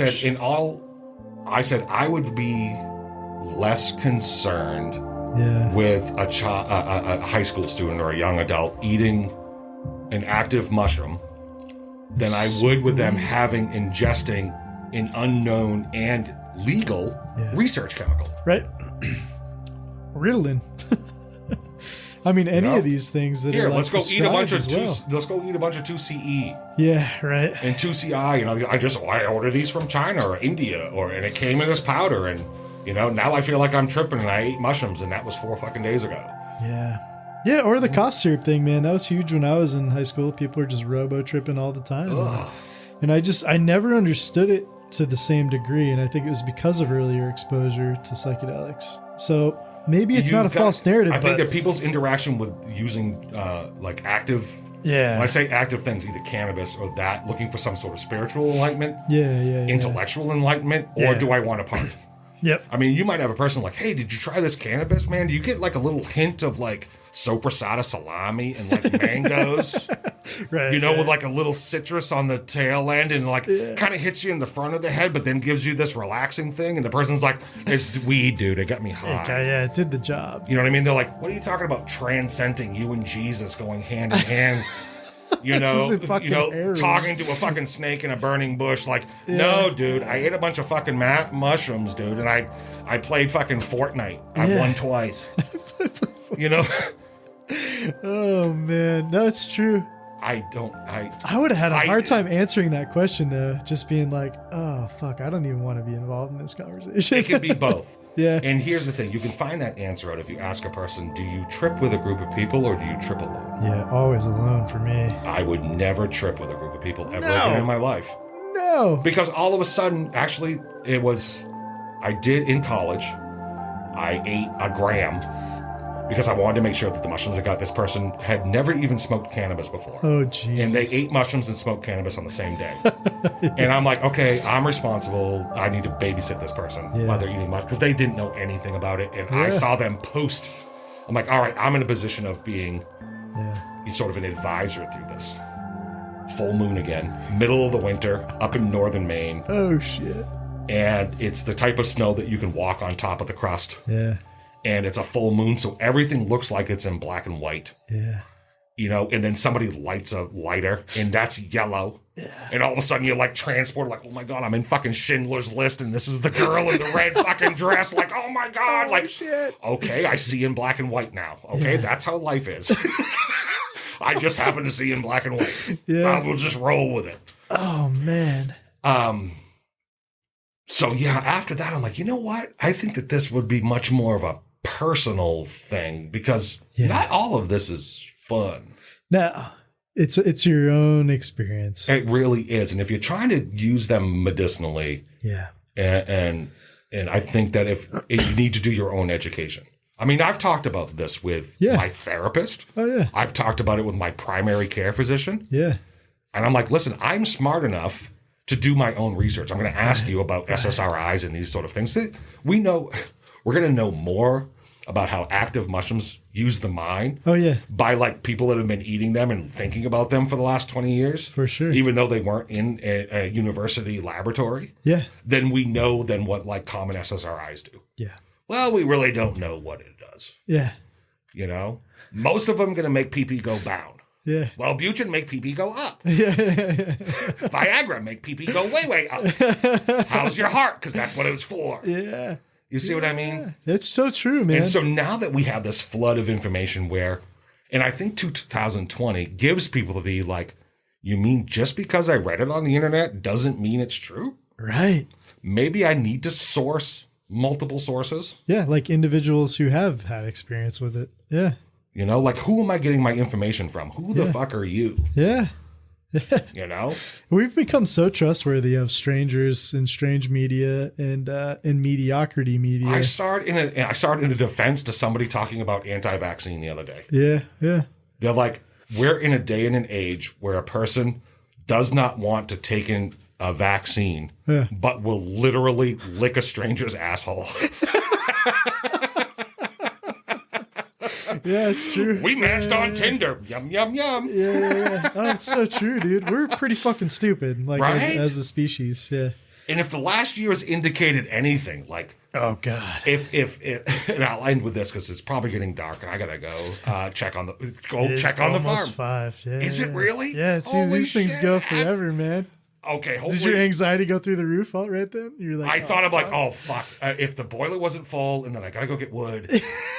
But then it's going to be a late fucking night. Oh, the work truck doesn't have power steering, brakes, or an actual ignition right now. Oh, and Jesus. all 4 tires are most of the way flat. Just so it's a wires? bitch to drive. No, it's a little switch thing. Oh, okay. But if you don't hit the switch just right, it drains the battery. Yeah. That's one of the work trucks. My other one's my little gray Chevy. Fuck yeah. That the last time I came here with it, like, you're like, oh no, those soy holes weigh like 600 pounds.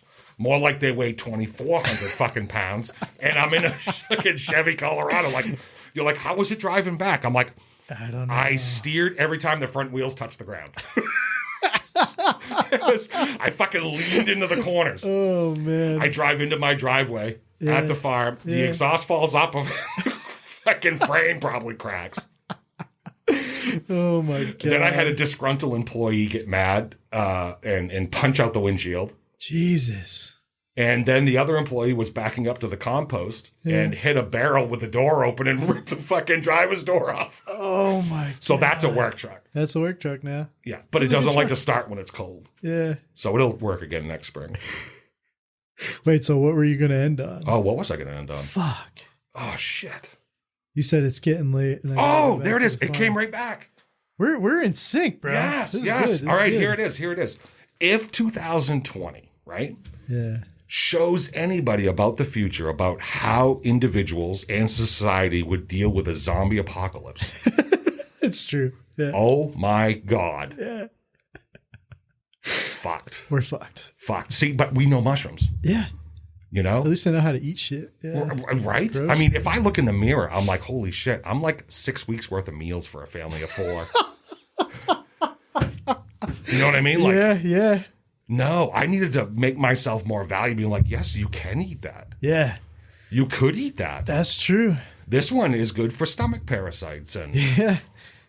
It's true, man. I think you're right. We used to play this game before the pandemic, but it's like you'd meet somebody and be like, you're on my apocalypse team. You're on my apocalypse team. Like, yeah, you gotta fucking find those people. If they don't carry their weight, they're as good as fucking dead, you know? So, like, find your team. Oh, man. Oh, shit. Well, this has been rad, dude. This is fun. It is, fun. Right? Do you think that anybody will listen to these things all the way God, through? I hope not. God. Like, no, I really do. You realize that my employees tomorrow will be like, all right, well, what'd you guys talk about? Yeah. I don't know.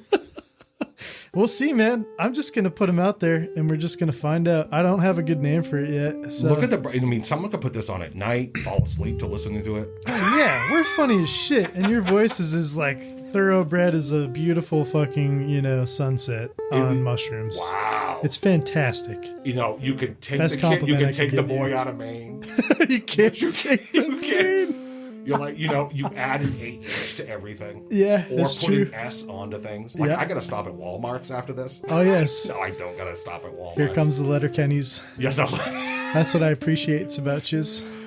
Oh, I quote that all the time without even knowing it. Oh, yeah. That is a show that is insidious. It gets in your body and your brain. And some of you like, oh my God, that is really, really well written. I've been offended at like the fact that most people I suggest to won't watch it. Really? Yeah, it's interesting. Like a lot of people, like a lot. My girlfriend's one of them. She's just like, I don't think she can quite get into it. And I'm like, I've turned it around and I've been like, yeah, it's not for you. Anti-Canada? Is it a Canadian? it's the fucking uber dry, really like disturbing humor. If you think about that first episode, they're just talking about vas deferens and ball sacks for like 20 fucking minutes, you know? So I get it. It's not for everybody, but it's fucking hilarious. I love fishing in Quebec. Fucking Quebec. Oh my God. But I say all the time, like when people are around, I'm like, all right, listen, I'm going to need you guys to take that down about 50%. Yeah. I quoted a movie the other day, and that's the problem. Then you try to say something funny. People don't fucking and then you think you invented it, right? Yeah. And I'm like, they're like, oh, what do you think of Donald Trump supporters? Somebody asked you of Donald Trump supporters. I'm like, who? Trumple Thinskins? And like, I didn't make that up. All right. And they're like, oh, really? Why don't you really say how you feel about Donald Trump? I'm like, who? That fucking human paraquat? That's the second good reference. What the fuck? Right? They don't get it? And I'm like, what the fuck is paraquat? And so I like, of course, Google it. I'm like, human all right, so paraquat? this was, what is it? Oh, so this is the chemical that they were spraying on cannabis. Yeah. And I'm like, where the fuck was it? And then I look, I'm like, oh, I quoted Big Lebowski. Yeah, you did. And he was talking about the guy where he called him, he was against the weed, human paraquat. Oh, yeah, it was funnier then, but I just still didn't make it up. But you remember it. This is, we're fucking this. Anybody who's live right now, as we get older, we are fucked in nursing homes. Because all we're going to do is riddle off these things that make no sense to us or anybody around us. Except for the one person who's like, ha, ha, over in the corner. Yeah. Shut the fuck up, Donnie. Oh my God. Please put my ashes in a tin can and spread it like Folgers coffee at sea. I don't have a living will, but everyone at the farm knows what to do if I die. I've made deals with people. I said, cremate me and put me in a mix. Fuck yeah. And you know what those cocksuckers said? They said they were gonna grow pinks and yellows. Oh, what a bunch of like, you assholes. Son of a bitch! I'm like, you grow pinks and you use my ashes to grow pinks and yellows. Oh my God! I am coming down or up from wherever the hell I happen to fucking be, and I am going to haunt your soul. That's worse than Jesus coming back from the dead. You grow me into a fucking salmonella, balela, fucking pink mushroom, I'd kill you. You try to sell fucking pink oysters, like, how long are these going to last? I don't know. How long you got? A minute and a half? They're like, what do they taste like? I'm like, I don't know. They kind of taste like dirt if dirt had an asshole. Oh my God. Your employees are fucking golden then, because they said that for real? That is mean humor. That is just wrong, right? Right. Yeah. And I would appreciate the thing is that anybody listening to this that doesn't grow mushrooms is going to be like, what the fuck are they laughing so hard about? If you grow mushrooms and you've grown pinks or yellows, you know exactly what I'm talking about. You're the most beautiful, insipid fucking mushroom. Pieces of shit. I did not grow pinks this year. Oh, thank God. I grew one batch of yellows. Dude, on the email, right? You had extras and sent them to me. That's what it was. You're like, try this new strain. No, you just said it. So on the email, right before we sat down, I saw 3 emails that I'm ignoring until tomorrow that are like, please take yellows and pinks off of my order for next week. I'm like, oh yeah, you're still growing them. Shit. Oh, yeah. No, I would grow those really for the curb appeal. Yeah, and I would bring a display block to a farmer's market because that definitely brings people in. Yeah, the reishi and that bring everybody in. They're like, what the fuck? But if anyone's looking for a recipe, make a king oyster, pink and yellow oyster ceviche. Oh shit! On like a bib lettuce taco with plantains and like a ginger crema as your last meal before they cremate you and put you into. No, but you need to use the acid to cook the mushroom, which people are a little confused with. That's interesting. It really pulls all the water out, and you got to strain. Yeah, but then makes the kings the texture of like a ceviche. Yeah, it comes out. Yeah, huh? So we're gonna leave it on a positive note. Thanks, Eric. Cool. Thank you, Eric. Fuck yeah. Awesome. My ears are sweating.